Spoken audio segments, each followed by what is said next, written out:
Actually ನಾನು government employee ಆಗಿದೆ, resign ಮಾಡಿ ಈ ಫೀಲ್ಡಿಗೆ ಬಂದಿರೋದು.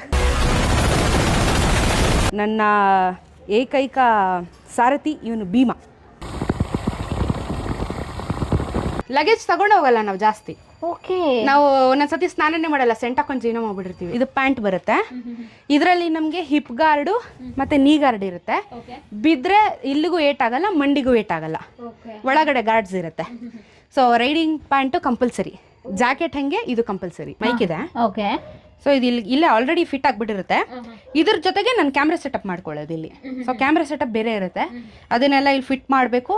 ಆಮೇಲೆ ಅದಕ್ಕೆ ಸಪ್ರೇಟ್ ಮೈಕ್ ಹಾಕೋತೀನಿ. ಆಮೇಲೆ ಮೋಟೋ ಬ್ಲಾಗಿಂಗ್ ಸೆಟಪ್ ಆಗುತ್ತಿದೆ, ಈ ಥರ ಬರುತ್ತೆ. ಸೊ ಅವಾಗ ನಾವು ರೈಡ್ ಮಾಡಬೇಕಾದ್ರೆ ಹಿಂಗಾಗಲ್ಲ, ಸ್ಟಿಫಾಗಿ ಹಿಂಗಿರುತ್ತೆ ಬಾಡಿ.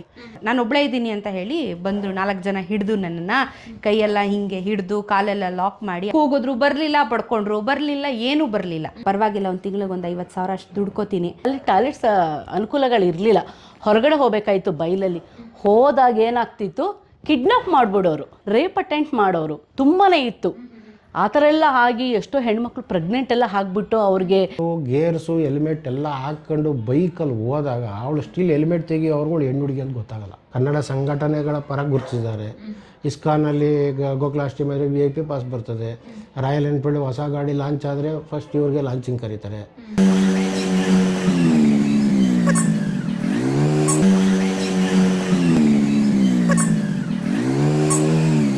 ಆತ್ಮೀಯರೇ, ನನ್ನಂತೆ ಒಬ್ಬರು ಬ್ಲಾಗರ್ನ ಇವತ್ತು ಮೀಟ್ ಮಾಡ್ಲಿಕ್ಕೆ ಬಂದಿದ್ದೀನಿ. ನಾನು ಕಾರಲ್ಲಿ ಟ್ರಾವೆಲಿಂಗ್ ಮಾಡ್ತೀನಿ, ಆದರೆ ಬರೀ ಕರ್ನಾಟಕದಾದ್ಯಂತ ಪ್ರವಾಸ ಮಾಡ್ತೀನಿ. ಆದರೆ ಇವರು ಇಂಟರ್ನ್ಯಾಷನಲ್ ಟ್ರಿಪ್ ಕೂಡ ಹೋಗಿದ್ದಾರೆ. ಕನ್ನಡದ ಪ್ರಥಮ ಮೋಟೋ ಬ್ಲಾಗರ್ ನಾನಿವತ್ತು ಸ್ವಾತಿ ಅವ್ರನ್ನ ನಿಮಗೆ ಪರಿಚಯ ಮಾಡ್ಕೊಡೋದಕ್ಕೆ ಬಂದಿದ್ದೀನಿ. ಸಾಮಾನ್ಯವಾಗಿ ಒಂದು ಹುಡುಗಿ ಮನೆ ಬಿಟ್ಟು ಹೋಗೋದೇ ದೊಡ್ಡ ವಿಷಯ, ಅದರಲ್ಲೂ ಕೂಡ ಇಂಟರ್ನ್ಯಾಷನಲ್ ಪ್ರವಾಸ ಮಾಡೋದಿದೆಯಲ್ಲ, ಅದರಲ್ಲೂ ಬೈಕಲ್ಲಿ it is a big task. ಅವರ ಹಿಂದೆ ಯಾವ ರೀತಿ ಸ್ಟ್ರಗಲ್ ಇತ್ತು, ಯಾವ ರೀತಿ ರೈಡ್ ಮಾಡ್ತಿದ್ರು, ಅವರ ಅನುಭವದ ಕಥೆಗಳನ್ನ ಕನ್ನಡದ ಮೊದಲ ಮೋಟೋ ಬ್ಲಾಗರ್ ಸ್ವಾತಿ ಅವರ ಬದುಕಿನ ಕಥೆಗೆ ಸ್ವಾಗತ, ಸುಸ್ವಾಗತ. ಬನ್ನಿ. ಅವ್ರ ಮನೆ ಬೆಂಗಳೂರಲ್ಲಿದೆ, ಬೆಂಗಳೂರಿಗೆ ಬಂದಿದ್ದೀವಿ. Hi Swathi. Hi, how are you? ಹೇಗಿದ್ದೀರಾ? ಸೂಪರ್. ನೀವು? ಸಖತ್ತಾಗಿದೆ. ಹೆಮ್ಮೆಯ ಕನ್ನಡತಿ ಅಂತ ಟ್ಯಾಗ್ಲೈನ್ ಬೇರೆ ಶರ್ಟಲ್ಲಿ ಹಾಕ್ಕೊಂಡಿದ್ದೀರಾ. ಒಂದು ರೀತಿಯಾಗಿ ನಿಮ್ಮನ್ನು ನೋಡಿ ನನಗೆ ತುಂಬ ಖುಷಿ ಆಗುತ್ತೆ. ಯಾಕೆ ಗೊತ್ತಾ, ಒಂದು ಹೆಣ್ಣು ಮಗಳು ಮನೆಯಿಂದ ಹೊರಗಡೆ ಹೋಗೋದು ಇವತ್ತಿನ ಜನ್ರೇಷನ್ ತುಂಬ ದೊಡ್ಡ ಕಷ್ಟ. ಅದರಲ್ಲೂ ಕೂಡ ನೀವು ನ್ಯಾಷನಲ್ ಟ್ರಿಪ್ ಎಲ್ಲ ಮಾಡ್ತಿರೋ, ಅದರಲ್ಲೂ ನಿಮ್ಮಂಥ ಈ ರೀತಿಯಾದಂಥ ಒಂದು ಸಾರತೆ ಇಟ್ಕೊಂಡು, ಹಾಗಾಗಿ ನಿಮ್ಮನ್ನು ನಮ್ಮ ಕನ್ನಡ ಜನತೆಗೆ ಪರಿಚಯ ಮಾಡಿಕೊಡೋಣ. ನೆಕ್ಸ್ಟ್ ಯಾರಾದರೂ ಫ್ಯೂಚರಲ್ಲಿ ಮೋಟೋ ಬ್ಲಾಗರ್ ಆಗಿ ಹೊರಗಡೆ ಹೋಗ್ಬೇಕು ಅನ್ನೋರಿಗೆ ಯಾವ ರೀತಿ ಸ್ಟ್ರಗಲ್ ಇರುತ್ತೆ, ಯಾವ ರೀತಿ ಫೇಸ್ ಮಾಡಬೇಕಾಗುತ್ತೆ, ಏನೆಲ್ಲ ಪ್ರಾಬ್ಲಮ್ ಇರುತ್ತೆ, ಫ್ಯಾಮಿಲಿ ಸಪೋರ್ಟ್ ಅನ್ನೋದು ಎಷ್ಟು ಮುಖ್ಯ ಒಂದು ಹೆಣ್ಣು ಮಗಳಿಗೆ ಅನ್ನೋದನ್ನು ಒಂದು ರೀತಿಯಾಗಿ ಇನ್ಸ್ಪೈರ್ ಸ್ಟೋರಿ ಥರ ಈ ಕಥೆ ನಿಮ್ದಾಗುತ್ತೆ ಅಂತ ಅಂದ್ಕೊಳ್ತೀನಿ. ಡಿಜಿಟಲ್ ಮಾಧ್ಯಮಕ್ಕೆ ಸ್ವಾಗತ, ಸುಸ್ವಾಗತ. Thank you very much. Opportunity ಕೊಡೋದಕ್ಕೆ ಥ್ಯಾಂಕ್ ಯು, ಗುರುತಿಸಿ ಬಂದಿದ್ದಕ್ಕೆ ಥ್ಯಾಂಕ್ ಯು ವೆರಿ ಮಚ್. ನಾವು ಇಡೀ ಕರ್ನಾಟಕ ಸುತ್ತೀವಿ ಅಷ್ಟೇ, ಕಾರಲ್ಲಿ ಹೋಗ್ತಾ ಇರ್ತೀವಿ. ನಮ್ದೊಂದು ರೀತಿ ಸ್ಟ್ರಗಲ್ ಆದರೆ ನೀವು ಇಂಟರ್ನ್ಯಾಷನಲ್ ಮಟ್ಟಕ್ಕೆ ಹೋಗ್ತೀರಲ್ಲ, ಅದು ನಿಜವಾಗ್ಲೂ ದೊಡ್ಡ ಬಿಗ್ ಟಾಸ್ಕು. ಅದಕ್ಕೂ ಮುಂಚೆ ಯಾವುದ್ರಲ್ಲಿ ಹೋಗೋದು ನೀವು? ಗಾಡಿ ಯಾವುದು? ನನ್ನ ಏಕೈಕ ಸಾರಥಿ ಇವನು ಭೀಮಾ. ಓ, ಇದ್ರ ನೇಮ್ ಭೀಮಾ ಅಂತ ಕೊಟ್ಟಿದ್ದೀರಾ? ಯಾಕೆ ಭೀಮಾ ಅಂತ ಕೊಟ್ಟಿದ್ದು? ಈಗ ಭೀಮಾ ಅಂದರೆ ಅವನು ತುಂಬ ಬಲಿಷ್ಠವಾಗಿರ್ತಾನೆ, ಸ್ಟ್ರಾಂಗು. ನನ್ನನ್ನು ಸುಧಾರಿಸಿ ಕರ್ಕೊಂಡು ಹೋಗ್ಬೇಕು ಅಂದರೆ ಅವ್ನು ಬಲಿಷ್ಠವಾಗಿರ್ಬೇಕಲ್ಲ, ಅದಕ್ಕೆ ಅವನ ಹೆಸರು ಭೀಮಾ ಅಂತ. ಇಲ್ಲಿ ಹೆಸರು ಕೂಡ ಬರ್ಸಿದ್ದೀನಿ ನಾನು ಹಿಂದೆ, ಓಕೆ, ಭೀಮಾ ಅಂತ. ಓ ನೈಸ್ ನೇಮ್. ಜನ ನನ್ನ ಗಾಡಿ ನೋಡಿ ಗುರ್ತಿಡ್ದಿಲ್ಲ ಅಂದ್ರೂ ಹಿಂದೆ ಹೆಸರು ನೋಡಿ ಸ್ವಾತಿ ಮೇಡಮ್ ಅಂತಾರೆ ರೋಡಲ್ಲಿ. ಓ Bhima, because of Bhima. Okay. ಎಷ್ಟಾಯ್ತು ಗಾಡಿಗೆ? ಇದು ಆ್ಯಕ್ಚುಲಿ ನಮ್ಮ ತಂದೆದು ಗಿಫ್ಟು, ಬರ್ಡೇ ಗಿಫ್ಟ್ ಕೊಟ್ಟಿದ್ದು. ನಾನು ತಗೊಂಡಾಗ ಸುಮಾರು ಒಂದು 3.5 ಲಕ್ಷ ಆಗಿತ್ತು. ನಮ್ಮ ತಂದೆ ನನಗೆ ಕೊಡಿಸಿದ್ದು. ಓಕೆ. ಎಷ್ಟು ವರ್ಷದ ಹಿಂದೆ? 2021 ಕೊಡಿಸಿದ್ದು ನನಗೆ ಈ ಗಾಡಿನ. ಅದಕ್ಕಿಂತ ಮುಂಚೆ ಕ್ಲಾಸಿಕ್ ಇತ್ತು, ಅದು ಅಮ್ಮ ಕೊಡಿಸಿದ್ರು. ಅದಾದಮೇಲೆ ಅಪ್ಗ್ರೇಡ್ ಆಗು ಅಂತ ಹೇಳಿ ಅಪ್ಪ ಪುಷ್ ಮಾಡಿ ಈ ಗಾಡಿ ಕೊಡಿಸಿದ್ರು. ಸೊ ಇದು ಅಪ್ಪ ಕೊಡಿಸಿದ ಗಾಡಿ. 2021 ನನ್ನ ಜೊತೆ ಇದ್ದಾನೆ, ಲೈಫ್ ಟೈಮ್ ಇರ್ತಾನೆ. 2021 ಅಂದರೆ 3 ವರ್ಷಗಳಾಯ್ತು. 3 ವರ್ಷ ಆಯ್ತು. ಹಾಗಾದ್ರೆ ನಿಮಗೆ ಮುಂಚೆಯಿಂದಲೂ ಗಾಡಿ ಕ್ರೇಜ್ ಇತ್ತು? ಚಿಕ್ಕ ವಯಸ್ಸಿಂದಲೂ ಗಾಡಿ ಕ್ರೇಜ್? ಒಂದು ಹೈಸ್ಕೂಲ್ ಲೆವೆಲ್ ಬಂದಮೇಲೆ ಶುರುವಾಯಿತು. ಯಾವಾಗ ಫಸ್ಟ್ ಗಾಡಿ ಕಲ್ತಿದ್ದು ನೀವು? ಕಾಲೇಜಲ್ಲಿದ್ದಾಗ. ಓಕೆ, ನಿಮ್ಮ ಗಾಡಿ ಕಲ್ತಿದ್ದು ಆಮೇಲೆ ಮಾತಾಡೋಣ. ಇವಾಗ ನಿಮ್ಮ ಗಾಡಿನ ಯಾವ ರೀತಿ ನಿಮಗೆ ಮಾಡಿಫೈಡ್ ಮಾಡ್ಕೊಂಡಿದ್ದೀರಾ, ಎಕ್ಸ್ಟ್ರಾ ಏನೆಲ್ಲ ಹಾಕ್ಕೊಂಡಿದ್ದೀರಾ, ನಿಮ್ಮ ಡ್ಯಾಡಿ ಕೊಟ್ಟಾಗ ಹೇಗಿತ್ತು, ಅದಕ್ಕೆ ಯಾವ ರೀತಿ ಅಲಂಕಾರ ಮಾಡಿದ್ದೀರಾ? ಎಸ್, ಅಪ್ಪ ಕೊಡಿಸಿದಾಗ ಇದು ಸ್ಟಾಕ್ ಗಾಡಿ. ಆ್ಯಕ್ಚುಲಿ ಇದು ಬ್ಲ್ಯಾಕ್ ಕಲರ್ ಇರೋದು, ಪೂರ್ತಿ ಮ್ಯಾಟ್ ಬ್ಲ್ಯಾಕಲ್ಲಿದೆ. ನನಗೆ ಸ್ವಲ್ಪ ಹೆಂಗೆ ಅಂತ ಹೇಳಿದ್ರೆ ನಾರ್ಮಲ್ ಆಗಿ ಇಡೋದಕ್ಕಿಂತ ಏನಾದರೂ ಸ್ವಲ್ಪ ಎಕ್ಸ್ಟ್ರಾ ಫಿಟ್ಟಿಂಗ್ ಮಾಡೋದು ಸ್ವಲ್ಪ ನನಗೆ ಅದು ಓಡ್ತಾ ಇರುತ್ತೆ. ಬಿಕಾಸ್ ನಮ್ಮ ಅಪ್ಪನೂ ಡ್ರೈವರ್ ಆಗಿರೋದ್ರಿಂದ ನಾನು ಇವಾಗ ರೈಡರ್ ಆಗಿದ್ದೀನಿ. ಸೊ ಅದೊಂದು ಲೈನು ಅವ್ರಿಗೂ ಅದೇ ಥರ ಏನಾದರೂ ಮಾಡಿಫೈ ಮಾಡಬೇಕು ಏನಾದರೂ ಮಾಡಬೇಕು ಅನ್ನೋದು ನನಗೂ ಹಂಗೆ ಬಂದ್ಬಿಟ್ಟಿದೆ. ಸೊ ಸುಮ್ಮನೆ ಇರಲ್ಲ, ನಾನು ಏನಾದರೂ ವರ್ಕ್ ಮಾಡಿಸ್ತೀನಿ. ಸ್ಪೆಷಲಿ ನನ್ನ ತಲೆಯಲ್ಲಿರೋದು ನಾನು ಜಾಸ್ತಿ ಕರ್ನಾಟಕ, ಕನ್ನಡ, ಆಮೇಲೆ ಮಹಿಳೆಯರಿಗೆ ಸ್ವಲ್ಪ ಜಾಸ್ತಿ ಫೋಕಸ್ ಇರೋದ್ರಿಂದ ಕರ್ನಾಟಕದ ಬಗ್ಗೆ ಸ್ವಲ್ಪ ಈ ಸತಿ ಫೋಕಸ್ ಮಾಡಿ ಸ್ಟಿಕರಿಂಗ್ ಮಾಡಿ ನೋಡ್ತಾ ಇದ್ದೀನಿ ಎಲ್ಲೆಲ್ಲೂ ಕನ್ನಡ, ನಿಮ್ಮ ಕಣಕಣದಲ್ಲೂ ಕನ್ನಡ ಇದೆ, ನಿಮ್ಮ ಹೃದಯದಲ್ಲೂ ಕನ್ನಡ, ಮತ್ತು ನಿಮ್ಮ ಗಾಡಿಯಲ್ಲೂ ಕನ್ನಡ ಫ್ಲಾಗ್ ಇದೆ, ಕನ್ನಡತಿ ಅಂತ ಬರ್ಸಿದ್ದೀರಾ. ಇರಬೇಕು, ನಾವು ಇದ್ದಂಥ ನೆಲಕ್ಕೆ, ಮಾತೃಭೂಮಿಗೆ ರೆಸ್ಪೆಕ್ಟ್ ಕೊಡೋದು ಇದಕ್ಕಿಂತ ಮಿಗಿಲಾದ್ದು ಬೇರೆ ಏನಿಲ್ಲ. ಕೆಲವರಿಗೆ ಅದು ಏನು ಡವ್ ಹಂಗೆ ಅನ್ನಿಸ್ಬಹುದು, ಆದರೆ ನಮ್ಮ ಆತ್ಮತೃಪ್ತಿ ಅನ್ನೋದಿರುತ್ತಲ್ಲ, ಕನ್ನಡದ ಹೆಣ್ಣು ಮಕ್ಕಳಾಗಿ ನಾವು ಕನ್ನಡಕ್ಕೆ ಏನು ಕೊಡ್ತಾ ಇದ್ದೀವಿ ಇರಬೇಕಲ್ಲ, ನಮ್ಮ ನುಡಿ ನಾಡು ನುಡಿ ಬಗ್ಗೆ ಎಲ್ಲ. ಓಕೆ, ನೆಕ್ಸ್ಟ್ ಕನ್ನಡತಿ ಅಂತ ಬರ್ಸ್ಕೊಂಡಿದ್ದೀರಾ. ಈ ಕಡೆ ಕರ್ನಾಟಕ ಅಂತ ಇದೆ, ಈ ಕಡೆ ಇಲ್ಲೆಲ್ಲ ಫ್ಲಾಗ್ಸ್ ಇದೆ. ಇದು ಗರುಡ ಯಾಕೆ? ಗರುಡ ಒಂಥರ ಸ್ಟ್ರಾಂಗೆಸ್ಟ್ ಪಕ್ಷಿ ಅಲ್ವಾ. ಸೊ ಅದು ಒಂಥರ ಎಲ್ಲ ಪಾಸಿಟಿವ್, ಯಾವುದನ್ನು ನೆಗೆಟಿವ್ ತಗೊಳಕ್ ಹೋಗ್ಬಾರ್ದು. ಈ ನನ್ನ ಕೈಯಲ್ಲಿ ಗೂಬೆ ಇದೆ. ಗೂಬೆ ಯಾಕೆ ಸ್ವಾತಿ? ಲಕ್ಷ್ಮಿ ಲಕ್ಷ್ಮಿ ಇದು. ಓಕೆ, ಓ ನೀವು ಟ್ಯಾಟೂ ಕ್ರೇಜರ್. ತುಂಬಾ ಟ್ಯಾಟೂ ಕ್ರೇಜಿ. ಏನೇನು ಟ್ಯಾಟೂ ಹಾಕಿಸ್ಕೊಂಡು? ಇದು ಗೂಬೆ, ಇದು ರೆಡ್ ಇಂಡಿಯನ್ ವುಮೆನ್ ಅಂತ, ಇವಳು ಟ್ರೈಬಲ್ಲು. ಸೊ ಬ್ರೇವೆಸ್ಟ್ ಸ್ಟ್ರಾಂಗೆಸ್ಟ್ ಅಂತ ಹೇಳಿ. ಇದು ಡ್ರೀಮ್ ಕ್ಯಾಚರು ಪಾಸಿಟಿವ್ಗೆ. ಮತ್ತೆ ಇಲ್ಲೊಂದು ಮೈಕಲ್ ಜಾಕ್ಸನ್ ಇದೆ, ಮೈಕಲ್ ಜಾಕ್ಸನ್ ಫ್ಯಾನು. ಸೊ ಬೆನ್ನ ಹಿಂದೆ ಒಂದಿದೆ. ಸೊ ಟೋಟಲ್ ಒಂದು ಐದು ಟ್ಯಾಟೂ ಇದೆ ಟೋಟಲ್. ಇವರ್ ಕ್ರೇಜಿಯಸ್ಟ್ ವುಮೆನ್ ಸ್ವಾತಿ. ಮಾಡ್ಬೇಕಲ್ಲ. Yeah great. ಗಾಡಿ ಈ ಕಡೆ ನೀವು ನೋಡಿದ್ರೆ ಇಲ್ಲಿ ಕರ್ನಾಟಕ ಅಂತ ಬರ್ಸಿದ್ದೀನಿ. ಸೊ ಸ್ಟ್ಯಾಂಡ್ ಔಟ್ ಆಗಬೇಕು, ಎಲ್ಲಾದರೂ ಹೋದಾಗ ಯಾರಾದರೂ ನೋಡಿದಾಗ ಏನಿದು ಗಾಡಿ ಈ ಥರ ಇದೆಯಲ್ಲ ಅಂತ. ನಾರ್ಮಲ್ ಬೈಕ್ಗಳು ನೋಡೋದಕ್ಕೂ ಏನಾದರೂ ಮಾಡಿಫಿಕೇಶನ್ ಮಾಡಿಸಿದಾಗ ಅಟ್ರಾಕ್ಷನ್ ಜಾಸ್ತಿ ಆಗುತ್ತೆ. 205 kg ಹೇಗೆ ಹ್ಯಾಂಡಲ್ ಮಾಡ್ತೀರಾ? ಇದು ಜಸ್ಟ್ ಖಾಲಿ ಗಾಡಿ ಹೇಳಿದ್ದು. ನನ್ನ ಬಾಡಿ ವೆಯ್ಟು ಮತ್ತು ಲಗೇಜ್ ಎಲ್ಲ ಹಾಕೊಂಡ್ರೆ ಇನ್ನೂ ಡಬಲ್ ಆಗುತ್ತೆ ನನಗೆ. ಓಕೆ, ಸ್ಟ್ರಾಂಗೆಸ್ಟ್ ಲೈಡಿ ಆಗಾದ್ರೆ ಸ್ವಾತಿ. ಇವಾಗ ಹೋಗ್ಬೇಕಾದ್ರೆ ಇಲ್ಲೇನೋ ಇಟ್ಕೊಂಡಿದ್ದೀರಲ್ಲ, ಇದು ಮೊಬೈಲ್ ಹೋಲ್ಡರು. ಸೊ ನಮಗೆ ರೂಟ್ ಮ್ಯಾಪ್ ಹಾಕೊಳಕ್ ಬೇಕಾಗುತ್ತೆ. ಇದು 360 ಕ್ಯಾಮ್ರಾ ಹಾಕಕ್ಕೆ. ಇದು ಬಂದು ಮುಂದೆ ಲೈಟ್ ಬರುತ್ತೆ. ಸೊ ಕತ್ಲಲ್ಲಿ ಕಾಣಲ್ಲ, ಸೊ ಫಾಗ್ಲಮ್ಸ್ ಬೇಕು ನಮಗೆ. ಸೊ ಇಲ್ಲಿ ಮುಂದೆ ಲೈಟ್ ಬರುತ್ತೆ ಕೆಳಗೆ ರೋಡ್ಗೆ. ಅದ್ರ ಜೊತೆಗೆ ಇದೆಲ್ಲ ನಾರ್ಮಲ್ಲು, ಇದೆಲ್ಲ ನಮಗೆ ಟೂರಿಂಗ್ಗೆ ಮಾಡಿಸಿರೋದು ಸೆಟಪ್. ಬಾಕ್ಸು ಪ್ಯಾನಿಯರ್ಸ್ ಎಲ್ಲ ಹಾಕೋಕ್ಕೆ ಎಕ್ಸ್ಟ್ರಾ ಫಿಟ್ಟಿಂಗು. ಇನ್ನು ಮುಂದೆ ಅಂತೂ ನಾನು ಎಲ್ಲೆಲ್ಲಿ ಮೇಜರ್ ಆಗಿ ಟ್ರಾವೆಲ್ ಮಾಡ್ತೀನಲ್ಲ ಅಲ್ಲಿದು ಸ್ಟಿಕ್ಕರ್ಸ್ ಅಂಟಿಸ್ತೀನಿ ನಾನು. ಓಕೆ, ಇವಾಗ ಯಾವುದೇ ಕಂಟ್ರಿಗೆ ಯಾವುದೇ ಸ್ಟೇಟ್ಗೆ ಹೋಗಿದ್ದೀರಾ? ಇದು ನೇಪಾಳು, ಮುಸ್ತಾಂಗ್ ತನಕ ಹೋಗಿದ್ದೀನಿ. ಇದು ಲಡಾಖ್ 2 ಸತಿ ಆಯಿತು. ಇಲ್ಲಿ ಬೆಂಗಳೂರಿಂದ? ಇದು ಬೆಂಗಳೂರಿಂದಾನೇ ಮಾಡಿರೋದು. ಫಸ್ಟ್ ಹೋಗಿದ್ದು ನೇಪಾಳ? ಫಸ್ಟ್ ಇಂಟರ್ನ್ಯಾಷನಲ್ ಅದೇ ನಂದು ನೇಪಾಳು. ಅದಾದಮೇಲೆ ಲಡಾಖ್ 2 ಸತಿ ಮಾಡಿದೆ. ಒಂದ್ಸತಿ ಇಲ್ಲಿಂದ ಒಂದ್ಸತಿ ಶಿಪ್ ಮಾಡಿದ್ದೆ. ಒಂದ್ಸತಿ ಇಲ್ಲಿ ಡೈರೆಕ್ಟಾಗಿ ಲಾಸ್ಟ್ ಮಾರ್ಚ್ಗೆ ಹೋಗಿ ಬಂದೆ ನಾನು ಲಡಾಖು. ಸ್ಪಿಟಿ 3 ವರ್ಷದ ಹಿಂದೆ ಹೋದೆ, ಇವಾಗ ಮತ್ತೆ ನೆಕ್ಸ್ಟ್ ವೀಕ್ ಹೊರಟಿದ್ದೀನಿ. ಸೊ ಇದು ಒಂದು ಬೈಕರ್ ಗರ್ಲ್. ಸೊ ಇದು ಇದು ಒಂದಷ್ಟು ಕರ್ನಾಟಕದ್ದು. ಎಲ್ಲೆಲ್ಲಿ ಹೋಗ್ತೀನಿ ಅಲ್ಲಿ ಸ್ವಲ್ಪ ಸ್ಟಿಕ್ಕರ್ಸ್ ಅಂಟಿಸೋದು ನನ್ನ ಅಭ್ಯಾಸ. ಜೊತೆಗೆ ಸೆಲ್ಫ್ ಪ್ರಮೋಷನ್ ಅವಾಗ ಮಾಡ್ಕೊತಾ ಇರ್ತೀನಿ. ಅದಿರಬೇಕು ಜೀವನದಲ್ಲಿ, ಮಾಡ್ತಾ ಇರ್ಬೇಕಲ್ಲ. ಅಂದ್ರೆ ನೀವು ಎಲ್ಲ ಕಡೆ ಹೋದಾಗ ಜನ ಎಲ್ಲ ಇವಾಗ ಗುರ್ತಿಸ್ತಾರೆ. ಸ್ಟಾರ್ಟಿಂಗ್ ಗುರ್ತಿಸಿದ್ದೆಲ್ಲಿ, ಹೇಗೆ, ಏನು? ತುಂಬಾ ಕಷ್ಟ ಇತ್ತು. ಹೇಳ್ತಾರಲ್ಲ, ಯಾರಾದರೂ ಒಬ್ರು ಬೆಳೆಸಿದ್ರೆ ಸಪೋರ್ಟ್ ಸಿಸ್ಟಮ್ ಇಟ್ಕೊಂಡು ಬೇಗ ಬೆಳಿಬೋದು. ಬಟ್ ನಾನು ಸ್ವಂತವಾಗಿ ನಾನೇ ಹೋರಾಟ ಮಾಡಿಕೊಂಡು ಬೆಳೀತಾ ಇದ್ದೀನಿ ಅಂದರೆ it will take time. And also late success is good ಅಂತ ಹೇಳ್ತಾರಲ್ವಾ. ಸೊ ತುಂಬ ಕಷ್ಟಪಟ್ಟು ನಾನೊಬ್ಬಳೇ ಬೆಳೀತಾ ಇದ್ದೀನಿ ವಿತೌಟ್ ಸಪೋರ್ಟ್. ಪೇರೆಂಟ್ಸ್ ಸಪೋರ್ಟ್ ಬಿಟ್ಟು ಸೋಷಿಯಲ್ ಮೀಡಿಯಾಗಳಲ್ಲಿ ಮಾತಾಡೋದಾದರೆ ಅಷ್ಟಕ್ಕಷ್ಟೇ. ಸೊ ನಾನು ತುಂಬ ಶ್ರಮಪಟ್ಟು ಏನೋ ಒಂದು ಮಾಡಬೇಕು ಅಂತ ಹೇಳಿ ತುಂಬ ಫೈಟ್ ಮಾಡ್ಕೊಂಡು ಒಬ್ಬಳೇ ಬೆಳೀತಾ ಇದ್ದೀನಿ. ಛಲ ಇರಬೇಕು, ಹಠ ಇರಬೇಕು, ಅವಾಗಲೇ ಅಲ್ವಾ ಸ್ವಾತಿ ಮುಂದೆ ಬರ್ಲಿಕ್ಕೆ ಸಾಧ್ಯ. ಡಿಪೆಂಡ್ ಆಗಬಾರ್ದು ಅವ್ರು ನಾಳೆ ಬೆಳೆಸ್ತಾರೆ ಇವ್ರು ಬೆಳೆಸ್ತಾರೆ ಅಂತ. ಸ್ವಂತ ಕೋಡಿ ಕೈಯ ಇದು ನಮ್ಮ ಹೆಣ್ಮಕ್ಳು ಛಲ ಹಠ ಅಂತ ಹೇಳಿದ್ರೆ. ಸ್ವಾತಿ, ನೀವು ಹೇಳಿದ್ರಿ ಬೈಕ್ನ ಫಸ್ಟ್ ಟೈಮ್ ಕಲ್ತಿದ್ದು ಅಂತ ಹೇಳಿ. ಬೇಸಿಕಲಿ ನಿಮ್ದು ಯಾವ ಊರು? ಇದೇನಾ ಬೆಂಗಳೂರೇನ? ಪಕ್ಕಾ local Bengaluru. Local Bengaluru local ಹುಡುಗಿ. ಅಪ್ಪ ಅಮ್ಮ ಏನು ಮಾಡ್ಕೊಂಡಿದ್ರು? ಅಪ್ಪ ಅಮ್ಮಂಗೆ ಅಮ್ಮ ಹೌಸ್ ವೈಫು, ಅಪ್ಪ ರೀಸೆಂಟ್ ಆಗಿ ಗೌರ್ಮೆಂಟ್ ಎಂಪ್ಲಾಯ್ ರಿಟೈರ್ಡ್ ಆದ್ರು. ಓಕೆ, ಅಂದ್ರೆ ಸರ್ಕಾರಿ ನೌಕರನ ಮಗಳು ಮೋಟೋ ಬ್ಲಾಗರ್ ಆಗಿರೋದು. ಓಕೆ, ಅಂದ್ರೆ ಅಪ್ಪ ಅಮ್ಮಂಗೆ ಸಖತ್ತು ಡ್ರೀಮ್ ಇರುತ್ತೆ. ಯಾಕೆಂದ್ರೆ ನಾನು ಒಬ್ಬ ಸರ್ಕಾರಿ ಎಂಪ್ಲಾಯ್ ಆಗಿ, ಗೌರ್ಮೆಂಟ್ ಎಂಪ್ಲಾಯ್ ಆಗಿ ನನ್ನ ಮಕ್ಕಳು ಕೂಡ ಗೌರ್ಮೆಂಟ್ ಸೆಕ್ಟರಲ್ಲಿ ಕೆಲಸ ಮಾಡಲಿ ಅಂತ. ಅರೆ ನಿಮ್ಮ ಅಪ್ಪ ಅಮ್ಮಂಗೆ ಏನು ಡ್ರೀಮ್ ಇತ್ತೋ ಏನೋ ನನಗಂತೂ ಗೊತ್ತಿಲ್ಲ, ಬಟ್ ನೀವು ಈ ಡ್ರೀಮಿಗೆ ಬಂದಿದ್ದೀರಾ. ಆ್ಯಕ್ಚುಲಿ ನಾನು ಗೌರ್ಮೆಂಟ್ ಎಂಪ್ಲಾಯ್ ಆಗಿದೆ, ರಿಸೈನ್ ಮಾಡಿ ಫೀಲ್ಡಿಗೆ ಬಂದಿರೋದು. ಓ my god, what A statement. ಏನು ಮೇಡಮ್? ಹೌದಾ, ಥ್ಯಾಂಕ್ ಯು ಹಾಂ, ಥ್ಯಾಂಕ್ ಯು ಮೇಡಮ್. ಸ್ವಾತಿ, ನೀವು ಗೌರ್ಮೆಂಟ್ ಕೆಲಸನ ರಿಸೈನ್ ಮಾಡಿದ್ದು ವೈ? ಯಾಕೆ ಅಂತ ಹೇಳಿದ್ರೆ ಗೌರ್ಮೆಂಟ್ ಕೆಲಸ ತುಂಬ ಸೇಫ್ ಅಲ್ವಾ, ಸೇಫ್ಟಿಯೆಸ್ಟ್ ಜಾಬು. ಪ್ರತಿಯೊಂದು ಇಂಡಿಯನ್ ಅಂದರೆ ಒಂದು ಭಾರತೀಯ ಸಂಪ್ರದಾಯಸ್ಥ ಕುಟುಂಬದ ಮನೆಯವರ ಮೆಂಟಾಲಿಟಿ ಹೇಗಿರುತ್ತೆ ಅಂತ ಹೇಳಿದರೆ, ನನ್ನ ಮಗ ಆಗಲಿ ಮಗಳಾಗಲಿ ಓದಿದ ನಂತರ ಒಂದು ಸರ್ಕಾರಿ ನೌಕರಿ ತಗೊಳ್ಳಿ. ಯಾಕೆ ಅಂತ ಹೇಳಿದರೆ ತಿಂಗಳ ಸಂಬಳ ಬರುತ್ತೆ, ರಿಟೈರ್ಡ್ ಆದಮೇಲೆ ಪಿಂಚಣಿ ಬರುತ್ತೆ, ಒಳ್ಳೆ ಹುಡುಗ ಹುಡುಗಿ ಸಿಗ್ತಾರೆ.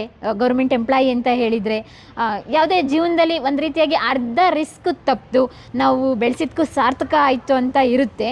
ಈಗೆಲ್ಲ ಇಷ್ಟೊಂದೆಲ್ಲ ಸೇಫೆಸ್ಟ್ ಝೋನ್ ಇದ್ಮೇಲೆ ನೀವು ಈ ಕಡೆ ಬಂದಿದ್ದು? ಸೇಫೆಸ್ಟ್ ಝೋನ್ ಅನ್ನೋದಕ್ಕಿಂತ ಒಂದು ಆಫೀಸ್ ಒಳಗಡೆ ಕೂತ್ಕೊಂಡಿರೋ ಸಿಸ್ಟಮಲ್ಲೇ ಕೂತ್ಕೊಂಡು ಬೆನ್ನೋಸ್ಕೊಂಡು ಮಾಡಿರೋ ಕೆಲಸನೇ 1000 ಸತಿ ಮಾಡೋದಕ್ಕಿಂತ ಈ ಥರ ಟ್ರಾವೆಲ್ ಮಾಡಿದಾಗ ನಮಗೆ ಬರೋ ನಾಲೆಡ್ಜ್ ಇದೆಯಲ್ಲ, ಅದು ಯಾವ ನಾಲೆಡ್ಜ್ಗೂ ಸರಿಸಾಟಿ ಇಲ್ಲ.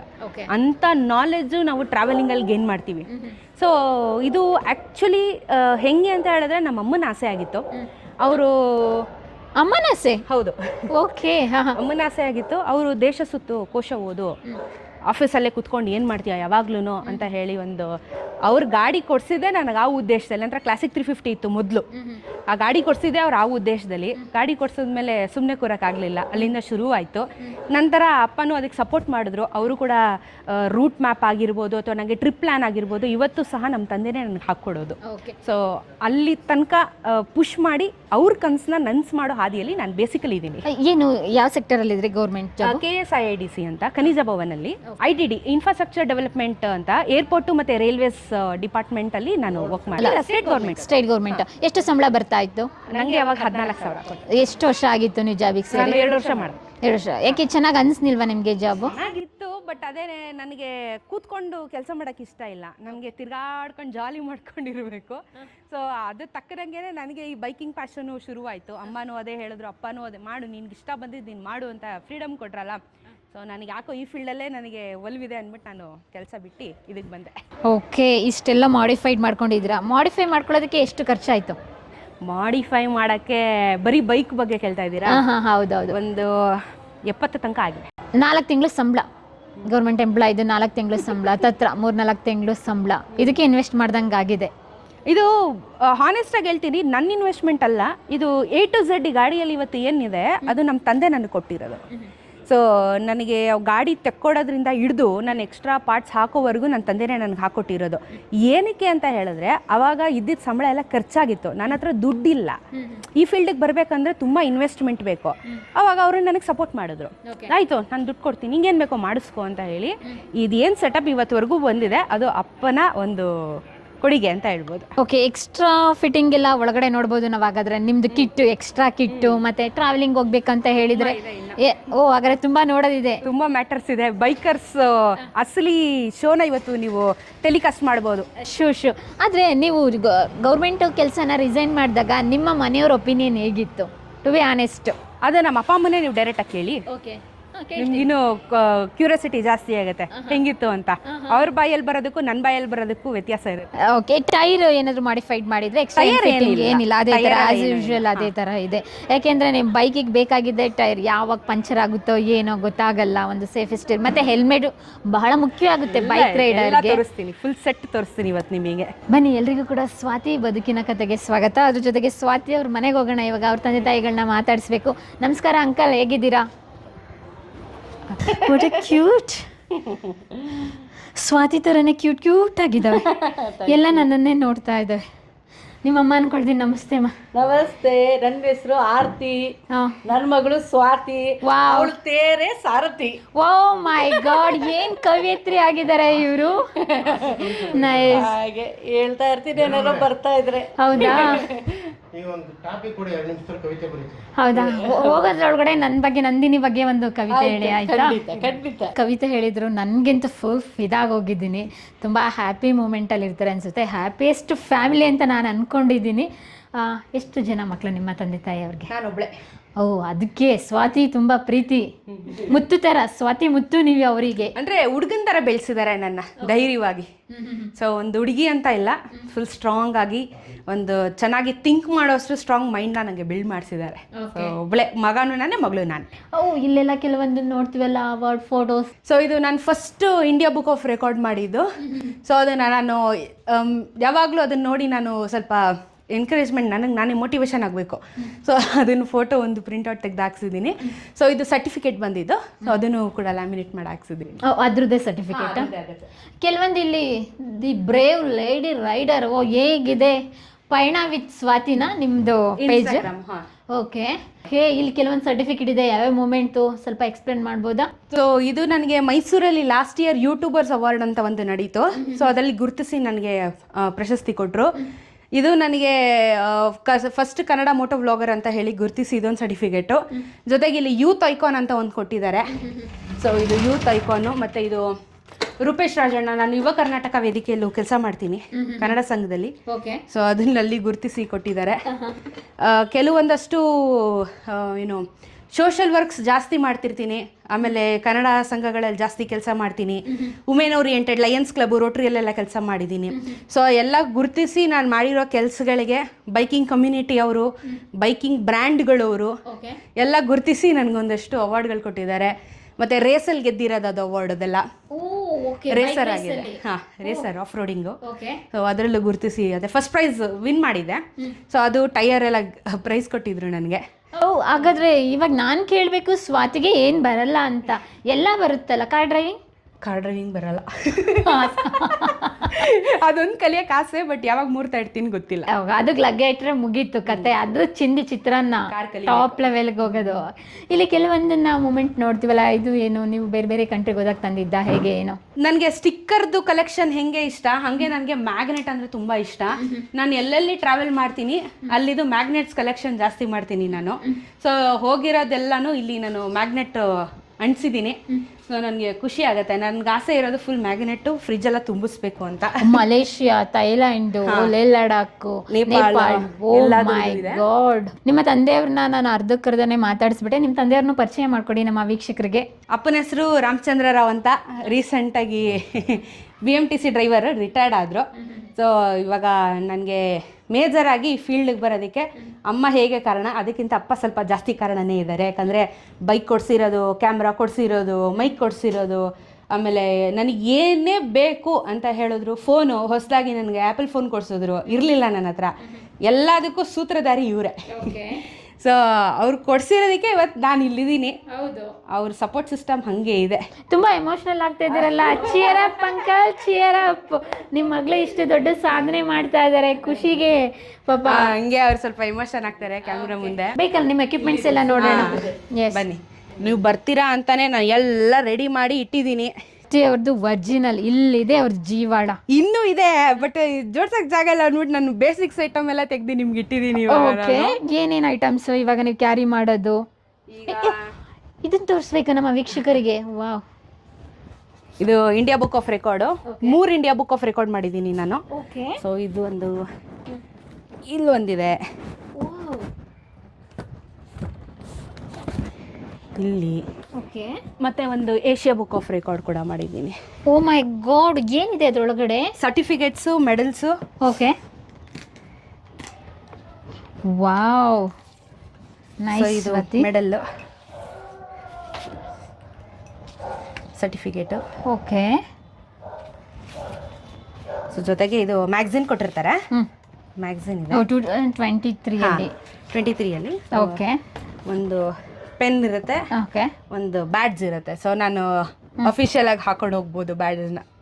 ಹೋಲ್ಡರ್ ಅಂತ ಹೇಳ್ಬೇಕು. Wow, great. ಓಕೆ, ನಮ್ಮ ಕನ್ನಡತಿಯಾಗಿ ಇಷ್ಟೆಲ್ಲ ಅಚೀವ್ ಮಾಡಿರೋದು ನಮಗೂ ತುಂಬ ಖುಷಿ ಆಗ್ತಾ ಇದೆ Swathi. India book of record ಏನು 3 ಸಿಕ್ಕಿದೆಯಲ್ಲ ನಿಮಗೆ? ಎಲ್ಲರಿಗೂ 1 ಸಿಗೋದೇ ತುಂಬ ಕಷ್ಟ. ಹೌದು, ಆ್ಯಕ್ಚುಲಿ ನಾನು ಇನ್ನೂ ಮಾಡಬೇಕು ಅಂತ ತುಂಬ ಆಸೆ ಇದೆ, ಬಟ್ ಸ್ವಲ್ಪ ಫೈನಾನ್ಷಿಯಲ್ ತೊಂದರೆಗಳಿರೋದ್ರಿಂದ ಮಾಡೋದಕ್ಕಾಗ್ತಿಲ್ಲ. ಸೊ ಇದು ಇಂಡಿಯಾ ಬುಕ್ ಆಫ್ ರೆಕಾರ್ಡ್ದು ಇದು ಮೆಡಲ್. ಓಕೆ. ಇದು ಬುಕ್ಕು. ಇದು ಕೂಡ ಪಿನ್ನು. ಅಂದ್ರೆ ಇದರಲ್ಲೆಲ್ಲ ನಿಮ್ಮ ಫೋಟೋಸ್ ಎಲ್ಲ ಇದೆ ಇದೆ. ಇದು ನಮ್ಗೊಂದು ID ಕಾರ್ಡ್ ಕೊಡ್ತಾರೆ. ಫಂಕ್ಷನ್ ಏನು ನಡೆಯಲ್ಲ, ಇದಕ್ಕೆ ನಾವು ಅಪ್ಲೈ ಮಾಡಿರ್ತೀವಿ. ಸೊ ಅಪ್ಲೈ ಮಾಡಿದಾಗ ನಮಗೆ ಕಳಿಸ್ಕೊಡ್ತಾರೆ. ನಾವು ವಿತ್ ಡಾಕ್ಯುಮೆಂಟೇಶನ್ ವಿತ್ ಪ್ರೂಫ್ ಎಲ್ಲಾನು ಕಳಿಸ್ಬೇಕಾಗತ್ತೆ. ಕೆಲವೊಂದು ರೂಲ್ಸ್ ಅಂಡ್ ರೆಗ್ಯುಲೇಷನ್ಸ್ ಇರುತ್ತೆ, ಅದನ್ನೆಲ್ಲ ಫಾಲೋ ಮಾಡಿದ್ಮೇಲೆ ನಮಗೆ ಅಪ್ರೂವಲ್ ಆದ್ರೆ ಈ ತರ ಬರುತ್ತೆ. ಇದು ಸ್ಟಿಕ್ಕರ್ಸ್, ಮತ್ತೆ ಇದಕ್ಕೂ ಬ್ಯಾಡ್ಜ್ ಕೊಟ್ಟಿದ್ದಾರೆ, ಮತ್ತೆ ಪೆನ್, ಮೆಡಲ್ಸ್. ಈ ತರ 4 ರೆಕಾರ್ಡ್ಸ್ ಇದೆ ಟೋಟಲ್ ಆಗಿ ನಂದು. ಇವಾಗ ಮೇಜರ್ ಆಗಿ ನಿಮ್ಮ ಕಿಟ್ಟು ಯಾವ್ದೆಲ್ಲ ಇರುತ್ತೆ, ನಿಮ್ಮ ಕಾಸ್ಟ್ಯೂಮ್ ಯಾವ ರೀತಿ ಇರುತ್ತೆ? ಪ್ರತಿಯೊಂದು ಫೋಟೋದಲ್ಲೂ ಕೂಡ ನೀವು ಜರ್ಕಿನ್ ವೇರ್ ಮಾಡಿರ್ತೀರಾ, ಜಾಕೆಟ್. ಇದು ರೈಡಿಂಗ್ ಜಾಕೆಟ್. ಓಕೆ, ಎಷ್ಟು ಆಕ್ಚುಲಿ ಇದಕ್ಕೆಲ್ಲ ಪ್ರೈಸ್? ಬೇಸಿಕ್ ಎಲ್ಲ 6,500 ಇಂದ ಶುರು ಆಗುತ್ತೆ. ಅಷ್ಟೊಂದು ಕಾಸ್ಟ್ಲಿನಾ? 6,500. ಓಕೆ. ಲಕ್ಷ ಮೋಟೋ ಬ್ಲಾಗರ್ ಆಗ ತುಂಬಾ ಕಷ್ಟ ಇದೆ. ಹಾಗಾದ್ರೆ ಲಕ್ಷ ಇದ್ದವರಷ್ಟೇ ಮೋಟೋ ಬ್ಲಾಗರ್ ಆಗಕ್ಕೆ ಸಾಧ್ಯ. ತುಂಬಾ ಇನ್ವೆಸ್ಟ್ಮೆಂಟ್ ಇದೆ ಇದಕ್ಕೆಲ್ಲ. ಓಕೆ. ಬಟ್ ಸೇಫ್ಟಿ ಇಂಪಾರ್ಟೆಂಟ್ ಅಲ್ವಾ? ಸೊ ಇದರಲ್ಲಿ ನಮಗೆ ಇಲ್ಲಿ ಗಾರ್ಡ್ ಬರುತ್ತೆ, ಇದು ಗಾರ್ಡು, ಆಮೇಲೆ ಬೆನ್ನಿಗೆ. ಸೊ ನಾವು ಬಿದ್ರೂ ಸಹ ನಮ್ಗೇನು ಇಂಪ್ಯಾಕ್ಟ್ ಆಗಬಾರ್ದು, ಆ ರೀತಿ ಇದನ್ನ ಮಾಡ್ತಾರೆ. ಇಲ್ಲೆಲ್ಲ ಇರುತ್ತಲ್ಲ ಗಾರ್ಡ್ ಇಲ್ಲಿದೆ, ಇದರಲ್ಲಿದೆ ನೋಡಿ ಗಾರ್ಡ್ಸ್. ಓ ಓಕೆ ಓಕೆ ಓಕೆ ಓಕೆ. ಹಾ, ಸೇಫ್ಟಿ ಮುಖ್ಯ. ಆ ಸೇಫ್ಟಿಗೋಸ್ಕರ ಏನ್ ಬಿದ್ರುನು ಏನಾದ್ರು ಆಕ್ಸಿಡೆಂಟ್ ಆದ್ರೂ ಇಂಪ್ಯಾಕ್ಟ್ ಆಗಲ್ಲ ಬೋನಿಗೆ. Okay. ಇದು ಕೊಡಿಯುತ್ತೆ, ನಮಗೇನು ಇಂಪ್ಯಾಕ್ಟ್ ಆಗಲ್ಲ. ಸೊ ಈ ತರ ಜಾಕೆಟ್ಸ್ ಇದೆ. ಓಕೆ, ಎಷ್ಟಿದೆ ಜಾಕೆಟ್ಸ್? ನನ್ನ ಹತ್ರ 3 ಇದೆ. 3 ನಗರ. ಇದಕ್ಕೆ ಎಷ್ಟು? ಇದು ನಾನು ತಗೊಂಡಾಗ 5.5, ಇದು 7. ಓಕೆ, 8 ಆಯ್ತು. Oh my god. 3 ಜಾಕೆಟ್ ಸದ್ಯಕ್ಕಿದೆ. 1 ಗ್ರಾಮ್ ಗೋಲ್ಡ್ ಬರೋದಲ್ಲ? ಅಲ್ಲ, 1 ಗ್ರಾಮ್ ಕರೆಕ್ಟ್, 2 ಗ್ರಾಮೇ ಬರೋದು. ಬಟ್ ಇಂಪಾರ್ಟೆಂಟ್ ಅಲ್ಲ ನಮಗಿದು. ಎಸ್, ಅದು ಇಂಪಾರ್ಟೆಂಟ್. ಪ್ಯಾಷನ್ ಇರ್ಬೇಕಲ್ಲ, ಹಾಗಾಗಿ. ಓ, ಇದೊಂದು ಎಕ್ಸ್ಟ್ರಾ ಜರ್ಕಿನ್ ಇದೆಯಲ್ಲ? ಇದು ಏನಕ್ಕೆ ಅಂದ್ರೆ ಇವಾಗ ಎಕ್ಸ್ಟ್ರೀಮ್ ವಿಂಟರ್ ರೈಡ್ಗೆ ಹೋಗ್ತಾ ಇದ್ದೀನಿ ನಾನು. ಲಡಾಖು ಸ್ಪಿಟಿಗೆಲ್ಲ ಹೋದ್ರೆ ನಮಗೆ -ಡಿಗ್ರೀಸ್ ಇರುತ್ತೆ, ಚಳಿ ತುಂಬಾ ಇರುತ್ತೆ, ತಡೆಯೋಕ್ಕಾಗಲ್ಲ. ಸೊ ಅದಕ್ಕೆ ಇದು ಒಂದು ಇನ್ವೆಸ್ಟ್ಮೆಂಟ್ ಮಾಡಲೇಬೇಕು ರೈಡರ್ಸ್. ಟ್ರಾವೆಲರ್ಸ್ ಯೂಶಲಿ ತಗೊಂತಾರೆ, ಬಟ್ ರೈಡರ್ಸು ಸ್ವಲ್ಪ ನಮಗೆ 2 in 1 ಆಗೋ ಥರ ಇನ್ವೆಸ್ಟ್ಮೆಂಟ್ ಮಾಡಿರ್ತೀವಿ. -15 ತನಕ ತಡ್ಕೊಳ್ಳುವಂಥ ಕೆಪಾಸಿಟಿ ಇರೋ ಜಾಕೆಟ್ ಇದು. ಸೊ ಇವಾಗ ಟ್ರಿಪ್ಸಿಗೆ ಇದನ್ನು ಕ್ಯಾರಿ ಮಾಡ್ತಾ ಇರ್ತೀನಿ. ಎಷ್ಟಿದೆ ಈ ಜಾಕೆಟ್ಗೆ? ಇದು 8,000 ಅನ್ಸುತ್ತೆ, ಡೆಕತ್ಲಾನ್ದು. ತುಂಬ ಕಾಸ್ಟ್ಲಿ ಸ್ವಾತಿ ನೀವು. ನೈಸ್. ಸೇಫ್ಟಿ ಮುಖ್ಯ ಎಲ್ಲದಕ್ಕಿಂತ, ದುಡ್ಡಿಗಿಂತ ಜೀವ ಮುಖ್ಯ, ಜೀವನ ಮುಖ್ಯ. ನಿಜ. ಇದು ರೈಡಿಂಗ್ ಪ್ಯಾಂಟ್. ಓಕೆ. ಇದು ಪ್ಯಾಂಟ್ ಬರುತ್ತೆ. ಇದರಲ್ಲಿ ನಮಗೆ ಹಿಪ್ ಗಾರ್ಡು ಮತ್ತೆ ನೀ ಗಾರ್ಡ್ ಇರುತ್ತೆ. ಬಿದ್ರೆ ಇಲ್ಲಿಗೂ ಏಟ್ ಆಗಲ್ಲ, ಮಂಡಿಗೂ ಏಟ್ ಆಗಲ್ಲ, ಒಳಗಡೆ ಗಾರ್ಡ್ಸ್ ಇರುತ್ತೆ. So riding pant compulsory, jacket ಹಂಗೆ ಇದು ಕಂಪಲ್ಸರಿ. ಓಕೆ. ಎಷ್ಟು ಪ್ಯಾಂಟ್ ಸೆಟ್? ಇದು 8.5. ಅಲ್ಲ, ಎಷ್ಟು ಇಟ್ಕೊಂಡಿದ್ದೀರಾ? 2 ಇದೆ ನನ್ನ ಹತ್ರ. ಓಕೆ. ಸೊ ಆಲ್ಟರ್ನೇಟ್ ಆಗಿ ಲಾಂಗಿಗೆ ಹೋದ್ರೆ ಒಂದು, ಶಾರ್ಟಿಗೆ ಹೋದ್ರೆ ಒಂದು, ಆ ಥರ ಆಲ್ಟರ್ನೇಟ್ ಪ್ಯಾಂಟ್ಸ್ ಇಟ್ಟು. ನೀವು ಎಷ್ಟೇ ದಿನ ನೀವು ಜರ್ನಿ ಮಾಡಿದ್ರು 2 ಕ್ಯಾರಿ ಮಾಡ್ತೀರಾ? 2 ಬ್ಯಾಲೆನ್ಸ್ ಇಲ್ಲ, ಒಂದೇ ಕ್ಯಾರಿ ಮಾಡೋದು. ಲಗೇಜ್ ತಗೊಂಡು ಹೋಗಲ್ಲ ನಾವು ಜಾಸ್ತಿ. ಓಕೆ. ನಾವು ಒಂದೊಂದ್ಸತಿ ಸ್ನಾನನೇ ಮಾಡಲ್ಲ, ಸೆಂಟ್ ಹಾಕೊಂಡು ಜೀವನ ಮಾಡ್ಬಿಟ್ಟಿರ್ತೀವಿ. ಮೈ ಗಾಡ್. ಎಷ್ಟು ದಿನ ಸ್ನಾನ ಮಾಡಲ್ಲ? ನಾನು 4 ದಿನ ಸ್ನಾನ ಮಾಡಿಲ್ಲ. ಓಕೆ. ಒಂದ್ಸತಿ ರೈಡಲ್ಲಿ. ಮೇ ಬಿ ಈಗ ನೆಕ್ಸ್ಟ್ ಹೋಗೋ ರೈಡಲ್ಲಿ 1 ವಾರ ಸ್ನಾನ ಇರಲ್ಲ ನನಗೆ. ಸ್ವಾತಿ, ಇಟ್ಸ್ ಪಾಸಿಬಲ್ ಆಗುತ್ತೆ. ಟ್ರಾವೆಲ್ ಲೈಫ್ ಅದು. ಯಾ. ಹಾಗಾದ್ರೆ ನೀವು ಒಂದು ಕ್ಲಾತಿಗೆ ಎಷ್ಟು ಇನ್ವೆಸ್ಟ್ ಮಾಡಿರ್ಬೋದು ಅಂದಾಜು? ಮೋರ್ ದೆನ್ 50,000 ಮೇಲೆ ಆಗಿದೆ ಅಲ್ಲ? ಗೇರ್ಸಿಗೆ 1 ಲಕ್ಷ ಮೇಲೆ ಆಗಿದೆ. ಇದು ಇಷ್ಟೇ ಅಲ್ಲ, ಇದು gloves. Okay. Hand gloves. Okay. So ಇದು ಹಾಕೊಳ್ಳೇಬೇಕು ಕಂಪಲ್ಸರಿ ರೈಡಿಂಗ್ ಅಲ್ಲಿ. ನಮ್ಗೆ ನಕಲ್ ಗಾರ್ಡು ಸೇಫ್ಟಿ ಇರುತ್ತೆ ಬಿದ್ದಾಗ, ಆಮೇಲೆ ಇದು ಸೇಫ್ಟಿ ಇರುತ್ತೆ ಈ ಜಾಗ. ಸೊ ಇದೆಲ್ಲಾನು ಮಿನಿಮಮ್ ಅಂದ್ರೂ ಒಂದು 8,000 to 9,000 ಆಗುತ್ತೆ. ಓಕೆ. ಸೊ ಈ ತರದ್ ಒಂದು 4 ಇಟ್ಕೊಂಡಿದ್ದೀನಿ. ಅಂದ್ರೆ ಬೈಕ್ ರೈಡರ್ ಆದವ್ರಿಗೆ ಗೊತ್ತಿರುತ್ತೆ ಬಾಡಿ ಪಾರ್ಟ್ ಎಷ್ಟು ಇಂಪಾರ್ಟೆಂಟ್ ಅಂತ ಹೇಳಿ. ಒಂದೊಂದ್ ಪಾರ್ಟ್ಸ್ ಸೇಫ್ಟಿ ಮಾಡಿರ್ತೀವಿ ನಾವು ಬಾಡಿಯಲ್ಲಿ, ಕೆಳಗಿನ ಮೇಲ್ ತನಕ. ಓ ಗ್ರೇಟ್. ಹಾಗಾದ್ರೆ ಇವಾಗ ಮಾಮೂಲಿ ಯೂಶಲಿ ಕೂಡ ಬೈಕ್ ರೈಡ್ ಮಾಡೋರು ವೇರ್ ಮಾಡಿದ್ರೆ ಏನ್ ತಪ್ಪೇನೋ ತಪ್ಪಿಲ್ಲ, ಆರಾಮಾಗಿ ಯೂಸ್ ಮಾಡಬಹುದು. ಟ್ರಾವೆಲರ್ ಮತ್ತೆ ಟ್ರಕ್ಕರೇ ಯೂಸ್ ಮಾಡ್ಬೇಕು ಅಂತ ಏನಿಲ್ಲ. ಆದ್ರೆ ನೀವಂದ್ರೆ ಲಾಂಗ್ ಜರ್ನಿ ಇರುತ್ತಲ್ಲ, ಮಸ್ಟ್ ಅಂಡ್ ಶುಡ್ ಎಷ್ಟು ಕ್ಯಾರಿ ಮಾಡ್ಲೇಬೇಕು. ಕ್ಲಾತ್ ಇದೆ ತುಂಬಾ ಇದೆ ಅಂದ್ರೆ ಒಳಗಡೆ ವಾರ್ಮರ್ಸ್ ಎಲ್ಲ ಹಾಕೋತೀವಿ ನಾವು ಚಳಿಗೆ. ಓಕೆ. ಥರ್ಮಲ್ಸ್ ಬರುತ್ತೆ, ಡೆಕತ್ಲಾನ್ ಅಲ್ಲೆಲ್ಲ ಥರ್ಮಲ್ಸ್ ಬರುತ್ತೆ, ಅದನ್ನ ಹಾಕೋತೀವಿ. ಇಲ್ಲ ಅಂದ್ರೆ ಶಾರ್ಟ್ಸ್ ಹಾಕೊಂಡ್ ಬಿಡ್ತೀವಿ, ಶಾರ್ಟ್ಸ್ ಹಾಕೊಂಡು ರೈಡಿಂಗ್ ಗೇರ್ಸ್ ಹಾಕೊಂಡ್ಬಿಡ್ತೀವಿ ನಾವು, ಅಷ್ಟೇ ಮುಗೀತು. ಬಟ್ಟೆ ಜಾಸ್ತಿ ಕ್ಯಾರಿ ಮಾಡಲ್ಲ ನಾವು. ಇರೋದ್ರಲ್ಲೇ ರಾತ್ರಿ ವಾಶ್ ಮಾಡ್ತೀವಿ, ಒಣಗಿದ್ರು ಒಣಗಿಲ್ಲ ಅಂದ್ರೆ ನೆಕ್ಸ್ಟ್ ಡೇ ಅದನ್ನ ಹಾಕೊಂಡು ಹೋಗ್ತೀವಿ, ಗಾಳಿಗೆ ಹೊಂದ್ಕೊಳ್ಳುತ್ತೆ. ಆ ತರ ಮಾಡಿದ್ದು ಉಂಟು, ತುಂಬಾ ಸತಿ ಮಾಡಿದೀವಿ. ಓಕೆ. ಇದೆಲ್ಲ ರೈನ್ ಗೇರ್ಸ್, ಮಳೆಗಾಲಕ್ಕೆ ಕಂಪಲ್ಸರಿ ಇಟ್ಕೋತೀವಿ. ಅಂದ್ರೆ ಎಲ್ಲಾ ಸೀಸನ್ ಆಗೋದನ್ನು ನೀವು ಕ್ಯಾರಿ ಇದೆ ನಿಮ್ಮ ಹತ್ರ? ಇಟ್ಕೋತೀವಿ ನಾವು. ಓಕೆ. ಇದು ನಮಗೆ ವಿಂಟರ್ ರೈಡ್ಸ್ ಅಲ್ಲಿ ತುಂಬಾ ಹೆಲ್ಪ್ ಮಾಡುತ್ತೆ. ಮಳೆಗಿಂತ ಜಾಸ್ತಿ ಚಳಿಗೆ ಹೆಲ್ಪ್ ಮಾಡುತ್ತೆ ಇದು. ಯಾಕಂದ್ರೆ ನಾವು ಎಷ್ಟೇ ಬೆಚ್ಚಗೆ ಮಾಡಿದ್ರು ನಾವು ಓಡಿಸೋ ಸ್ಪೀಡಿಗೆ ಚಳಿ ತಡಿಯಲ್ಲ ಬಾಡಿ, ನಮಗೆ ಅಭ್ಯಾಸ ಇರಲ್ಲ ಈ ಟೆಂಪ್ರೇಚರ್ ಆ ಟೆಂಪ್ರೇಚರು. ಸೊ ನಾವು ಏನು ಮಾಡ್ತೀವಿ, ಜಾಕೆಟ್ ಮೇಲೆ ರೈನ್ ಗೇರ್ಸ್ ಹಾಕೊಂಡ್ಬಿಡ್ತೀವಿ. ಸೊ ಫುಲ್ ವಾರ್ಮ್ ಆಗಿರುತ್ತೆ ನಮಗೆ. ಓಕೆ. ಇದು ರೈನ್ ಕೋಟ್? ರೈನ್ ಕೋಟ್ಸ್, ಇವೆಲ್ಲ ರೈನ್ ಕೋಟ್ಸ್ಗಳು. ಓಕೆ. ಇದು ಎಲ್ಲ ಡಬಲ್ ಸೆಟ್ ಇರುತ್ತೆ. ಓಕೆ. ಇದು ಹೈಡ್ರೇಷನ್ ಬ್ಯಾಗ್ ಅಂತ ಕರೀತಾರೆ. ಸೊ ಇದು ಹೈಡ್ರೇಷನ್ ಬ್ಯಾಗು. ಇದು ನೀರು ಕುಡಿಯೋಕೆ ಯೂಸ್ ಮಾಡ್ತೀವಿ ನಾವು. ವಾಟರ್ ಬಾಟಲ್ ಎಲ್ಲ ಜಾಸ್ತಿ ಕ್ಯಾರಿ ಮಾಡಲ್ಲ. ಪ್ಲಾಸ್ಟಿಕ್ ಅಂತಲೂ ಹೌದು, ಪ್ಲಸ್ ನಮಗೆ ಹೆಲ್ಮೆಟ್ ಹಾಕೊಂಡಿರ್ತೀವಿ, ಯಾವಾಗಲೂ ತೆಗ್ದು ಕುಡಿಯೋ ಪೇಷನ್ಸ್ ನಮಗಿರಲ್ಲ. ಇದು 2 ಲೀಟ್ರ್ ನೀರು ಇಡ್ಸುತ್ತೆ ಇದ್ರೊಳಗಡೆ. ನೀರು ಹಾಕ್ಕೊಂಡು ಜಾಕೆಟ್ ಒಳಗೆ ಹಾಕೋತೀವಿ, ಇಲ್ಲಾಂದ್ರೆ ಈ ಬ್ಯಾಗ್ ಒಳಗೇನೆ ಹಿಂಗೆ ಫಿಟ್ ಮಾಡ್ಕೊಂಡು ಹಿಂದೆ ಹಾಕೊಂಡ್ಬಿಟ್ರೆ ಇಲ್ಲಿಂದ ಫಿಟ್ಟಿಂಗ್ ಬಟ್ಟೆ ಹಚ್ಚಿಕೊಂಡು ನೀರು ಕುಡ್ಕೊಂಡು ಹೋಗ್ತಾ ಇರ್ತೀವಿ. ಓಕೆ. ಈ ಬಾಟಲ್ಗೆ ಎಷ್ಟು? ಇದಕ್ಕೆ ಇದೊಂದಕ್ಕೇನೆ 800 ರೂಪಾಯಿ. ಸೊ ಈ ಬ್ಯಾಗ್ಗೆ 1,500 ಡೆಕತ್ಲಾನ್. ಓಕೆ. ಎಲ್ಲ ಡೆಕತ್ಲಾನ್? ಆಲ್ಮೋಸ್ಟ್ ಕೆಲವೊಂದು ಡೆಕತ್ಲಾನ್ ಇರುತ್ತೆ, ಕೆಲವೊಂದು ಆನ್ಲೈನು, ಎಲ್ಲ ಮಿಕ್ಸ್ ಮ್ಯಾಚ್ ನಮ್ದು. ಯಾವಾಗ ಎಲ್ಲ ಹೆಂಗ್ ಸಿಗುತ್ತೋ ಹಂಗೆ ಮಾಡ್ತೀವಿ. ಸೊ ಬೈಕರ್ಸು ಜಾಸ್ತಿ ಈ ಥರ ನೀವು ನೋಡಿರ್ತೀರಾ, ಇದನ್ನ ಹಿಂಗೆ ತೈಸ್ ಬ್ಯಾಗ್ ಅಂತ ಕರಿತೀವಿ. ಮೊಬೈಲು, ಲೈಸೆನ್ಸ್, DL ಅದು ಇದು ಏನಾದರೂ ಇದ್ರೆ ಎಲ್ಲ ಇದ್ರೆ ಇಟ್ಕೊಂಡ್ಬಿಡ್ತೀವಿ. ರೈಡಿಂಗಲ್ಲಿ ಟಕ್ ಅಂತ ಸಿಕ್ಬೇಕು ನಮಗೆ ಅಂತ ಹೇಳ್ಬಿಟ್ಟು. ಸೊ ಈಸಿ ಆಕ್ಸೆಸ್ಗೆ. ಸೊ ಇದು ಟ್ಯಾಂಕ್ ಬ್ಯಾಗ್ ಅಂತ ಕರೀತಾರೆ. ಈ ಥರ ಬ್ಯಾಗ್ ಇರುತ್ತೆ. ಇದು ಒಳಗಡೆ ಫುಲ್ಲು ಕ್ಯಾಮ್ರಾ ಇಟ್ಟಿರ್ತೀನಿ ನಾನು. ಕ್ಯಾಮ್ರಾ ಮಾಡ್ತೀನಿ. ಗೋಪ್ರೋ ಮಾಡಲೇಬೇಕಲ್ಲ, ನಂದು ಫುಟೇಜಸ್ ಎಲ್ಲ ತಕ್ಕೊಳ್ಳೋಕೆ. ಆಮೇಲೆ ರೈನ್ ಕೋಟ್ಗಳು, ಡಾಕ್ಯುಮೆಂಟೇಶನ್ಸ್ಗಳು ಏನಾದರೂ ಬೇಕು ಅಂತ ಹೇಳಿದ್ರೆ ಇದು ಮುಂದೆ ಟ್ಯಾಂಕ್ ಇದೆಯಲ್ವಾ, ಟ್ಯಾಂಕ್ ಮೇಲೆ ಇದು ಮ್ಯಾಗ್ನೆಟ್, ಇದನ್ನ ಅಂಟಿಸಿದ್ರೆ ಆಯ್ತು. ಸೊ ಇದು 2 in 1. ಬ್ಯಾಗ್ ಹಿಂದೆನೂ ಹಾಕೋಬಹುದು, ಗಾಡಿಗೆ ಅಂಟಿಸ್ಲೂಬಹುದು. ಇವಾಗ ಗಾಡಿ ರೈಡ್ ಗಾಡಿ ಹತ್ರ ಇರುತ್ತೆ, ನೀವು ಗಾಡಿ ಬಿಟ್ಟು ಹೋಗ್ಬೇಕಾದ್ರೆ ಕ್ಯಾರಿ ಮಾಡ್ಬೇಕಾದ್ರೆ ಹೋಗ್ಬೋದು. ಅದೇ ಮಳೆಗಾಲದಲ್ಲೆಲ್ಲ ಹೇಗೆ? ಇದು ರೈನ್ ಕವರ್ ಇದೆ ಇದಕ್ಕೆ. ಸೊ ರೈನ್ ಕವರ್ ಇಷ್ಟೇ ಇದು. ಇದರಲ್ಲಿ 3 days ಬಟ್ಟೆ ಇಡ್ಸುತ್ತೆ ನಮಗೆ. ಓಕೆ. ಇದೇ ನಿಮ್ದು ಕ್ಯಾರಿ ಬ್ಯಾಗ್ ಅಂತ ಹೇಳಿದ್ರೆ ಇಷ್ಟೇ ನಮ್ದು. ಎಷ್ಟು ಪುಟಾಣಿ ಇದು.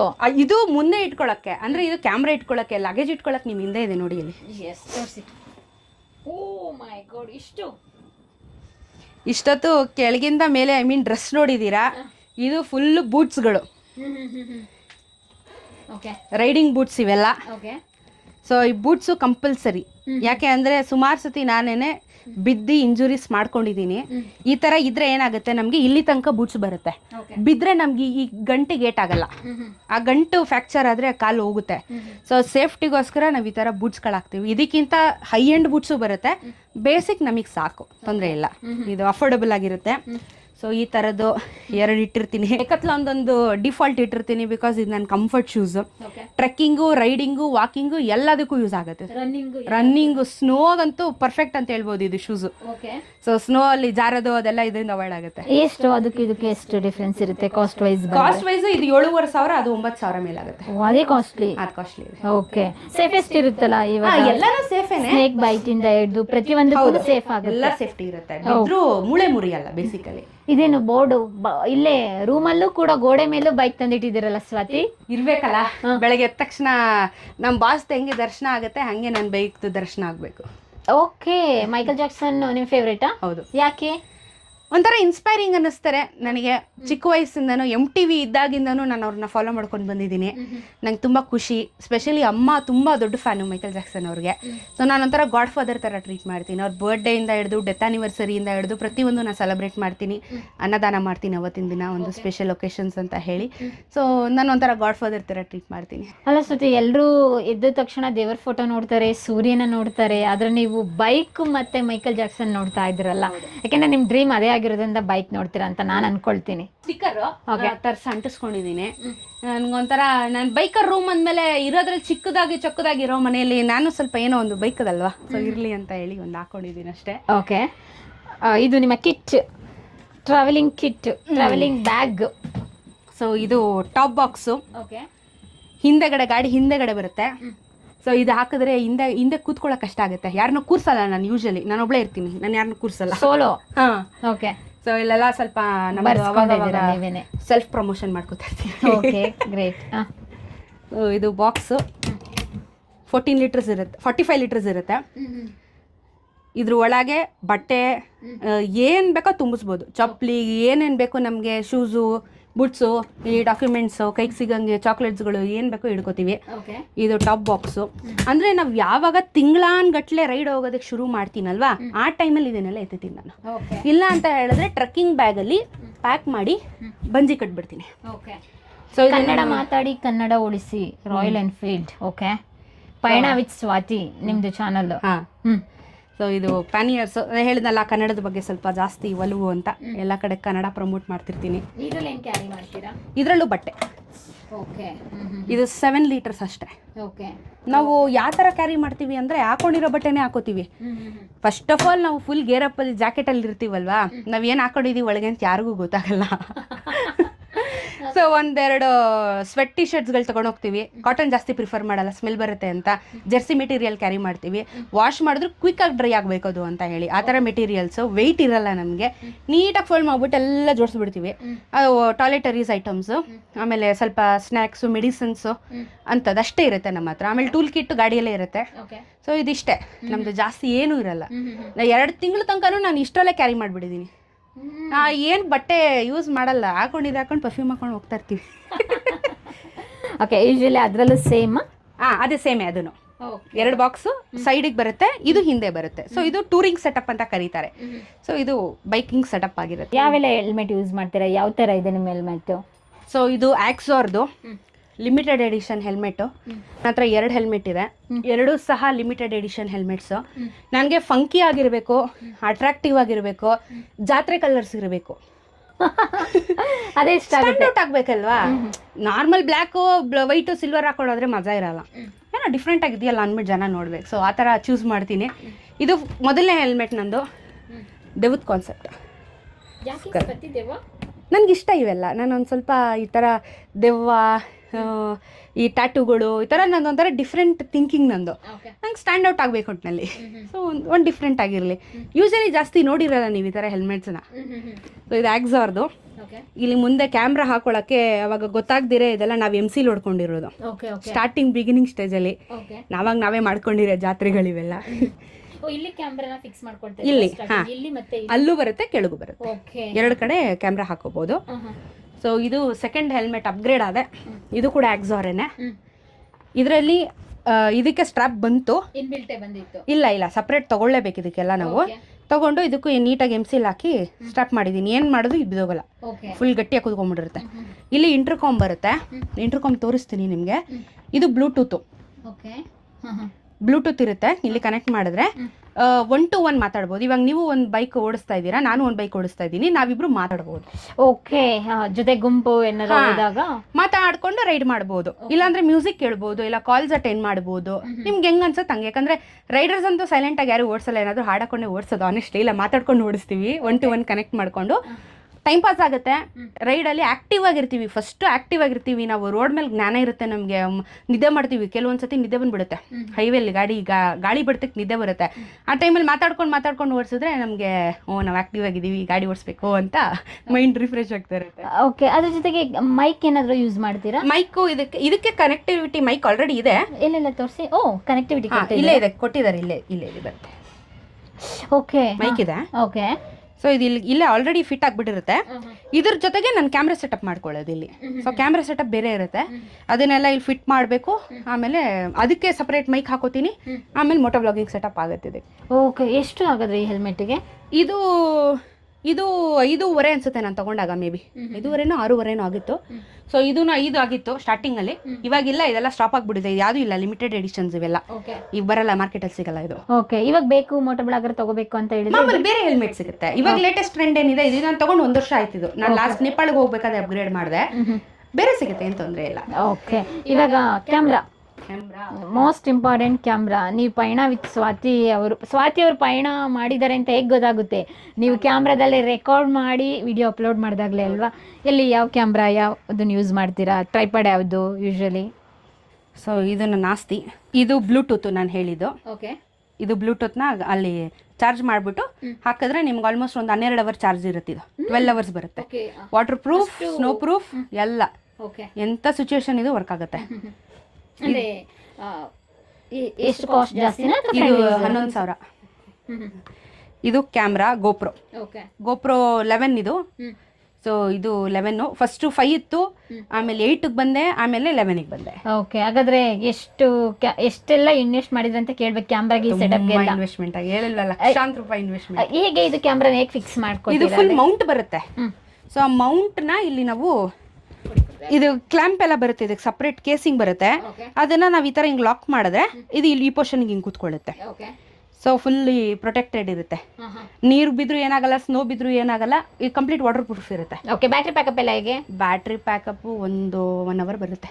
ಕಂಟಿನ್ಯೂಸ್ ಯೂಸ್ ಮಾಡಿದ್ರೆ 1 ಅವರು, ಬಿಟ್ಟು ಮಾಡ್ತೀನಿ ಅಂದರೆ ಆರಾಮಾಗಿ 1 ದಿನ ಮಾಡ್ಬೋದು. ಆಕ್ಚುಲಿ ಇದು ಫ್ರಂಟ್ ಬ್ಯಾಕ್ ಮಾಡ್ಕೋಬೋದಾ ಅಥವಾ ಫ್ರಂಟ್ ಅಷ್ಟೇನಾ? ಇಲ್ಲ, ಫ್ರಂಟ್ ಮಾತ್ರ. ಓಕೆ, ಫ್ರಂಟ್ ಮಾತ್ರ. ಬ್ಯಾಕ್ ಅಂದ್ರೆ ಹಿಂದೆ ಒಂದು ಹಾಕೋಬೇಕಾಗುತ್ತೆ, ತಲೆ ಮೇಲೆ ಒಂದು ಹಾಕೋಬೇಕಾಗುತ್ತೆ. ಓಕೆ, ನಿಮ್ದು ಹೇಗಿರುತ್ತೆ? ನಂದು 360. ಓಕೆ ಓಕೆ ಓಕೆ, ಇನ್ಸ್ಟಾ 360 ಇಟ್ಟಿದ್ದೀನಿ ನಾನು. ಓಕೆ, ಸೊ ಇದು ಫ್ರಂಟ್ ಬ್ಯಾಕ್ ಇದೇ ಕ್ಯಾಪ್ಚರ್ ಮಾಡುತ್ತೆ ನನಗೆ. ಯೂಶಲಿ ಇವಾಗ ಇದು ಯೂಸ್ ಮಾಡ್ತಾರೆ. 360 ಅಪ್ಗ್ರೇಡ್ ಆಗಿರೋದು ಇವಾಗೆಲ್ಲ. ಓಕೆ, ಸೊ ಮುಂದೆಗಡೆ ಗಾಡಿಯಲ್ಲಿ ಇದಕ್ಕೆ ಮೌಂಟ್ ಹಾಕಿದ್ದೀನಿ. ಆ ಮೌಂಟಿಗೆ ಇದ್ರದ್ದು ಒಂದು ಕಡ್ಡಿ ಬರುತ್ತೆ, ಇನ್ವಿಸಿಬಲ್ ಸ್ಟಿಕ್. ಅದನ್ನ ಹಾಕಿದ್ರೆ ಫುಲ್ ಕ್ಯಾಪ್ಚರ್ ಸಿಗುತ್ತೆ. ಇದು ಮೈಕ್ಗಳು ಇಟ್ಟಿದ್ದೀನಿ. ಓಕೆ, ಸೊ ಎಲ್ಲ ರೋಡ್ ಮೈಕ್ಸ್ ಇಟ್ಟಿದ್ದೀನಿ. ಓಕೆ, ಸೊ ಲೈಟಿಂಗ್ ಇಟ್ಟಿದ್ದೀನಿ. ಲೈಟಿಂಗ್ ಅದಕ್ಕಾದ್ರೂ ಶೂಟಿಗೆ ಸಾಲಿಲ್ಲ ಅಂತ ಹೇಳಿದ್ರೆ ಒಳ್ಳೆ ಲೈಟಿಂಗ್ ಬರುತ್ತೆ. Okay, nice nice.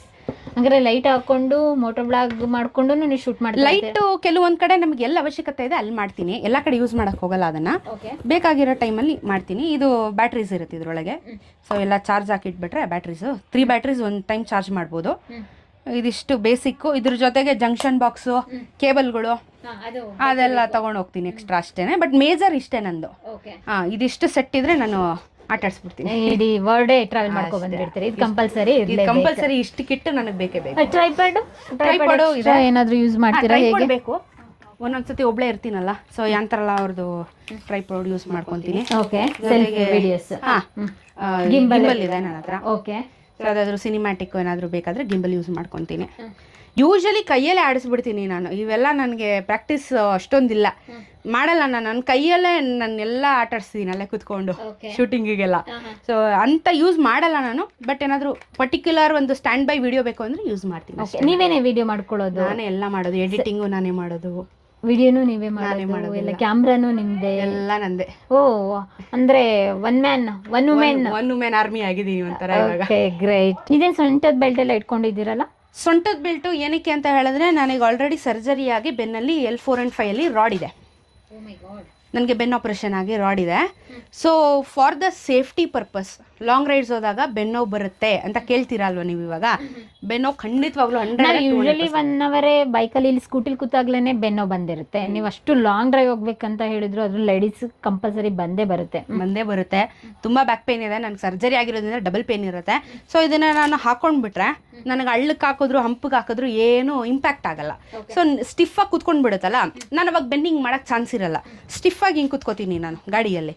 ಸೊ ನನಗೆ ಪ್ರೊಟೆಕ್ಷನ್ ಇರುತ್ತೆ. ಇದ್ರ ಜೊತೆಗೆ ಇದು ಸರ್ಜರಿ ಆಗಿರೋರು ಹಾಕೋಬೇಕು ಅಂತೇನಿಲ್ಲ. ಎಲ್ಲ ಬೈಕರ್ಸ್ ಇವಾಗ ಯೂಸ್ ಮಾಡೋಕ್ಕೆ ಶುರು ಮಾಡಿದ್ದಾರೆ ಇದನ್ನು ಸೇಫ್ಟಿಗೋಸ್ಕರ, ಬೆನ್ನೇ ನೋವು ಬರಬಾರ್ದು ಅಂತ ಹೇಳಿ. ಇದು ಪೋಸ್ಚರ್ ಕರೆಕ್ಟರ್ ಅಂತ ಹೇಳ್ತಾರೆ. ಇದು ತುಂಬಾ ಹೆಲ್ಪ್ ಮಾಡುತ್ತೆ. ಯಾವುದಕ್ಕೆ ಅಂತ ಹೇಳಿದ್ರೆ, ಲಾಂಗ್ ರೈಡ್ಸ್ ಹೋದಾಗ ಶೋಲ್ಡರ್ ಪೈನ್ ಬರುತ್ತೆ, ಕತ್ತು ನೋವು ಬರುತ್ತೆ. ಹೆಲ್ಮೆಟ್ ಹಾಕಿ ನಮಗಿಲ್ಲಿ ಇಂಪ್ಯಾಕ್ಟ್ ಆಗೋಕ್ಕೆ ಶುರುವಾಗುತ್ತೆ. ಭಾರ 2.5 kg ಇದೆ ಅದು ಹೆಲ್ಮೆಟ್. ಅದ್ರ ಮೇಲೆ ಕ್ಯಾಮ್ರಾ 1 kg ಜಾಸ್ತಿ, 1 kg ಜಾಸ್ತಿ ಬೀಳುತ್ತೆ. ಸೊ ಇದು ಹೆಂಗೆ ಅಂದರೆ, ಇದನ್ನು ಈ ಥರ ಹಿಂಗೆ ಹಿಂದೆಗಡೆಯಿಂದ ಹಾಕ್ಕೊಂಡ್ರೆ, ಹಿಂಗೆ ಹಾಕ್ಕೊಂಡು ಫುಲ್ ಟೈಟ್ ಮಾಡ್ಕೊಂಡು ಫಿಟ್ ಮಾಡಿಕೊಂಡ್ರೆ ನಾವು ಈ ಥರ ಬರುತ್ತೆ. ಫುಲ್ ಟೈಟಾಗಿ ಹಿಂಗೆ ಬರುತ್ತೆ, ಈ ಥರ ಬರುತ್ತೆ. ಸೊ ಅವಾಗ ನಾವು ರೈಡ್ ಮಾಡಬೇಕಾದ್ರೆ ಹಿಂಗಾಗಲ್ಲ, ಸ್ಟಿಫಾಗಿ ಹಿಂಗಿರುತ್ತೆ ಬಾಡಿ. ಆವಾಗ ನಮಗೆ ಇಲ್ಲ, ಆ್ಯಕ್ಚುಲಿ ನನಗೆ ಬೋನ್ ಬಲ್ಜ್ ಆಗಿದೆ ಆಲ್ರೆಡಿ. ಯಾಕಂದರೆ ಹೆವಿ ಗೇರ್ಸ್ ಹಾಕ್ತೀನಿ, ಹೆವಿ ಹೆಲ್ಮೆಟ್ಟು 10 to 12 hours ಅದೇ ಹೆಲ್ಮೆಟಲ್ಲಿ ಇರ್ತೀನಿ ನಾನು. ವೆಯ್ಟ್ ತಡೆಯೋಕ್ಕಾಗದೇ ನನಗಿಲ್ಲಿ ಇಂಪ್ರೆಷನ್ ಆಗೋಗ್ಬಿಟ್ಟಿದೆ. ಸೊ ಏನಾಗುತ್ತೆ, ನಂಗೆ ಈ ಥರ ಪೋಸ್ಚರ್ ಕರೆಕ್ಟರ್ನ ಡಾಕ್ಟ್ರು ಹೇಳಿದ್ದಾರೆ ಯೂಸ್ ಮಾಡಬೇಕು ನೀನು ಅಂತ. ಸೊ ಈಗ ಯೂಸ್ ಮಾಡಿದಾಗ ಏನಾಗುತ್ತೆ, ನನ್ನ ಬಾಡಿ ಹಿಂಗಾಗಲ್ಲ, ಹಿಂಗೆ ಇರುತ್ತೆ. ಸೊ ಕಂಫರ್ಟಬಲ್ ರೈಡ್ ಮಾಡ್ಬೋದು. ಇದು ಕೂಡ ಇವಾಗ ಎಲ್ಲ ರೈಡರ್ಸ್ಗಳು ಯೂಸ್ ಮಾಡೋಕ್ಕೆ ಶುರು ಮಾಡಿಬಿಟ್ಟಿದ್ದಾರೆ. ಸೊ ಕಂಫರ್ಟ್ ರೈಡಿಗೋಸ್ಕರ, ಸೇಫ್ಟಿ ಪ್ಲಸ್ ಕಂಫರ್ಟ್.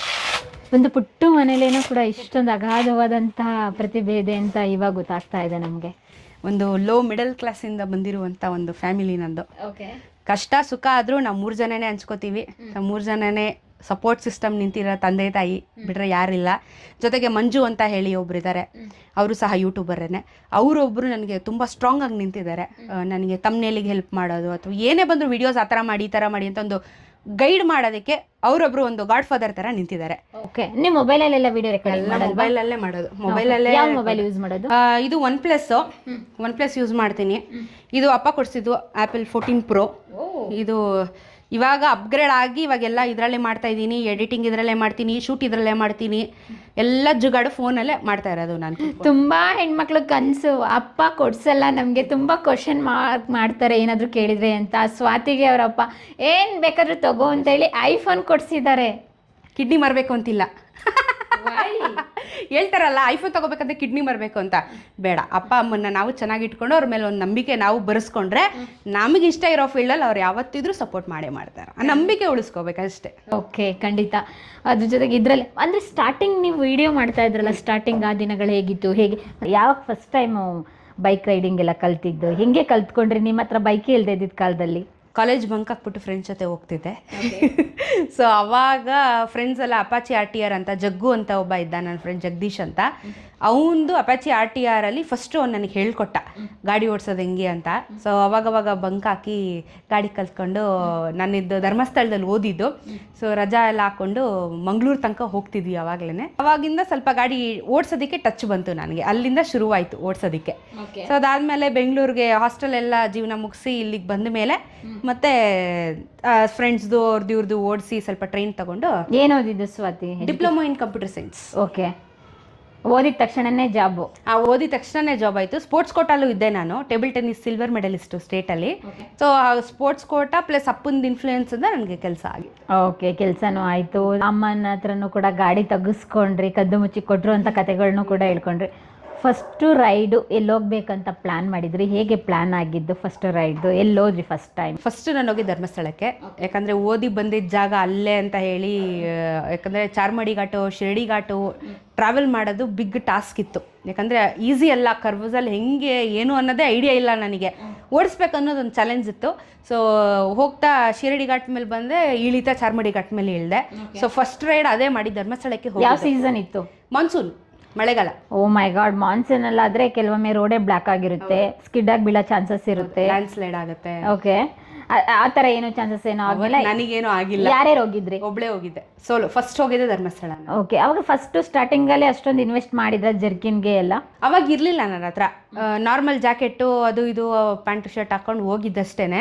ಅಲ್ಲಿಂದ ಬಂದ ಮೇಲೆ ರಿಯಲೈಸ್ ಆಯಿತು ಈ ಥರನೂ ಇನ್ವೆಸ್ಟ್ ಮಾಡಬೇಕು ಅಂತ ಹೇಳಿ. ಕ್ಯಾಮ್ರಾ ಸಮೇತ ಇರಲಿಲ್ಲ ನನ್ನ ಹತ್ರ.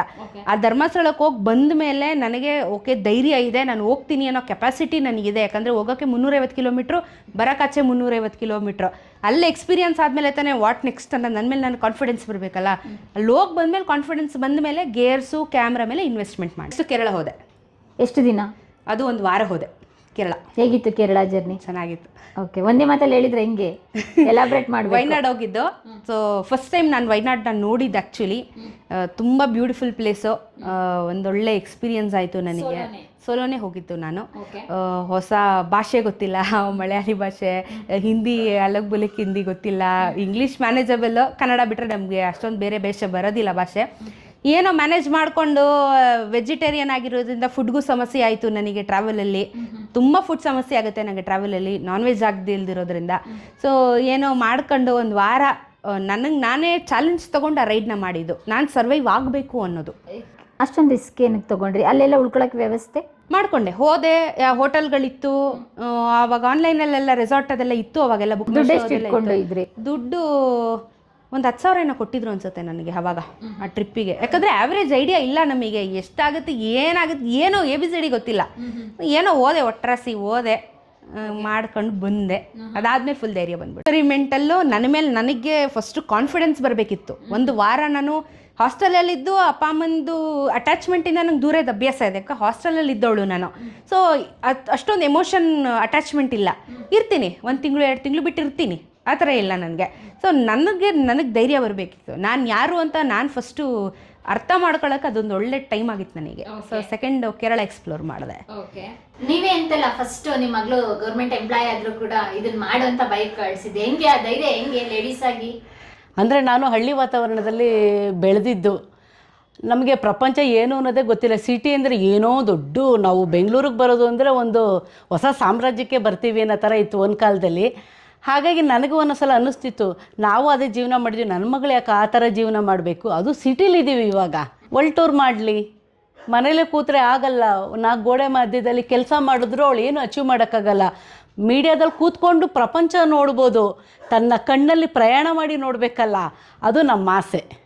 ನನಗಂತೂ ತುಂಬಾ ಇತ್ತು. ಅವ್ರ ಅಪ್ಪನಿಗೆ ಹೇಳ್ದೇನೆ ನಾನು ಗಾಡಿ ತೆಕ್ಕೊಟ್ಟಿದ್ದೆ. ಸ್ವಲ್ಪ ದಿನ 6 ತಿಂಗಳು ಅದನ್ನು ಮೇಂಟೈನ್ ಮಾಡ್ತಿದ್ದ, ಫ್ರೆಂಡು ಅಂತ ಸುಳ್ಳು ಹೇಳಿ ಅವಳು ಕೊಡಿಸಿ, ಆಮೇಲೆ ಗೊತ್ತಾಗೋಯ್ತು 1.5 ಲಕ್ಷ ಕೊಟ್ಟು ಸೆಕೆಂಡ್ಸ್ ತೆಕ್ಕೊಟ್ಟಿದ್ದೆ. ನನಗೆ ಅಷ್ಟೊಂದು ಅನುಕೂಲ ಇರಲಿಲ್ಲ, ಏನೋ ಒಂದು ಸಾಲ ಮಾಡಿ ಸಸ್ಪೆನ್ಸ್ ಆಗಿ ತೆಕ್ಕೊಟ್ಟೆ.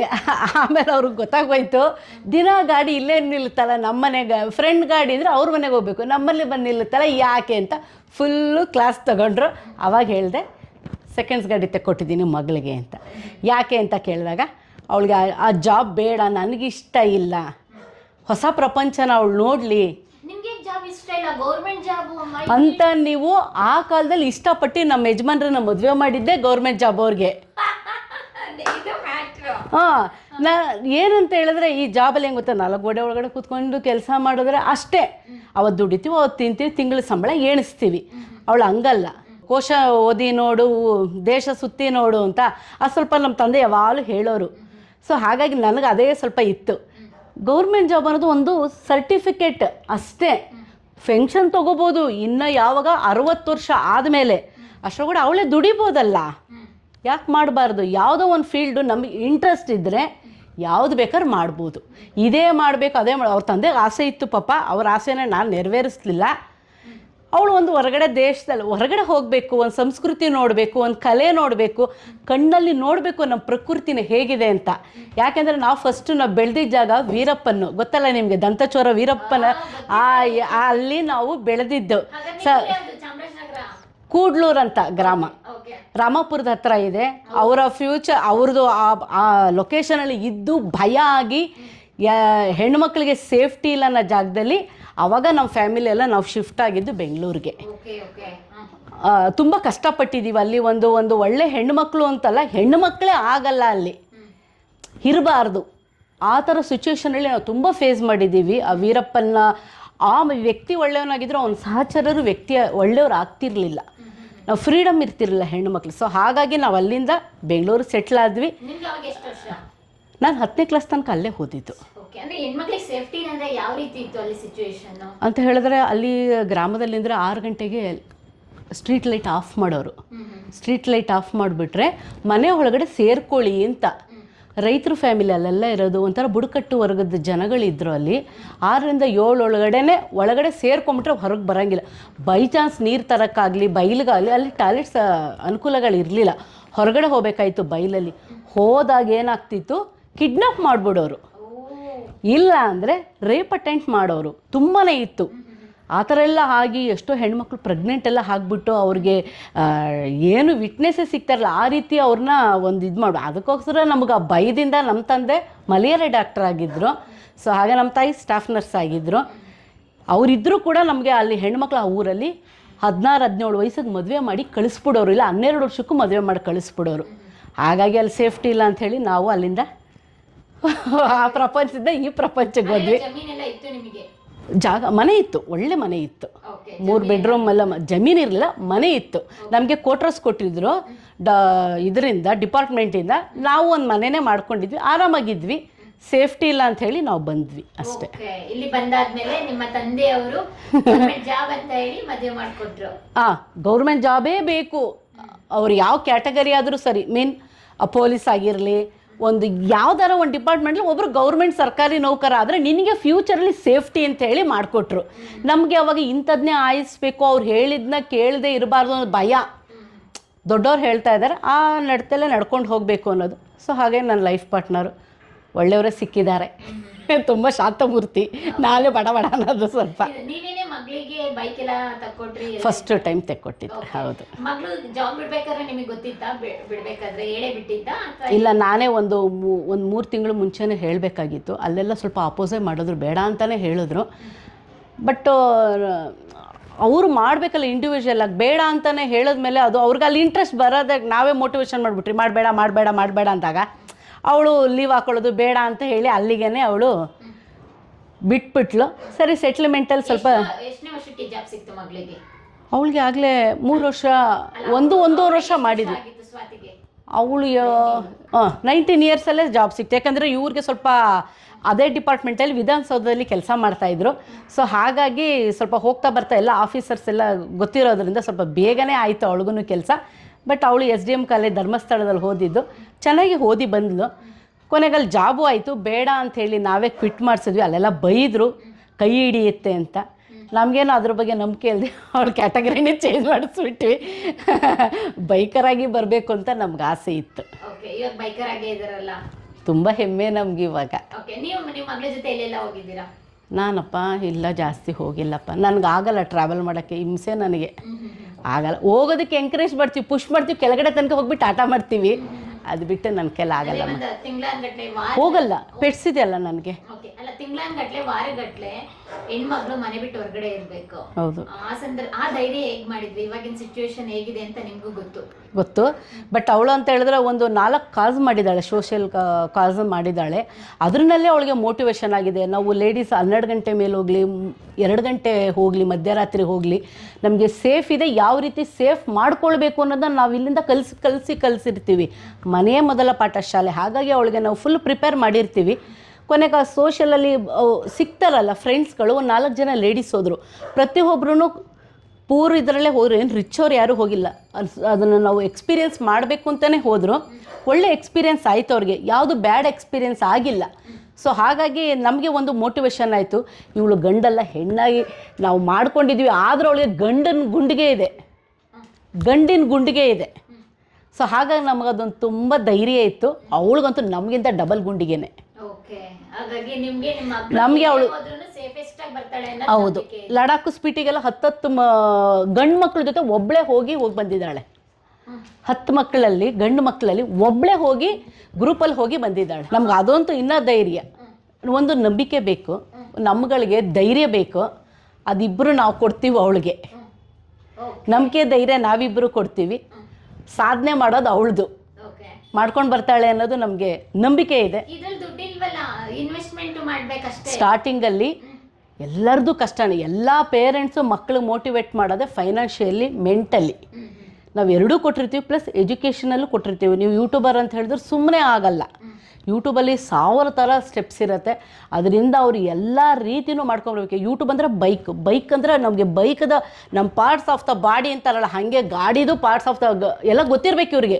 ಒಂದು ಕಡೆ ರಿಪೇರಿ ಆಗಿರಲಿ, ಒಂದು ಕಡೆ ಕರ್ಕೊಂಡು ಹೋಗ್ತೀನಿ, ಒಂದು ಟೋಯಿಂಗ್ ಮಾಡಬೇಕು, ಒಂದು ಏನು ತಿಳ್ಕೋಬೇಕು, ಒಂದು ನೇಚರಲ್ಲಿ ಯಾವ ಥರ ಟ್ರಾವೆಲ್ ಮಾಡಬೇಕು, ಏನು ವಿಡಿಯೋಗ್ರಫಿ ತೆಗಿಬೇಕು, ಜನಗಳಿಗೆ ಯಾವ ರೀತಿ ಮೋಟಿವೇಟ್ ಮಾಡಬೇಕು, ಜನಗಳಿಗೆ ಯಾವ ರೀತಿ ಕೊಡಬೇಕು ವಿಡಿಯೋ ಅನ್ನೋದನ್ನ ಪ್ರತಿಯೊಂದು ಅವಳು ಇಲ್ಲಿಂದ ಕಲಿತು ಹೋಗಿರ್ತಾಳೆ.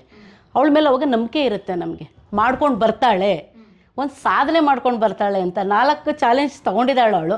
ಇನ್ನು ನಾವು ಆ ಚಾಲೆಂಜನ್ನ ನಾವು ಮತ್ತೆ ಚಾಲೆಂಜ್ ಕೊಡೋಕ್ಕಾಗಲ್ಲ. ಗುರಿ ತಲುಪ್ತಾಳೆ. ಹಾಗಾಗಿ ಯಾವ ಸೀಸನ್ ಆದರೂ ಹೋಗ್ತೀನಿ ಅಂತಾಳೆ, ಎಲ್ಲದಕ್ಕೂ ಕಳಿಸ್ಕೊಡ್ತೀವಿ ಇಲ್ಲಿಂದ. ಸಿಕ್ಕಾಪಟ್ಟೆ ಇನ್ವೆಸ್ಟ್ ಮಾಡಿದ್ದಾರೆ. ಹೌದು, ಜಾಕೆಟ್ ಆಗಿರ್ಬೋದು, ಜರ್ಕಿಂಗ್ ಆಗಿರ್ಬೋದು, ಸೆಟಪ್ ಆಗಿರ್ಬೋದು, ಅದು ಮಾಡಿಫೈಡ್ ಮಾಡೋದಕ್ಕಾಗಿರ್ಬೋದು, ಎಲ್ಲ ನಿಮಗೆ ಯಾವತ್ತೂ ಗಿಲ್ಟಿ ಫೀಲ್ ಕಾಡಿಲ್ಲ? ಅಷ್ಟೊಂದು ಇನ್ವೆಸ್ಟ್ ಮಾಡಿದ್ದಾಳೆ, ರಿಟರ್ನ್ ಇನ್ನೂ ಬಂದಿಲ್ಲ ಅಂತ. ಆಲ್ರೆಡಿ ಬಂದಿದೆಯಾ ಅಷ್ಟು ರಿಟರ್ನು? ಇಲ್ಲ, ಬಂದಿಲ್ಲ. ಯಾಕಂದರೆ ನಾನು ಇವಾಗಲೂ ಒಂದು 7 ರಿಂದ 8 ಲಕ್ಷ ಖರ್ಚು ಮಾಡಿರ್ಬೋದು. ನನಗದು ಆಗಿರುತ್ತೆ, ಖಂಡಿತ ಆಗಿರುತ್ತೆ. ಯಾಕಂದರೆ ಹೌದು, ನಾನೇ ಗಾಡಿ ಕೊಡ್ಸಿರ್ಬೋದು, ಪುಷ್ ಮಾಡಿ ಸ್ವಲ್ಪ ಸಣ್ಣ ಪುಟ್ಟ ಔಸ್ಕೊಂಡು ಎತ್ತಿಟ್ಟು ಹೊರಗಡೆ ಫೈನಾನ್ಸ್ ತೊಗೊಂಡು ಬಂದು ಮಾಡಿರೋದು. ಸಾಲ ಮಾಡ್ತೀನಿ, ಯಾಕಂದರೆ ನಮ್ಗೆ ಸಾಲ ಕೊಡೋರು ತುಂಬ ಜನ ಇದ್ದಾರೆ. ಯಾಕಂದರೆ ಸಾಲ ತೀರಿಸ್ತೀವಿ ಅಂತ ಅವ್ರಿಗೆ ಗೊತ್ತು. ವರ್ಕ್ ಹೋಗಲ್ಲ ನಾನು. ಯಜಮಾನ ಕೊಡೋ ದುಡ್ಡನ್ನ ಸ್ವಲ್ಪ ಉಳಿಸಿ, ಕಾಣ್ತಿದ್ದಂಗೆ ಅದೇ ಹೇಳ್ತಾರಲ್ಲ, ಸಾಸಿವೆ ಡಬ್ಬಿ ಕಡಲೆಬೇಳೆ ಡಬ್ಬಿ ಅಂತ ಉಳಿಸಿ ಸಾಲ ತೀರಿಸಿ ಇವತ್ತು ನಾನು ಸಾಲ ಮುಕ್ತಳಾಗಿದ್ದೀನಿ. ನನ್ನ ಮಗಳು ನನಗೆ ಬೇಕಾದ ಕೊಡಿಸಿದಾಳೆ. ಅವಳಿಂದ ನಾನು ಸ್ವಲ್ಪ ದುಡ್ಡು ಎಲ್ಲ ಕಳ್ಕೊಂಡಿದ್ದೆ. ಇವತ್ತು ಅವಳು ಅಮ್ಮ ನಿನಗೇನು ಬೇಕು ನಾನು ಕೊಡಿಸ್ತೀನಿ ನನ್ನ ಲೆವೆಲ್ಗೆ ಬಂದುಬಿಟ್ಟಿದ್ದಾಳೆ. ಇನ್ನೊಂದು 2 ವರ್ಷದಲ್ಲಿ ಅವಳು ಇನ್ನೂ ಟಾಪಾಗಿ ಬೆಳೀತಾಳೆ. ನಂಗೆ ತುಂಬ ಇಷ್ಟ. ಅಷ್ಟೇ ಸಾಕು. ನಮಗೆ ದುಡ್ಡು ಕಳ್ಕೊಂಡ್ವಿ ಅಂತ ಹೇಳಿಲ್ಲ, ನನ್ನ ಮಗಳು ಏನು ಬೆಳೆದ್ಲು ಅನ್ನೋದು ನಮಗೆ ಬೇಕು. ಇವತ್ತು ಅವಳು ಬೆಳೆದಿದ್ದಾಳೆ. ಪ್ರೌಡ್ ಆಫ್ ಮೈ ಡಾಟರ್ ಅಂತ ಹೇಳ್ಬೋದು. 10 ಮುತ್ತು ಕಟ್ಟೋದಕ್ಕಿಂತ 1 ಮುತ್ತು ಕಟ್ತೀನಿ, ಅದೇ ನನ್ನ ಸ್ವಾತಿ ಮುತ್ತು. ಸಾಕಲ್ವಾ? ಎಲ್ಲ ಹೆಣ್ಮಕ್ಳು ಸಾಮಾನ್ಯವಾಗಿ ಹೆಂಗಿರುತ್ತೆ ಅಂತ ಹೇಳಿದ್ರೆ, ಆ ತಾಯಂದಿರಿಗೆ ಮಗಳನ್ನ ಮದುವೆ ಮಾಡಬೇಕು, ಒಂದಿಷ್ಟು ಚಿನ್ನಕ್ಕೆ ಇಷ್ಟು ದುಡ್ಡು ಇಡಬೇಕು, ಬಟ್ಟೆಗೆ ಮದ್ವೆಗಾದ್ರೆ ಇಷ್ಟು ಬೇಕಾಗುತ್ತೆ, ಒಳ್ಳೆ ಹುಡುಗಂಗೆ ಆದ್ರೆ ಇಷ್ಟೊಂದೆಲ್ಲ ಕೊಡ್ಬೇಕಾಗುತ್ತೆ, ಚಿನ್ನ ಒಡವೆಗಳಿಗೆಲ್ಲ ದುಡ್ಡು ಇನ್ವೆಸ್ಟ್ ಮಾಡಿದ್ರೆ ನೀವು ಮಗಳಿಗೆ ಬೈಕ್ ಓಡಿಸು ಸಾಲ ಮಾಡೋದು ಸರಿ ಅಂತ ಕೊಡ್ತಾ ಇದ್ದೀರಲ್ಲ. ಎಲ್ಲ ಥರ ತಾಯಿ ಆಗಿಬಿಟ್ರೆ ನಾನು ಡಿಫ್ರೆಂಟಾಗೇ ಇದ್ದೀನಿ, ಸ್ವಲ್ಪ ಸಿಕ್ಕಾಪಟ್ಟೆ ಸೋಷಿಯಲ್ ಆಗಿದ್ದೀನಿ. ಅವಳ ಜೊತೆ ನಾನು ಆ್ಯಸ್ ಅ ಮದರ್ ಥರನೇ ಇಲ್ಲ, ಫ್ರೆಂಡ್ಲಿಯಾಗೇ ಇದ್ದೀನಿ. ದುಡ್ಡು ಇವತ್ತು ಖರ್ಚು ಮಾಡ್ಬೋದು, ನಾಳೆ ಪಡ್ಕೋಬೋದು. ಆ ಮಗುಗೆ ಒಂದು ಸ್ಥಾನ ಕಳಿಸ್ಬಿಡ್ಬೇಕ, ಒಂದು ಸ್ಟೇಜ್ ಬೇಕು ಅವಳಿಗೆ. ಮದುವೆ ಮಾಡಿಬಿಟ್ರೆ ಅವಳದು ಒಂದು ಲೈಫ್ ಸಪ್ರೇಟ್ ಆಗಿಬಿಡತ್ತೆ. ಇನ್ನೊಬ್ಬರ ಮನೆ ಪಾತ್ರೆ ತೊಳೆದು, ಇನ್ನೊಬ್ಬರು ಮದುವೆ ಮಾಡಿ ಮಗು ಆಗಿ ಅವ್ರದ್ದೇ ಒಂದು ಕಟ್ಟುಪಾಡಲ್ಲಿ ಇರುತ್ತೆ. ಸೊ ನಾವಾಗಿ ನಾವು ಪೇರೆಂಟ್ಸ್ ಆಗಿ ಅವಳಿಗೆ ನಾವು ಏನು ಮಾಡಿದ್ವಿ? ಮನೆ ಇಲ್ಲ, ಬಾಡಿಗೆ ಮನೇಲೇ ಇದ್ದೀವಿ ಇವತ್ತು. ಹೌದು, ಬಾಡಿಗೆ ಮನೇಲಿ ಸಂತೋಷವಾಗಿದ್ದೀವಿ. ಅವರಪ್ಪ ಯಾವಾಗಲೂ ಹೇಳ್ತಾರೆ, ಅಪ್ಪ ನನಗೇನು ಮಾಡಿದೆ ಅಂತ ಅವಳು ಕೇಳಬೇಡ, ಯಾಕೆಂದರೆ ನೀನೇನು ಮಾಡ್ದು ನಮಗೆ ಮಾಡ್ತಾಯಿದ್ಯಾ ಅಂತ ಕೇಳ್ತಾ ಇದ್ದಾರೆ ಅವರಪ್ಪ. ಯಾಕಂದ್ರೆ ನನ್ನ ತಾತನ ಆಸ್ತಿ ನೀನು ಕೇಳಬೇಡ, ನಾನು ನಮ್ಮ ತಾತನ ಆಸ್ತಿ ನಾನು ಕೇಳಿಲ್ಲ, ನಾನು ಆಸ್ತಿ ಇಡಲ್ಲ, ನಿನಗೆ ಬೇಕಾ ನೀನು ಆಸ್ತಿ ಮಾಡ್ಕೊಂಡು ನೀನು ತಗೋ, ನನಗೆ ಆಸ್ತಿ ಮೇಲೆ ವ್ಯಾಮೋಹ ಇಲ್ಲ ಅಂತ ಹೇಳ್ತಾರೆ. ಅದೇನೇ ಅವಳಿಗೂ ಬಂದ್ಬಿಟ್ಟಿದೆ. ಆಸ್ತಿ ಬೇಡ, ಇರೋದ್ರಲ್ಲಿ ಆರಾಮಾಗಿರ್ತೀನಿ, ನಾನು ಮದುವೆ ಆಗಲ್ಲ, ಪೆಟ್ಸ್ನ ಅಡಾಪ್ಷನ್ ಮಾಡ್ಕೊಂಡು ನಾನು ಅವ್ರಿಗೆ ಲೈಫ್ ಕೊಡ್ತೀನಿ ಅನ್ನೋ ಮೆಂಟಾಲಿಟಿಗೆ ಬಂದುಬಿಟ್ಟಿದ್ದಾಳೆ. ನಮಗೆ ಪ್ರಾಣಿ ಅಂದರೆ ಭಾರಿ ಇಷ್ಟ. ನಿಮ್ಮದು ನಾನು ಬನ್ನರ್ಘಟ್ಟ ಸೀರಿಯಸ್ ಅಂತ ಮಿಸ್ಸೇ ಮಾಡಿಲ್ಲ, ಆವಾಗ ಫುಲ್ ನೋಡ್ತಾ ಇದ್ದೆ. ನನಗೆ ಅನಿಮಲ್ಸ್ ಅಂದರೆ ತುಂಬಾ ಇಷ್ಟ. ಸೊ ಹಾಗಾಗಿ ಇವತ್ತು ಮಗಳು ಒಬ್ಬಳಾಗಿರ್ಬೋದು, ಮಕ್ಕಳು ಮನೆ ತುಂಬ ಇದ್ದಾರೆ ನಮ್ಮ ಮನೇಲಿ. ನನಗೂ ಇಂಟ್ರೆಸ್ಟ್ ಇಲ್ಲ ಆ್ಯಕ್ಚುಲಿ. ಈಗಿನ ಜನ್ರೇಷನ್ ಏನಾಗಿದೆ, ನಾವು ಆಗಲೇ 30 ಇಯರ್ಸ್ ಆಯಿತು ಮದುವೆಯಾಗಿ, ಆರಾಮಾಗಿದ್ದೀವಿ. ಜಗಳ ಅನ್ನೋದು ಎಲ್ಲರ ಮನೇಲೂ ಇರತ್ತೆ ರೀ, ಎಲ್ಲರ ಮನೇಲೂ ಇರುತ್ತೆ. ಅದಕ್ಕೆ ಅಡ್ಜಸ್ಟ್ ಮಾಡ್ಕೊಳ್ಳೋದು ಇರುತ್ತಲ್ಲ, ಅದೊಂದು ಸ್ವಲ್ಪ ಪೇಷನ್ಸ್ ಈ ಜನ್ರೇಷನ್ ಇಲ್ಲ ನನ್ನ ಪ್ರಕಾರ. ನಾವೊಂದು ಮದುವೆ ಮಾಡ್ಬೋದು, ಅಯ್ಯೋ ನಮಗೆ ವಯಸ್ಸಾಗೋಗ್ತದೆ, ನನ್ನ ಮಗಳು ಒಂದು ಸೆಟ್ಲ್ ಮಾಡ್ಬಿಟ್ಟು ನಾವು ಆರಾಮಾಗಿರಬೇಕು, ಅದೆಲ್ಲ ಭ್ರಮೆ. ಇರಲಿ ಬಿಡಿ, ಮನೆ ಹಳ್ಳಿನೇ ತರೋಣ. ಫ್ಯೂಚರಲ್ಲಿ ಬೇಕಾಗುತ್ತೆ ಅಲ್ವಾ? ನಾವೇ ಇನ್ನೊಬ್ರು ಮನೆ ಕೊಡೋಕ್ಕಿಂತ ಅವ್ರನ್ನ ಕರ್ಕೊಂಬರೋಣ. ಈ ಜನ್ರೇಷನ್ ಇವಾಗ ಹೆಣ್ಣೆ ಸಿಗ್ತಾ ಇಲ್ಲ, ಹಂಗಾಗಿ ಮನೆಯಲ್ಲೇ ಅವ್ರ ಮನೆಯವರೇ ಕಳಿಸ್ಕೊಟ್ಬಿಡ್ತಾರೆ, ಆರಾಮಾಗಿ ನೋಡ್ಕೊಳ್ಳಿ ನನ್ನ ಮಗನ್ನ ಅಂತಾರೆ. ಆ ಮಟ್ಟಕ್ಕೆ ಬಂದುಬಿಟ್ಟಿದೆ ಜನ್ರೇಷನ್. ನೋಡೋಣ, ಇನ್ನೊಂದು 2 ವರ್ಷ ಅವಳಿಗೆ ಮದುವೆಗೆ ಇನ್ನೂ ಕಾಲ ಕೂಡ ಬಂದಿಲ್ಲ ಅಂತ ಹೇಳಿದ್ದಾರೆ. ಸದ್ಯದಲ್ಲಿ ಅವಳು ಆ ಥಿಂಕಲ್ಲಿ ಇಲ್ಲ. ನಾವು ಜಾಸ್ತಿ ಅವಳಿಗೆ ಹಿಂಸೆ ಕೊಡೋದು ಬೇಡ. ಅವಳ ಡಿಸಿಷನ್ ನಮ್ಮ ಡಿಸಿಷನ್ನು ಲೈಫಲ್ಲಿ. ಅವಳು ಯಾವತ್ತು ಹ್ಞೂ ಅಂತಾಳೆ ಆವತ್ತು ನಾವು ಹುಡ್ಕೋಕ್ಕೆ ಶುರು ಮಾಡ್ತೀವಿ. ಲವ್ ಗಿವೆಲ್ಲ ಏನೂ ಇಲ್ಲ, ಅದಕ್ಕೆ ಆಗಿ ಬರೋದಿಲ್ಲ ಅವ್ರಿಗೆ. ಅದಕ್ಕೆ ನಾವು ಅರೇಂಜ್ ಮ್ಯಾರೇಜೇ ಹುಡ್ಕೊಂಬರಲಿ, ಇಲ್ಲ ನಾವು ಹುಡ್ಕೋಣ. ವಿಡಿಯೋ ಕಾಲೇ ಮಾಡ್ತಾರೆ, ವಿಡಿಯೋ ಕಾಲ್ ಮಾಡ್ತಾರೆ. ಏನಾರು ಎಮರ್ಜೆನ್ಸಿ ಇದ್ದರೆ, ಇಲ್ಲ ಅಂತ ಹೇಳಿದ್ರೆ ಹೆಲ್ತ್ ಇಶ್ಯೂಸ್ ಆದರೆ, ಇಲ್ಲ ಏನಾರ ನೋಡಬೇಕು, ನಮ್ಮ ಪೆಟ್ಸ್ನ ಜಾಸ್ತಿ ಕೇಳ್ತಾ ಇರ್ತಾಳೆ ಅವಳು, ಅಮ್ಮ ಹೇಗಿದ್ದಾರೆ ಅಂತ. ಪ್ರತಿಯೊಬ್ಬರಿಗೂ ವಿಡಿಯೋ ಕಾಲ್ ಮಾಡ್ತಾಳೆ, ನಾರ್ಮಲ್ ಕಾಲ್ ಮಾಡಲ್ಲ, ವಿಡಿಯೋ ಕಾಲ್ ಮಾಡೇ ಮಾಡ್ತಾರೆ. ನ್ಯಾಷನಲ್ ಆಗಲಿ ಇಂಟರ್ನ್ಯಾಷನಲ್ ಆಗಲಿ ಎಲ್ಲಿ ಹೋಗಲಿ ಅವರು ವಿಡಿಯೋ ಕಾಲ್ ಮಾಡೇ ಮಾತಾಡ್ತಾರೆ. ಅವಾಗ ಫುಲ್ ಇನ್ವೆಸ್ಟ್ ಮಾಡಿಬಿಟ್ಟಿದ್ದೆ ಫಸ್ಟ್ ಟೈಮು. ಲ್ಯಾಕ್ಸ್ ಟುಗೆದರ್ ಆಗಿತ್ತು, ಯಾಕಂದರೆ ಗಾಡಿ ಕೊಡಿಸಿದ್ವಿ, ಗೇರ್ಸು ಪ್ರತಿಯೊಂದು ಅದೇ 1 ಲ್ಯಾಕ್ ಪ್ಲಸ್ ಆಗಿತ್ತು. ಕೈಗೆ ಸ್ವಲ್ಪ ಅಮೌಂಟ್ ಕೊಡಬೇಕಾಯ್ತು, ಫ್ಲೈಟಲ್ಲಿ ಅರ್ಧ ಜರ್ನಿ ಮಾಡಬೇಕಾಯ್ತು, ಗಾಡಿ ಇಲ್ಲಿಂದ ಟ್ರಾವೆಲ್ ಇದರಲ್ಲಿ ಹೋಗಿತ್ತು, ಅದರ ಶಿಪ್ಪಿಂಗ್ ಹೋಗಿತ್ತು, ಅದೆಲ್ಲ ಸ್ವಲ್ಪ ಲ್ಯಾಕ್ಸ್ ಟುಗೆದರ್ ಆಗಿತ್ತು. ಹೇಗೆ ಮಾಡ್ತಾಳೆ, ಹೇಗಾಗುತ್ತೆ, ಹೇಗೆ ಅವಳು ಸರ್ವೈವ್ ಆಗ್ತಾಳೆ ಅನ್ನೋದು ಒಂದು ಸ್ವಲ್ಪ ಮೂಲೆಯಲ್ಲಿ ಭಯ ಅನ್ನೋದು ತಾಯಿಗೂ ಇದ್ದೇ ಇರುತ್ತೆ. ಇವರಂತೂ ಮಗಳು ಮಾತಾಡಿದ್ರ ಅಂತ ಕೇಳ್ತಾನೆ ಇರೋರು ನಮ್ಮ ಯಜಮಾನ್ರು. ಆದ್ರೂ ಎಲ್ಲೊಂದು ಧೈರ್ಯ, ನನ್ನ ಮಗಳು ಮಾಡ್ಕೊಂಡು ಬರ್ತಾಳೆ ಅಂತ. ಯಾಕಂದರೆ ಕೇರಳ, ತಮಿಳ್ನಾಡು, ಚಿಕ್ಕಮಗಳೂರು 3 ಮಾಡ್ಕೊಂಡು ಬಂದಿದ್ಲು ಒಂದು ಟ್ರಿಪ್ಪು. ಕೆಲವೊಂದರಲ್ಲಿ ಬ್ಯಾಡ್ ಎಕ್ಸ್ಪೀರಿಯೆನ್ಸ್ ಆಗಿತ್ತು ಅವಳಿಗೆ. ಆಮೇಲೆ ಅದನ್ನೇ ನೀನು ಚಿಂತೆ ಮಾಡೋಕ್ಕೆ ಹೋಗಬೇಡ, ಎಲ್ಲ ಕಡೆನೂ ನೆಗೆಟಿವ್ ಪಾಸಿಟಿವ್ ಅನ್ನೋದು ಎಲ್ಲ ಇದ್ದೇ ಇರುತ್ತೆ. ಅದನ್ನೇ ಇಟ್ಕೊಂಡು ಕೂತ್ಕೊಂಡ್ರೆ ನಾವು ಮುಂದುವರಿಯೋಕ್ಕಾಗಲ್ಲ. ಸೊ ಹಾಗಾಗಿ ಅವಳನ್ನ ಒಂದು ಕಡೆ ಹಿಮಾಲಯಸ್ ಹೋಗಿ ನೋಡ್ಕೊಂಡು ಬಾ, ಅನುಭವ ತಿಳ್ಕೊಂಬ ಅಂತ ಕಳಿಸಿದ್ವಿ. ಆವಾಗ ಅವಳು ಆ ಹುಚ್ಚು ಇನ್ನೂ ಬಿಟ್ಟಿಲ್ಲ, ಹಿಮಾಲಯಸ್ ಹುಚ್ಚು ಅವಳಿಗೆ ಇನ್ನೂ ಬಿಟ್ಟಿಲ್ಲ. ಅದು ಅವಳಿಗೆ ಆ ನೇಚರ್ನ ಅಲ್ಲೇ ಇರಬೇಕು ಅನಿಸುತ್ತೆ ಅವಳಿಗೆ, ಅಷ್ಟು ಇಷ್ಟ ಆಗಿಬಿಟ್ಟಿದೆ ಅವಳಿಗೆ. ಇಲ್ಲ, ಅವ್ರು ಇವತ್ತಿಗೂ ಇಲ್ಲೇ ಎಲ್ಲ ಕಣ್ಮುಂದೆ ಇರಬೇಕು. ಬೆಳಗೋಗಿ ಬರೋ ಅವ್ರು ತುಂಬಾ ಸೆಂಟಿಮೆಂಟಪ್ಪ, ಒಂದು ಚೂರು ಮಾತಾಡೋ ಅಳಕ್ಕೆ ಶುರು ಮಾಡಿಬಿಡ್ತಾರೆ, ದುಃಖ ಮಾಡ್ಕೊಂಡ್ಬಿಡ್ತಾರೆ. ನನ್ನಷ್ಟು ಧೈರ್ಯನೇ ಇಲ್ಲ, ನನ್ನ ಮಗಳಷ್ಟು ಧೈರ್ಯ ಇಲ್ಲ. ತುಂಬ ಎಮೋಷ್ನಲ್ ಪರ್ಸನ್ನು. ಏನಾದರೂ ಅವ್ರ ಬಗ್ಗೆ ಆಗಲಿ, ನನ್ನ ಮಗಳಾಗಲಿ, ಯಾರ ಬಗ್ಗೆ ಮಾತಾಡಿದ್ರು ಅಳೋದೇ ಅವರು. ತುಂಬ ಎಮೋಷ್ನಲ್ಲು. ಅವ್ರಿಗೆ ಒಬ್ಬಳೇ ಮಗಳು ಅಂತಲ್ಲ, ಸ್ವಲ್ಪ ಕಳ್ಸೋಕ್ಕೆ ಭಯಪಡ್ತಾರಮ್ಮ, ಕಳ್ಸೋಕ್ಕೆ ಭಯಪಡ್ತಾರೆ. ನಾವು ಹೇಳಿ ಇವಾಗ ಅವರು ಮಗಳು ಪರವಾಗಿಲ್ಲ ಧೈರ್ಯವಾಗಿ ಬರ್ತಾಳೆ ಅನ್ನೋದು ಅಷ್ಟು ಸ್ವಲ್ಪ ಒಂದು 50% ಅವ್ರಿಗೆ ಇಷ್ಟ ಇರಲಿಲ್ಲ. ಖಂಡಿತ ಆ್ಯಸ್ ಎ ಫಾದರ್ ಆಗಿ ಅವಳು ಸೇಫ್ಟಿ ನೋಡ್ತಾರೆ. ಮದರಾಗಿ ನಾನು ಎಂಟರ್ಟೈನ್ಮೆಂಟ್ ಮಾಡ್ಬೋದು, ಬೇರೆ ಥರ ನನ್ನ ಅವಳಿಗೆ ಎಂಕರೇಜ್ ಮಾಡ್ಬೋದು, ಫೈನಾನ್ಷಿಯಲಿ ಆಗಲಿ ಮೋಟಿವೇಶನ್ ಮಾಡ್ಬೋದು. ಅವರು ಮಗಳು ಒಂದು ಸ್ಥಾನವಾಗಿ ನಿಂತ್ಕೊಳ್ಳಿ ಅನ್ನೋದಿತ್ತು. ಕೊನೆಗೆ ನಾವು ಜಗಳ ಮಾಡೋದು, ಹೊಡೆದಾಟ ಬಡ್ದಾಟ ಎಲ್ಲ ಆಯಿತು ಮನೇಲಿ. ಕೊನೆಗೆ ಇವಳಿಷ್ಟೇ ಲೈಫು ಅಂದ್ಬಿಟ್ಟು ಅವರೇ ಸ್ಯಾಕ್ರಿಫೈಸ್ ಆಗಿಬಿಟ್ರು. ಕೊನೆಗೆ 1-2 ವರ್ಷ ಅವರು ಬೇಜಾರು ಮಾಡ್ಕೊಂಡ್ರು. ಅವಳು ಆಗಲೇ 7 years ಆಯಿತು ಯೂಟ್ಯೂಬಿಗೆ ಜಾಯ್ನ್ ಆಗಿ. ತುಂಬ ಕಷ್ಟಪಟ್ಬಿಟ್ಲು. ಹೇಳ್ತಾರಲ್ಲ, ಬೇರೆಯವ್ರು ಬೆಳೆಸೋಕ್ಕಿಂತ ನಾವು ಬೆಳೆಯೋದು ದೊಡ್ಡದು ಗಟ್ಟಿ, ಯಾಕಂದ್ರೆ ನಮ್ಮ ಬೇರು ಗಟ್ಟಿ ಮಾಡ್ಕೋಬೇಕು ಅಂತ. ನಮ್ಮ ಬೇರು ಗಟ್ಟಿ ಮಾಡ್ಕೊಳ್ಳೋಕ್ಕೆ ಯಾರೂ ಬರಲಿಲ್ಲ.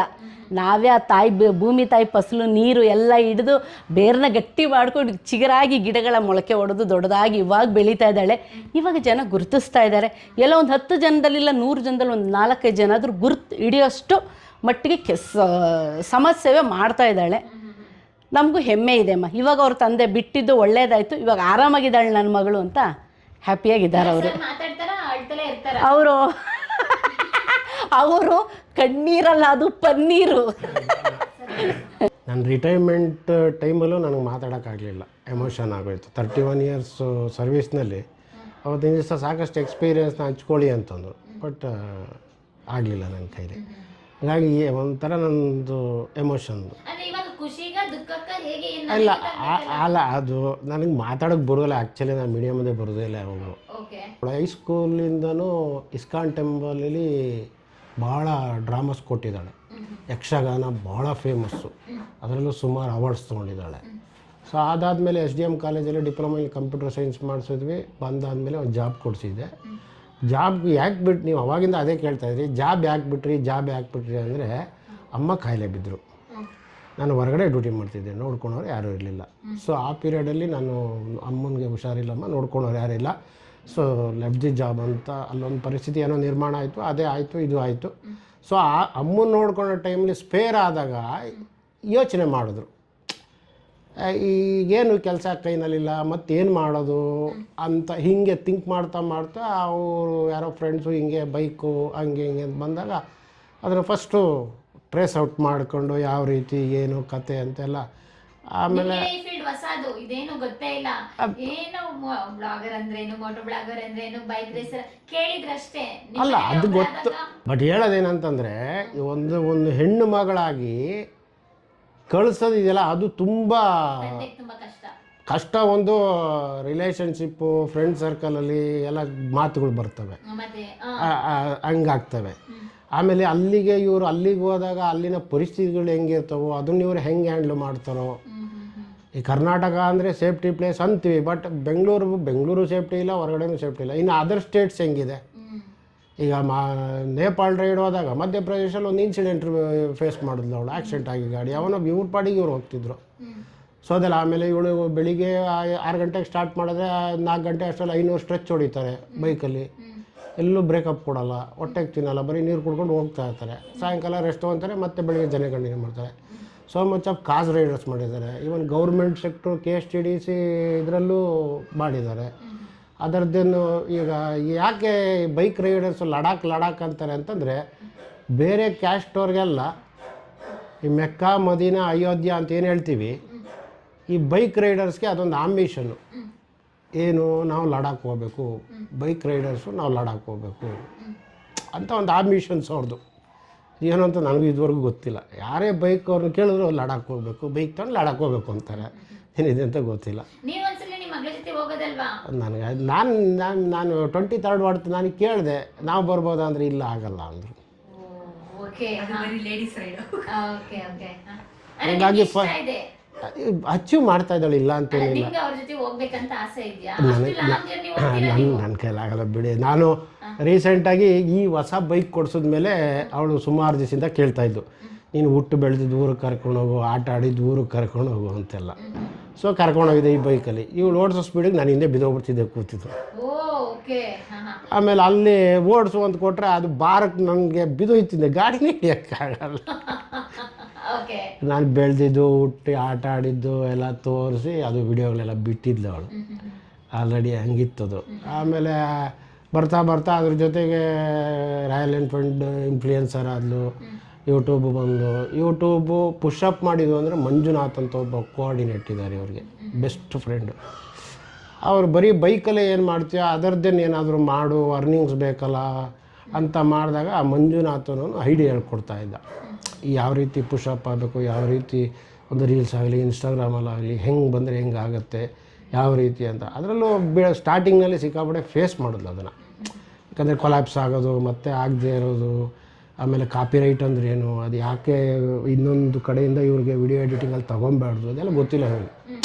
ಅದು ಇದೆಯಲ್ಲ, ಅದೇನೇನೋ ರೂಲ್ಸ್ಗಳಿವೆ ಅದರಲ್ಲಿ ಗೊತ್ತಿಲ್ಲ. ಸೊ ಅದೆಲ್ಲ ಮಾಡಿ ಮತ್ತೆ ಕ್ರ್ಯಾಶ್ ಆಗಿ ಮತ್ತೆ ಪುಷಪ್ ಮಾಡಿ ಸೊ ಮಚ್ ಆಫ್ ಎಫರ್ಟ್ ಹಾಕಿದ್ದಾಳೆ. ಇವತ್ತು ಅದರಿಂದ ಸ್ವಲ್ಪ ಏನು ಅಂತ ಇರೋದ್ರಲ್ಲಿ ಸಂಪಾದನೆ ಮಾಡ್ತಾಯಿದ್ದಾಳೆ. ಇಲ್ಲ ಹಂಗಂತಲ್ಲ ನೋಡಿ, ಈಗ ಒಂದು ಕೆಲಸ ಬಿಟ್ಟರೆ ಇನ್ನೊಂದು ಕೆಲಸ ಒಳ್ಳೇದಾಗ್ಬೋದು. ದೊಡ್ಡವರು ಮಾತು ಹೇಳ್ತಾರೆ, ಕೃಷ್ಣ ಭಗವದ್ಗೀತೆ ಹೇಳ್ತಾನೆ, ನೀನು ಒಂದೇ ದಾರಿ ಹಿಡ್ಕೊಂಡು ಹೋಗಬೇಡ, ನಿನಗೆ ಹಲವಾರು ದಾರಿ ಮಾರ್ಗಗಳಿವೆ, ನೀನು ರೈಟ್ ಚಾಯ್ಸ್ ಮಾಡ್ಕೊ. ಅದು ನಿನ್ನ ಮೇಲೆ ಬಿಟ್ಟಿದೆ, ಅದು ನಾನು ಹೇಳ್ಕೊಡಲ್ಲ, ನಾನು ಹಿಂಗೆ ದಾರಿ ತೋರಿಸ್ತೀನಿ. ಈಗ ಒಂದೇ ಸ್ಟಿಕಾನ್ ಆದರೆ ನಮ್ಮ ಲೈಫ್ ಒಂದೇ ಸ್ಟಿಕಾನ್ ಆಗಿರ್ತೀವಿ. ನಮ್ಗೆ ಹಲವಾರು ಮಾರ್ಗಗಳಿವೆ. ಆ ಮಾರ್ಗದಲ್ಲಿ ಕಾಲಿಡೋಕ್ಕೆ ಮುಂಚೆ ಒಳ್ಳೇದು ಯಾವುದು ಕೆಟ್ಟದ್ದು ಯಾವುದು, ಇದರಿಂದ ಲಾಭ ಇದೆಯಾ ನಷ್ಟ ಇದೆಯಾ, ನಾವು ಅಚೀವ್ ಮಾಡ್ತೀವಿ ಆ ಗೋಲ್ನ ಅನ್ನೋದು ಯೋಚನೆ ಮಾಡಿ ಕಾಲಿಡಬೇಕು. ಆವಾಗ ತಿರುವುಗಳು ಸಿಗುತ್ತೆ ನಮ್ಮ ಲೈಫಲ್ಲಿ. ಈಗ ನನ್ನದೇ ತಿರುವು ತೊಗೊಳೋದಾದರೆ, ನನ್ನ ಲೈಫ್ ಹಿಸ್ಟ್ರಿಲಿ ನಾನು ತಿರುವು ತೊಗೊಳೋದಾದರೆ ನನಗೆ ಬೇಕಾದಷ್ಟು ತಿರುವುಗಳು ಸಿಕ್ಕಿದೆ. ನಾನು ಡಿಪ್ಲೊಮಾ ಇನ್ ಎಲೆಕ್ಟ್ರಾನಿಕ್ಸು, ಅರ್ಥ ಆಯ್ತಾ, ಏನೇನೋ ಇತ್ತು, ಫಾರಿನ್ಗೆ ಹೋಗೋ ಚಾನ್ಸ್ ಇತ್ತು, ಎಲ್ಲವನ್ನು ಕಳ್ಕೊಂಡೆ. ತಿರುವುಗಳು ಎಲ್ಲೇ ಸಿಕ್ತೋ, ಕೊನೆಗೆ ಡ್ರೈವರ್ ಪ್ರೊಫೆಷನ್ ಸಿಕ್ತು. ನಾನು ಸ್ಟಾರ್ಟಿಂಗಲ್ಲಿ ಡ್ರೈವರ್ ಪ್ರೊಫೆಷನ್ ಹಾಬಿ ಕಲ್ತಿದ್ದು. ಇದು ನನಗೆ ಊಟ ಆಗುತ್ತೆ ಅಂತ ನಾನು ಕಲ್ತಿಲ್ಲ, ಹಾಬಿ ಕಲ್ತಿದ್ದು. ಈಗ ಮಗಳು ಬೈಕು ರೈಡ್ ಹೆಂಗೆ ಹಾಬಿ ಕಲ್ತೋ, ನಾನು ಅದನ್ನು ಹಾಬಿ ಕಲಿತೆ. ಬಟ್ ಅದೇ ಜೀವನಾಧಾರ ಆಯಿತು. ಆಮೇಲೆ ಏನನ್ನಿಸ್ತು, ಎಷ್ಟೋ ಸಾವಿರಾರು ಜನ ತಂದೆ ತಾಯಿಗಳು ಸೇವೆ ಮಾಡೋದಾಯ್ತಲ್ಲ. ಈ ಒಂದು ಡ್ರೈವರ್ ಕೆಲಸ ಅಂದರೆ ಸಾವಿರಾರು ಜನದ್ದು ಸೇವೆ ಮಾಡ್ದಂಗೆ ಆಗುತ್ತಲ್ಲ ಪಬ್ಲಿಕ್ ಸೆಕ್ಟರ್ಗಳಲ್ಲಿ. ಆಮೇಲೆ ಸ್ವಾಮಿ ವಿವೇಕಾನಂದರು ಒಂದು ಮಾಡ್ತಾರೆ, driver is the mediator of growing culture ಅಂತಾರೆ. ಒಂದು ದೇಶದ ಒಂದು ಸಂಸ್ಕೃತಿಯನ್ನು ಬೆಳೆಸೋದ್ರಲ್ಲಿ ಡ್ರೈವರ್ ಪಾತ್ರ ಮುಖ್ಯ, ಚಾಲಕನ ಪಾತ್ರ ತುಂಬ ಮುಖ್ಯ ಅಂತ ಹೇಳ್ತಾರೆ. ಅಂತ ಮಾನ್ಯರು ಹೇಳಿದಾಗ ನನಗೊಂದೊಂದು 31 ಇಯರ್ಸ್ ನನಗೆ ಆಪರ್ಚುನಿಟಿ ಸಿಕ್ತು. ನಾನು ಖುಷಿಯಾಗಿ ಮಾಡಿದೆ, ಖುಷಿಯಾಗಿ ನಿವೃತ್ತಿ ಆಗಿದ್ದೀನಿ. ನಿವೃತ್ತಿ ಜನ ಆರಾಮಾಗಿ ಸಾಗಿಸ್ತಾ ಇದ್ದೀನಿ. ಅಲ್ಲ, ನಾನು ಬೈದೆ. ಯಾಕಂತಂದರೆ ಒಂದು ಹೆಣ್ಣು ಮಗು, ಈಗ ಅವಳು ಗೇರ್ಸು ಹೆಲ್ಮೆಟ್ ಎಲ್ಲ ಹಾಕ್ಕೊಂಡು ಬೈಕಲ್ಲಿ ಹೋದಾಗ ಅವಳು ಸ್ಟಿಲ್ ಹೆಲ್ಮೆಟ್ ತೆಗಿಯೋವ್ರುಗಳು ಹೆಣ್ಣು ಹುಡುಗಿ ಅಂತ ಗೊತ್ತಾಗಲ್ಲ. ಅರ್ಥ ಆಯ್ತಾ? ಅವಳು ಹೆಲ್ಮೆಟ್ ತೆಗಿಯೋವ್ರಿಗೂ ಅವಳು ಲೇಡೀಸ್ ಅಂತ ಗೊತ್ತಾಗೋದೇ ಇಲ್ಲ, ಜೆಂಟ್ಸ್ ಅಂತಲೇ ಮಾಡ್ತಾ ಇರ್ತಾರೆ. ಅವಳು ಒಂದು ಹೆಲ್ಮೆಟ್ ತೆಗೆದಾಗ ಮಾತ್ರ ಅದು ಲೇಡಿ ಅಂತ ಗೊತ್ತು. ಎಷ್ಟೋ ಸಲ ಅದು ಆಗಿದೆ ಅವಳಿಗೆ, ಅಲ್ಲಿವರೆಗೂ ಗೊತ್ತಾಗಲ್ಲ. ಕೆಲವರಂತೂ ಇವಾಗೆಲ್ಲ ಸ್ವಲ್ಪ ರೆಕಗ್ನೈಸ್ ಮಾಡಿದ್ಮೇಲೆ ಅವಳು ಬೈಕ್ ನೋಡ್ಬಿಟ್ಟು ಕಂಡು ಹಿಡ್ಬಿಡ್ತಾರೆ. ರೋಡಲ್ಲಿ ಹೋಗ್ತಿದ್ರೆ ಬೈಕ್ ನೋಡ್ಕೊಂಡು ಹಿಡ್ಬಿಡ್ತಾರೆ. ಈ ರಿಲೇಷನಲ್ಲಿ ಈಗ ಏನು ಏಜ್ ಆಗಿದೆ ಮದುವೆ ಮಾಡು, ಈಗ ಅಷ್ಟೇ ಮ್ಯಾಟ್ರ್ ಇರೋದು. ಈಗ ಇಲ್ಲ ಅದೆಲ್ಲ ಸೀನ್ ಇಲ್ಲ. ಅದು ಮೋಟಲ್ಲಾಗೋರು ಅವೆಲ್ಲ ಏನು ಸೀನ್ ಇಲ್ಲ.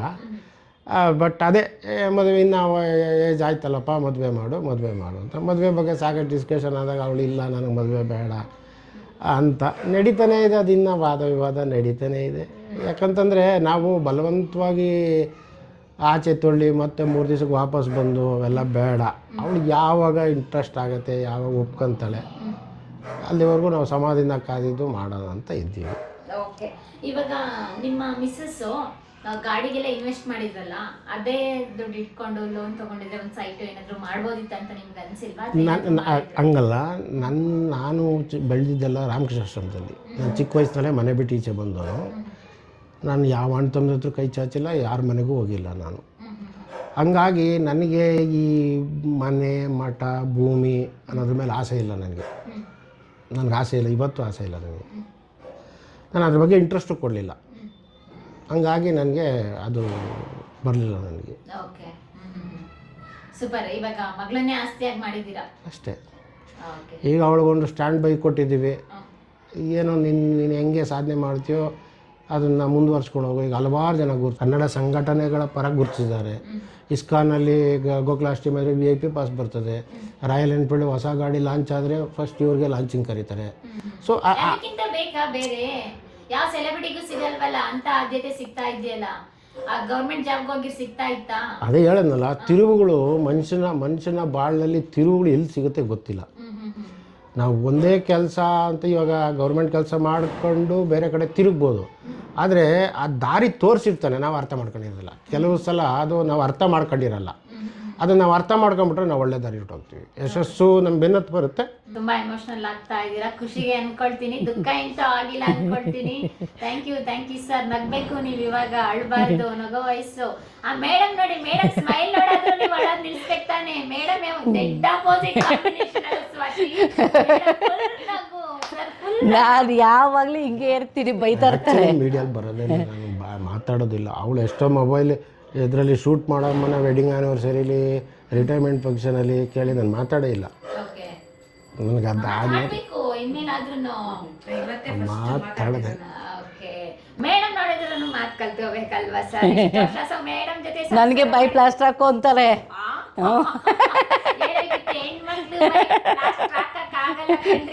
ಇಬ್ರು ಸರಿ ಬಟ್ಟೆ ಒಗ್ದಂಗೆ ಒಗ್ದು ಬಿಡ್ತೀರಾ ಅಂತಾರೆ.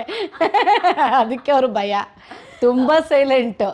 ಏನಾದ್ರು ಜೋರಾಗಿ ಅವಾಜ್ ಹಾಕಿದ್ರೆ ಸೈಲೆಂಟ್ ಆಗ್ಬಿಡ್ತಾರೆ. ಡಿಪಾರ್ಟ್ಮೆಂಟಲ್ಲಿ ಸಾಕಷ್ಟು ಅವಾರ್ಡ್ಗಳು ಬಂದಿದೆ. ಅಲ್ಲೊಂದು ಅವಾರ್ಡ್ ಇದೆ ನೋಡಿ, ಇನ್ನೂ ಬೇಕಾದಷ್ಟಿವೆ.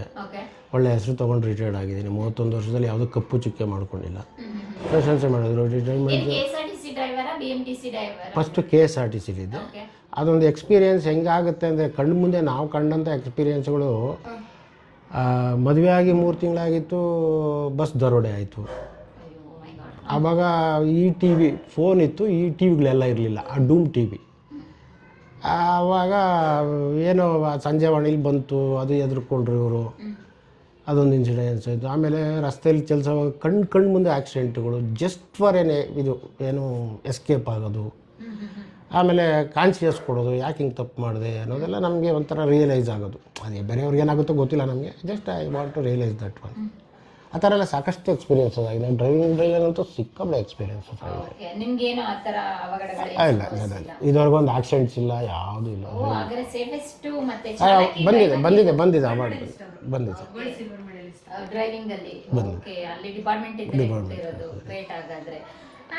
ಎಮೋಷನಲ್ ಆಗ ಸ್ವಲ್ಪ ಕಡಿಮೆ ಮಾಡಬೇಕು ಸರ್. ಅಳಿಯನ್ ಮುಂದೆ ಹಿಂಗೆ ಅಳ್ತಾ ಕುತ್ಕೊಂಡ್ರೆ ಹೆಂಗೆ ಅಳಿಯ? ನಮ್ಮ ಆಗ ನೋಡಿ ಸ್ವಾತಿ ಅಳ್ತಾ ಇದಾರೆ ಅನ್ನಲ್ವಾ? ನಾನು ಆ್ಯಕ್ಚುಲಿ ಬರೋದೇ ಇಲ್ಲ ನಾನು ಅಂತ. ಅವಳಿಲ್ಲ ಬರಲೇಬೇಕು ಇವತ್ತು ಅಂತ. ಹೌದು, ಕರ್ನಾಟಕ ಜನತೆ ನೋಡ್ತಾರಲ್ಲ, ನಿಮ್ಮನೆಲ್ಲೂ ನಮ್ಮ ಫಾಲೋವರ್ಸ್ ಇದಾರಲ್ಲ. ಓಕೆ, ಹೀಗೆ ಇರ್ಲಿ ನಿಮ್ಮ ದಾಂಪತ್ಯ ಜೀವನ, ಖುಷಿಯಾಗಿರ್ಲಿ. ಓಕೆ, ಆ ಕವಿತೆ ಬರ್ದಿದ್ದಾರೆ ನೋಡಿ. ಹೌದು, ಬರ್ದಿದ್ದಾರೆ. ಅವಲೇ ಬರದೆ ಇಷ್ಟು ಬೇಗನಾ? ಅವಾಗಲೇ ಹೇಳಲ್ಲ, ಒಂದು ನಿಮಿಷ ಅವ್ರು ಮಾತಾಡ್ಸೋಷ್ಟರಲ್ಲಿ ಒಂದು ಮ್ಯಾಟ್ರ್ ಕೊಡಿ ಬರ್ಬೇಕು. ಸರ್ಗೆ ಎಲ್ಲ ಕವಿತೆ ಅವಾಗ ಬರಿತಾ ಇರ್ತೀರಿ ಅಂದಂಗಾಯ್ತು. ಅಂದ್ರೆ ಸ್ಟಾರ್ಟಿಂಗ್ ಇವಾಗಿಲ್ವಾ? ಇಲ್ಲ, ನನಗೆ ನಮ್ಮ ತಂದೆನೇ ಸ್ಫೂರ್ತಿ. ನಮ್ಮ ತಂದೆ ಬರೆಯೋರು ಯಾವಾಗಲೂ. ನಮ್ಮ ತಂದೆ ಕಡೆಯವರೆಲ್ಲ ಅದೇ ಇನ್ಸ್ಪಿರೇಷನ್ನು. ಸೊ ಹಾಗೆ ನನಗೂ ಅದೇ ಬರ್ತಾ ಇದೆ. ಕೆಲವೊಂದನ್ನು ಇವಳಿಗೆ ಇನ್ಸ್ಟಾಗ್ರಾಮ್ನಲ್ಲಿ ಕೆಲವು ರೀಲ್ಸ್ ಮಾಡಬೇಕಾದ್ರೆ ಕೆಲವೊಂದು ಸ್ಕ್ರಿಪ್ಟ್ ಥರ ಇಮ್ಮಿಡಿಯೇಟಾಗಿ ಬರೆದು ಹಂಗಂಗೆ ಕೊಡ್ತೀನಿ. ಸಿಂಪಲಾಗಿ ಬರೆದಿದ್ದೀನಿ. ನನ್ನ ಹೊಸ ಗೆಳತಿ ನಂದಿನಿ ರೀ, ಅವರ ವಿಡಿಯೋಗಳನ್ನು ನೋಡಿ ಫಿದಾ ಆದೇ ರೀ. ಕಷ್ಟ ಸುಖಗಳ ಹಾದಿಯಲ್ಲಿ ನೀವು ನೋಡಿದ್ದೀರಿ, ಕನಸು ನನಸಾಯ್ತು ನಮ್ಮ ಮನೆಗೆ ನೀವು ಬಂದಿರಿ. ಹೊಸ ವರುಷ ಹರುಷ ತರಲಿ ನಿಮಗೆ ರೀ. Oh my god, thank you so much ಮಾ. ನನಗೋಸ್ಕರ ಕವಿತೆ ಏನಂತ ಹೇಳಿದ್ರೆ, ನೀವು ಒಂದು ಹಳ್ಳಿ ಹುಡುಗಿಯಾಗಿ ಆ ಕೊಳ್ಳೇಗಾಲದ ಮೂಲೆಯಲ್ಲಿದ್ದಂತಹ ಚಾಮರಾಜನಗರದಿಂದ ಬಂದ ಅಲ್ಲಿ ಭಯಾನಕ ವಿಷಯಗಳನ್ನ ನಾವು ವಿಡಿಯೋ ಮಾಡಿದ್ದೀವಿ. ಗೊತ್ತಿರುತ್ತೆ ಅಲ್ಲಿ ಎಷ್ಟು ಡೇಂಜರ್ ಪ್ಲೇಸ್ ಅಂತ. ಒಂದ್ ರೀತಿಯಾಗಿ ವೀರಪ್ಪನ್ ಕಾಟ ಆದ್ರೆ ಪೊಲೀಸ್ ಅವ್ರದ್ದು ಮತ್ತೊಂದ್ ರೀತಿ ಕಾಟ. ಹೆಣ್ಮಕ್ಳನ್ನ ಉಳಿಸ್ಕೊಳ್ಳೋದಿದ್ಯಲ್ಲ, ಅದು ಸಖತ್ ಡೇಂಜರ್ ಇತ್ತು. ಅದೆಲ್ಲ ಬಿಟ್ಟು ಇಲ್ಲಿಗೆ ಬಂದು ನಿಮ್ ಮಗಳಿಗೆ ನಾನ್ ಮಾಡಕ್ಕಾಗ್ದಿದ್ದು ನೀವು ಮಾಡು ಅಂತ ಹೇಳಿದ್ರಲ್ಲ. ನಾವಿಬ್ರು ನಿಂತ್ಕೊಂಡಿದೀವಿ ಅವಳಿಗೆ. ಪ್ರತಿಯೊಬ್ಬ ಫ್ಯಾಮಿಲಿಗೂ ಕೂಡ ನಿಮ್ಮಂತ ಅಪ್ಪ ಅಮ್ಮ ಬೇಕು, ಮಕ್ಕಳ ಡ್ರೀಮ್ ನ ಫುಲ್ಫಿಲ್ ಮಾಡೋ ಅಂತರು. ಅದ್ರ ಜೊತೆಗೆ ಮಕ್ಕಳು ಕೂಡ ಅಷ್ಟೇ ಸಪೋರ್ಟ್ ಆಗಿರ್ಬೇಕು, ಹಾಗೆ ಇರ್ಬೇಕು. ಹೌದಮ್ಮ, ಒಳ್ಳೆ ವೇಲ್ ಹೋಗ್ಬೇಕು. ಖಂಡಿತ. ನೀವು ಒಳ್ಳೆ ವೇಲ್ ಸಪೋರ್ಟ್ ಮಾಡಿದ್ರು ಕೂಡ ಅವ್ರ ದುಂದು ವೆಚ್ಚ ಮಾಡಿದ್ರು ಅದು ಇರ್ತಾನೆ. ಅವ್ರಿಗೆ ಇಷ್ಟ ಇರೋದಕ್ಕೆ ನಾವು ಈ ಫೀಲ್ಡ್ ಫುಲ್ ಅವಳಿಗೆ ಪುಷಪ್ ಮಾಡ್ತಾ ಇದೀವಿ. ಇವಾಗ ಅವಳು ನೋಡಿ ಹೆಮ್ಮೆಯ ಕನ್ನಡತಿಯಾಗಿದ್ದಾಳೆ. ನಮ್ಗೆ ಅದು ಬೇಕಾಗಿರೋದು. ನೀವು ಇರ್ತೀರಿ ಅಲ್ಲ, ಒಂದ್ ವಿಡಿಯೋದಲ್ಲಿ ಒಂದು ಪೇಜ್ ಇದೆ ನೋಡಿದ್ರೆ ಇವರು ಇನ್ಫ್ಲುಯೆನ್ಸರ್ ಆಗ್ತಾರೆ. ಮನೆಯಲ್ಲೇ ಕಾಂಪಿಟೇಷನ್ ಯೂಟ್ಯೂಬರ್ ಆಗಿದ್ದೀವಿ. ನಮ್ದು ಯೂಟ್ಯೂಬ್ ಚಾನಲ್ ಇದೆ. ನಂಬರ್ ಅಷ್ಟೇ, ಕರೆಕ್ಟ್. ನಂಬರ್ ಅದು ಕಲಿಕೆಗಿದೆ, ಇಲ್ಲ ಎಂಡೇ ಇಲ್ಲ. Okay, super. ಒಂದು ಬ್ಯಾಡ್ ಇನ್ಸಿಡೆಂಟ್ ಕೂಡ ನಡೀತು ಲೈಫಲ್ಲಿ. ನಾನು ಆ ಸ್ಟೇಟ್ ಯಾವುದು ಅಂತ ಹೇಳೋದಕ್ಕೆ ಇಷ್ಟಪಡಲ್ಲ, ಬಟ್ ಸೋಲೋ ರೈಡ್ ಹೋಗಿದ್ದು. ನನ್ನ ಮೇಲೆ ಅಟ್ಯಾಕ್ ಆಗಿತ್ತು. ಎಲ್ಲಿ, ಹೇಗೆ? ಒಂದು ಘಾಟ್ ಸೆಕ್ಷನಲ್ಲಿ ಹೋಗಬೇಕಾದ್ರೆ ಮಧ್ಯರಾತ್ರಿನಾ? ಇಲ್ಲ, ಒಂದು ಮಧ್ಯಾಹ್ನ ಟೈಮಲ್ಲೇ ನಾರ್ಮಲ್ಲು. ಸೊ ನಾನು ಪೀರಿಯಡ್ಸಲ್ಲಿದ್ದೆ ಅವಾಗ. ಯೂಶಲಿ ಸ್ವಲ್ಪ ರೈಡರ್ಸ್ಗಳು ಬ್ರೇಕ್ ತೊಗೋತೀವಿ, ಟೀ ಕಾಫಿ ಜಾಸ್ತಿ ಬ್ರೇಕ್ಸ್ ಬೇಕು, ನಿದ್ದೆ ಬರುತ್ತೆ ಅಂತ ಹೇಳಿಬಿಟ್ಟು. ಘಾಟ್ ಸೆಕ್ಷನಲ್ಲಿ ಹೋಗಬೇಕಾದ್ರೆ ಒಂದು ಅಂಗಡಿ ಕಾಣಿಸ್ತು, ಬ್ರೇಕ್ ತೊಗೊಳ್ಳೋಣ, ನನಗೂ ಸ್ವಲ್ಪ ಏರುಪೇರು ಆಗ್ತಿತ್ತು. ಸರಿ ಅಂದ್ಬಿಟ್ಟು ನಿಲ್ಲಿಸಿದಾಗ ಒಂದು ಅಂಗಡಿಯಲ್ಲಿ ಹೋಗಿ ಟೀ ಹೇಳಿದೆ ನಾನು. ಗೇರ್ಸ್ ಬಿಚ್ಚೋ ತನಕನೂ ಹುಡುಗಿನ ಅಂತ ಗೊತ್ತಾಗೋದಿಲ್ಲ ಫಸ್ಟ್ ಆಫ್ ಆಲ್. ಹೆಲ್ಮೆಟ್ ಎಲ್ಲ ಬಿಚ್ಚಿ ಸ್ವಲ್ಪ ಜಾಕೆಟ್ಟು ಎಲ್ಲ ರಿಮೂವ್ ಮಾಡಿ ಸ್ವಲ್ಪ ಫ್ರೆಶ್ ಏರ್ ಬೇಕಲ್ಲ, ಹಿಂಸೆ ಆಗ್ತಿತ್ತು ನನಗೂ, ಮೂಡ್ ಸ್ವಿಂಗ್ಸ್ ಜಾಸ್ತಿ ಆಗ್ತಿತ್ತು ಅಂದ್ಬಿಟ್ಟು ಎಲ್ಲ ಬೆಚ್ಚಿ ಗಾಡಿ ಮೇಲೆ ಇಟ್ಟು ರಿಲ್ಯಾಕ್ಸ್ ಮಾಡಿಕೊಂಡು ಟೀ ಹೇಳಿ ಬಂದು ಸೈಡಲ್ಲಿ ನಿಂತ್ಕೊಂಡಿದ್ದೆ. ಒಳಗಡೆ ಕುಡ್ದಿರೋರು 4 ಜನ ಹುಡುಗರಿದ್ದು, ದೊಡ್ಡ ದೊಡ್ಡ ಗಂಡಸರು. ನನಗೂ ಅವ್ರಿಗೂ ಏನು ಸಂಬಂಧ, ನಾನು ಟೀ ಕುಡಿಯೋಕೆ ಬಂದಿರೋ. ಅದೇ ಕರ್ನಾಟಕ ಅಲ್ಲ, ಬೇರೆ ಸ್ಟೇಟು, ನಮ್ಮ ಸ್ಟೇಟ್ ಅಲ್ಲ ಅದು. ಸೊ ಟೀ ಹೇಳಿ ಬಂದೆ. ಆಮೇಲೆ ಅವರು ಟೀ ಕೊಡು ಮಾಡೋದಕ್ಕೆ ಒಂದು 10 ನಿಮಿಷ ತೊಗೊಂತಾರೆ, ಯಾಕಂದರೆ ಯಾರು ಇರಲಿಲ್ಲ, ಪಬ್ಲಿಕ್ಸ್ ಇರಲಿಲ್ಲ ಫಸ್ಟ್ ಆಫ್ ಆಲ್. ನಮಗೇನು ನಮ್ಮ ಪಾಡ್ ನಾವು ತಾನೆ ಅಂದ್ಬಿಟ್ಟು ನಾನು ನಿಲ್ಲಿಸಿದೆ. ಅವ್ರೇನು ಮಾಡಿದ್ರು, ನಾನು ಒಬ್ಬಳೇ ಇದ್ದೀನಿ ಅಂತ ಹೇಳಿ ಬಂದರು 4 ಜನ ಹಿಡಿದು ನನ್ನನ್ನು ಕೈಯೆಲ್ಲ ಹಿಂಗೆ ಹಿಡಿದು ಕಾಲೆಲ್ಲ ಲಾಕ್ ಮಾಡಿ ಅಟ್ಯಾಕ್ ಮಾಡಕ್ಕೆ ಟ್ರೈ ಮಾಡಿ. ಅಲ್ಲಿ ಟೀ ಅಂಗಡಿ ಅವ್ರು ಏನು ಮಾಡಲಿಲ್ಲ, ಕೂಗಿದ್ರು ಬರಲಿಲ್ಲ, ಪಡ್ಕೊಂಡ್ರು ಬರಲಿಲ್ಲ, ಏನೂ ಬರಲಿಲ್ಲ. ನಿಮ್ಮ ಹತ್ರ ದುಡ್ಡಿದೆ ಅಂತ ಕಿತ್ಕೊಳ್ಳೋಕೆ ಅಥವಾ ಬ್ಯಾಡ್ ಆಗಿ ನನ್ನನ್ನು ಯೂಸ್ ಮಾಡ್ಕೊಳ್ಳೋದಕ್ಕೆ ಅಟ್ಯಾಕ್ ಮಾಡಿರೋದು. ಸೊ ಅವಾಗ ನನಗೆ ಡೂ ಆರ್ ಡೈ ಸಿಚುವೇಶನಲ್ಲಿದ್ದೆ, ಏನು ಮಾಡಬೇಕು ಗೊತ್ತಿಲ್ಲ. ಈ ಕಡೆ ಒಂದು ಕಡೆ ನೆಗೆಟಿವ್ ಯೋಚನೆ ಮಾಡಿದ್ರೆ ಲೈಫ್ ಸ್ಕ್ರಾಪ್ ಆಗುತ್ತೆ, ಪಾಸಿಟಿವ್ ಯೋಚನೆ ಮಾಡಬೇಕು, ವಾಪಸ್ ಮನೆಗೆ ಹೋಗ್ಬೇಕು, ನಂಬಿಕೆ ಮೇಲೆ ಪೇರೆಂಟ್ಸ್ ಕಳಿಸಿದ್ದಾರೆ, ನನ್ನ ಜೀವನ ಏನು ಅನ್ನೋದು ಇನ್ನೊಂದು ಕಡೆ ತಲೆಯಲ್ಲಿ ಇಲ್ಲ ಅಲ್ಲಿ. ಫುಲ್ ಕಾರ್ಡ್ ಲೈಕ್ ಸಿನಿಮಾ ತರ ಸೀನ್ ನೆನಪಾಗ್ತಿದೆ ನೀವು ಹೇಳಿದ್ರೆ. ಒಂದು ಘಾಟ್ ಸೆಕ್ಷನ್ ಅಲ್ಲಿ ಒಂದು ಅಂಗಡಿ ಇದೆ ಅನ್ನೋ ತರ ಅನ್ಕೊಂಡು, ಅಂಗಡಿ ಇದೆ, ಪರ್ಕಿಗಳು ಇರ್ತಾರೆ, ಹುಡುಗಿ ಮೇಲೆ ಅಟ್ಯಾಕ್ ಮಾಡ್ತಾರೆ, ಪೋಲಿ ಕಣ್ಗಳೆಲ್ಲ ಅವ್ರ ಮೇಲೆ ಬೀಳ್ತಾರೆ, ಒಂದ್ ರೀತಿಯ ಕಾಮುಕರು ಅಂತಲೇ ಹೇಳ್ಬೋದು ಹಂಗೆ. ಸೊ ಆ ಟೈಮಲ್ಲಿ 2 ಮೈಂಡ್ ಓಡ್ತಿತ್ತು, ಪಾಸಿಟಿವ್ ನೆಗೆಟಿವ್, ಲೈಫ್ ಸ್ಕ್ರ್ಯಾಪು ಇಲ್ಲ ವಾಪಸ್ ಮನೆಗೂ.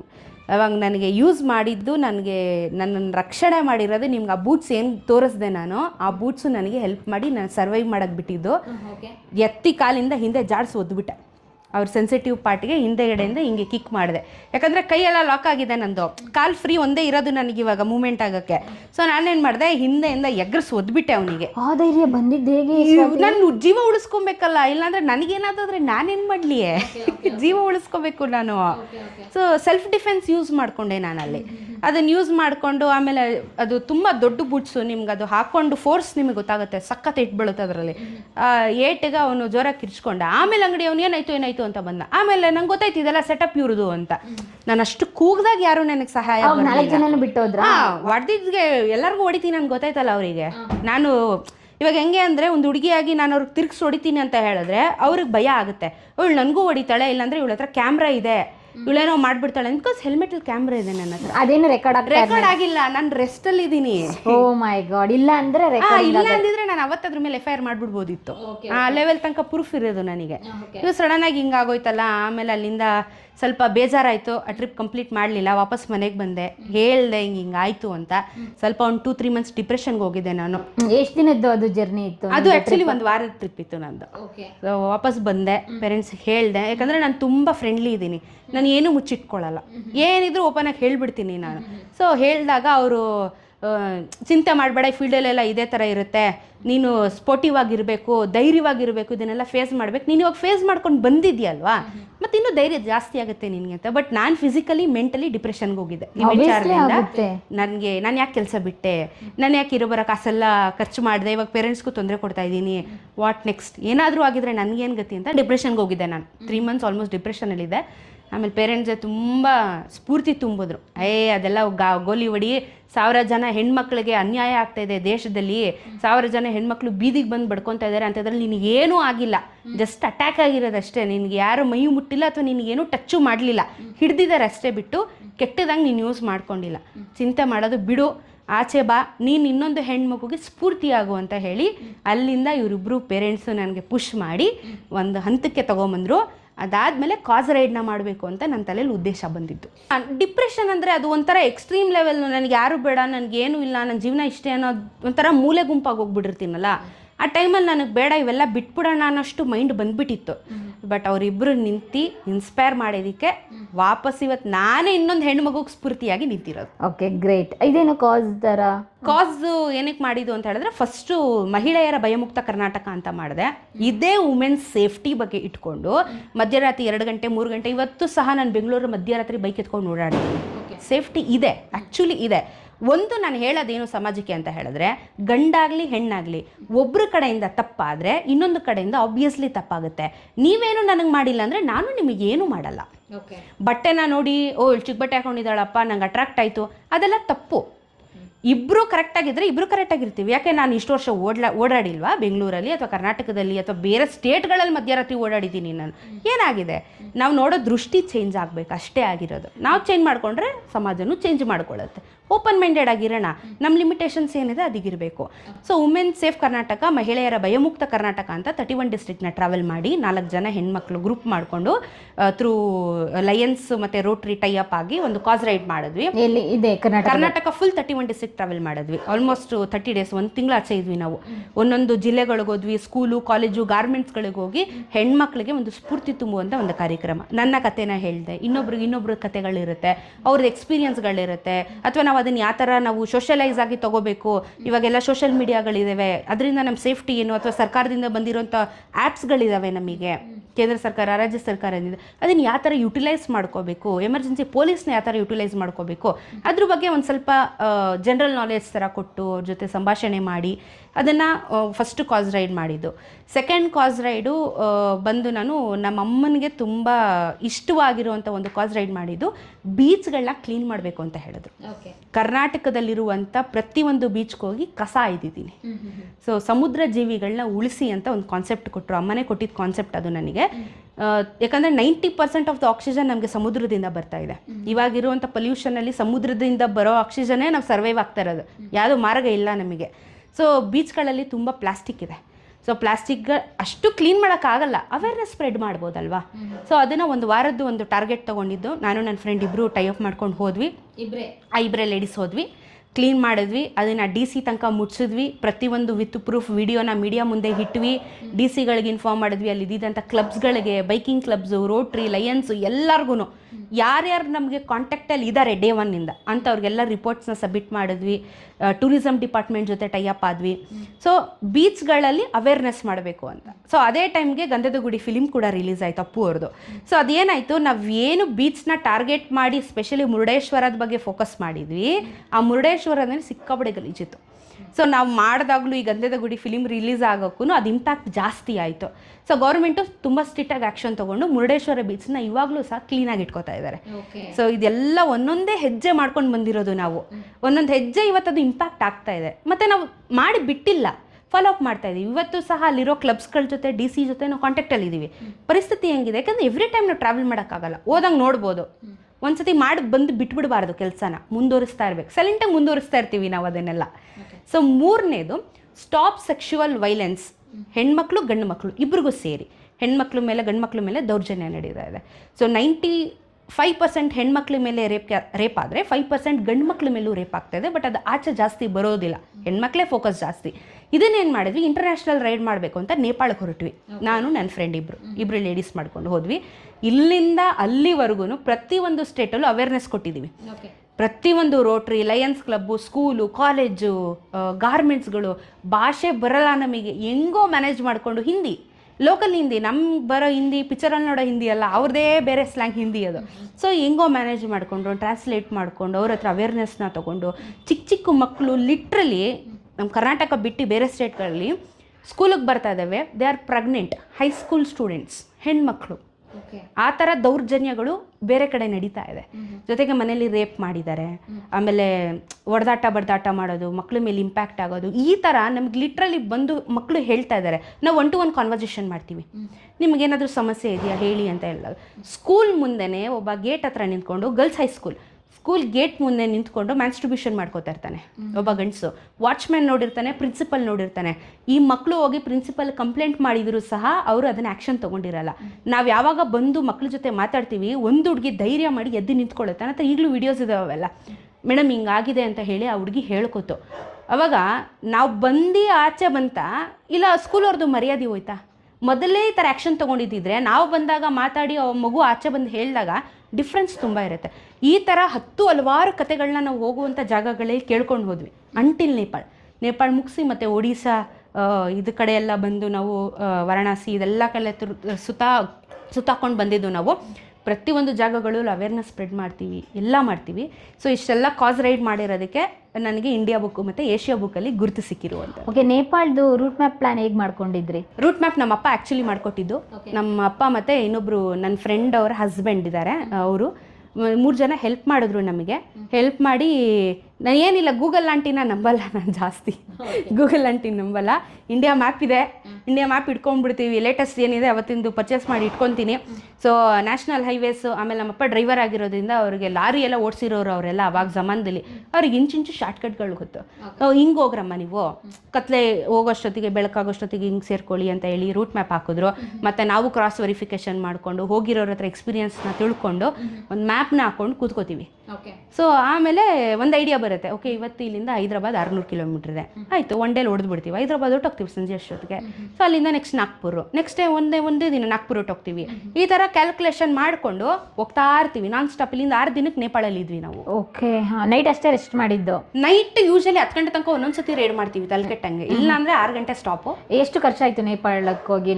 ಇದು ಸ್ಪಾನ್ಸರ್ ರೈಡ್ ಆಗಿತ್ತು ನನಗೆ. ವಂಶಿ ಮರ್ಲಾ ಅಂತ ಒಬ್ಬರು ರೇಸರ್ ಇದ್ದಾರೆ ಇಂಟರ್ನ್ಯಾಷನಲ್, ಅವರು ತುಂಬ ಸಪೋರ್ಟ್ ಮಾಡಿದ್ರು. ಸೊ ನಮಗೆ ಅವರು ಸ್ಪಾನ್ಸರ್ ಮಾಡಿದ್ರು ರೈಡ್ನ.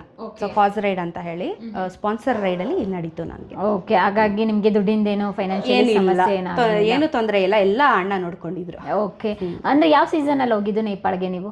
ಲಾಸ್ಟ್ ಇಯರ್ ಅಕ್ಟೋಬರಲ್ಲಿ ಹೋಗಿತ್ತು. ಅಕ್ಟೋಬರ್ ಅಂದರೆ ವಿಂಟರ್ ಸೀಸನ್ ನಿಯರ್. ಓಕೆ, ಏನು ಪ್ರಾಬ್ಲಮ್ ಆಗಲಿಲ್ಲ ನೇಪಾಳ್ ರೈಡಲ್ಲಿ ನಿಮಗೆ? ಮಿರ್ಜಾಪುರಲ್ಲಿ ಒಂದು ಆಕ್ಸಿಡೆಂಟ್ ಆಯಿತು. ರಾಂಗ್ ವೇಲಿ, ಅಲ್ಲೆಲ್ಲ ಸ್ವಲ್ಪ ರಾಂಗ್ ವೇ ಜಾಸ್ತಿ ಓಡಿಸ್ತಾರೆ. ಒನ್ ವೇಲಿ ಹೈವೇಗಳಲ್ಲಿ ರಾಂಗ್ ರೀ. ನಾವು ಹಿಂಗೆ ಹೋಗ್ತಿದ್ರೆ ಎಲ್ಲ ಹಿಂಗೆ ಹೋಗ್ಬೇಕು, ಅವ್ರು ಹಿಂಗೆ ಬರ್ತಾರೆ. ಅಂದರೆ ಡಾಮಿನೇಟ್ ಲೋಕಲ್ ಅಂತಲ್ಲ, ಲೋಕಲ್. ಓಕೆ, ಒಂದು 4 ಜನ 5 ಜನ ಹಾಕೊಂಡು ಕೂರ್ಸ್ಕೊಂಡು ಓಡಿಸ್ಕೊಂಡು ಬರೋ ಅಂಥವ್ರು ಅವರೆಲ್ಲ ಪಕ್ಕ ಲೋಕಲ್ಗಳು. ಸೊ ನಮ್ಮ ಪಣ್ಣ ಹೋಗ್ತಾ ಇದೀವಿ, ಇವರು ಬಂದು ಕ್ರ್ಯಾಶ್ ಮಾಡಿದ್ರು. ನನ್ನ ಗಾಡಿ ಬಿತ್ತು, ಸ್ವಲ್ಪ ಗಾಡಿ ಡ್ಯಾಮೇಜಸ್ ಆಯಿತು. ಅಲ್ಲೇ ಪೊಲೀಸ್ ಅಲ್ಲೇ ನಿಂತಿದ್ರು ಸಹ ನನಗೆ ಬಂದು ಹೆಲ್ಪ್ ಮಾಡಲಿಲ್ಲ. ಅವನನ್ನು ಹಿಡ್ಕೊಳ್ಳೋದು ಬಿಟ್ಟು ನನ್ನ ಮೇಲೆ ರೇಗಾಡೋಕ್ಕೆ ಶುರು ಮಾಡಿದ್ರು, ನೀವು ರಾಂಗ್ ವೇಲ್ ಬಂದಿ. ನನ್ನ ಹತ್ರ ವೀಡಿಯೋ ಈಗಲೂ ಇದೆ, ಯೂಟ್ಯೂಬಲ್ಲಿ ಇದೆ ಅದು ಆಲ್ರೆಡಿ ನನ್ನ ಹತ್ರ. ಅವ್ರು ಮಾಡಿದ ತಪ್ಪು. ಆಮೇಲೆ ಯಾರೂ ಹೆಲ್ಪಿಗೆ ಬರಲಿಲ್ಲ. ಗಾಡಿ ಎತ್ತೋದಕ್ಕೆ ನನಗೆ ಪ್ಯಾನಿಕ್ ಆಗಿತ್ತು, ನನಗೇನಾದರೂ ಆಗೋಯ್ತು, ರೈಡ್ ಹೋಗಬೇಕು ನಾನು ಅನ್ನೋಷ್ಟು ಪ್ಯಾನಿಕಲ್ಲಿ. ಆಮೇಲೆ ಮತ್ತೆ ಗಾಡಿ ಎಲ್ಲ ಎತ್ತಿ ಏನಾಗಿರಲಿಲ್ಲ, ಎಲ್ಲ ಜುಗಾಡಲ್ಲೇ ನಾನೇ ಮಾಡಿಕೊಂಡು ಟೈಟ್ ಮಾಡಿ ನೆಟ್ಟು ಬೋಲ್ಟೆಲ್ಲ ಅಲ್ಲಿಂದ ಸೀದಾ ಹೊರಟಿವಿ. ಸಣ್ಣ ಪುಟ್ಟ ಆಕ್ಸಿಡೆಂಟ್ಸ್ಗಳಾಗ್ತಾ ಇರ್ತವೆ, ಮೇಜರ್ ಅಂತ ಏನಿಲ್ಲ. ಸೊ ಅದೊಂದು ಬಿಟ್ಟರೆ ಯಾವ ಇನ್ಸಿಡೆಂಟ್ಸು ಇನ್ನೇನು ಆಗಿಲ್ಲ. ನಿಮ್ಗೇನು ಬ್ಯಾಕ್ ಪೈನು ಅಂತ ಹೇಳಿದ್ರಲ್ಲ, ಅದು ಯಾವಾಗ ಬಂದಿದ್ದು, ಹೇಗೆ ಏನು? ಇದು ನಾನು ಕಾಲೇಜಲ್ಲಿದ್ದಾಗ ಸ್ಪೋರ್ಟ್ಸಲ್ಲಿ ತುಂಬ ಇದ್ದೆ, ನಾನು ತುಂಬ heavy athlete. So discuss, short ಪುಟ್ಟು ಮತ್ತು ಟಗಫರ್ ಎಲ್ಲ ಆಡಿ L4 and 5 ಡಿಸ್ಕ್ ಸ್ಲಿಪ್ ಆಗಿತ್ತು ನನಗೆ. ಸೊ ಅದು ಆಡಿದಾಗ ಹೆವಿ ಸ್ಟ್ರೆಸ್ ಮಾಡಿಕೊಂಡು ಹಾಸ್ಟೆಲಲ್ಲಿ ಎಲ್ಲ ಬಿದ್ದು, ನೀರೆಲ್ಲ ಜಾರು ಬಿದ್ದು, ಕಟ್ಟೆಗಳು ಹೊಡ್ಕೊಂಡು, ಆಮೇಲೆ ಯಕ್ಷಗಾನ ಜಾಸ್ತಿ ಮಾಡ್ತಿದ್ದೆ, ಬಟ್ಟೆ ಎಲ್ಲ ಕಟ್ಟೋರು, ಅದೆಲ್ಲ ಇಂಪ್ಯಾಕ್ಟ್ ಆಯಿತು ನನಗೆ. ಆವಾಗ ಸರ್ಜರಿ ಆಗಬೇಕಿತ್ತು, ಇವಾಗ ರಾಡ್ ಹಾಕಿದ್ದೆ. ಓಕೆ, ರಾಡ್ ಹಾಕಿದ್ರು ನೀವು ಇದೇ ಫೀಲ್ಡ್ ಸೆಲೆಕ್ಷನ್ ಮಾಡಿದ್ದೀರಾ? Okay, great. ಹಾಗಾದರೆ ಅಂದರೆ ಪ್ರತಿಯೊಂದು ಸ್ಟೇಟ್ ಆಗೋದಾಗಲೂ ಕೂಡ ಡಿಫ್ರೆಂಟ್ ಜನಗಳನ್ನ ಮೀಟ್ ಮಾಡ್ತೀರಾ, ಡಿಫ್ರೆಂಟ್ ಫುಡ್ ಸ್ಟೈಲ್ ಇರುತ್ತೆ, ಒಬ್ಬರೇ ಲೇಡೀಸ್ ಇರ್ತಾರೆ.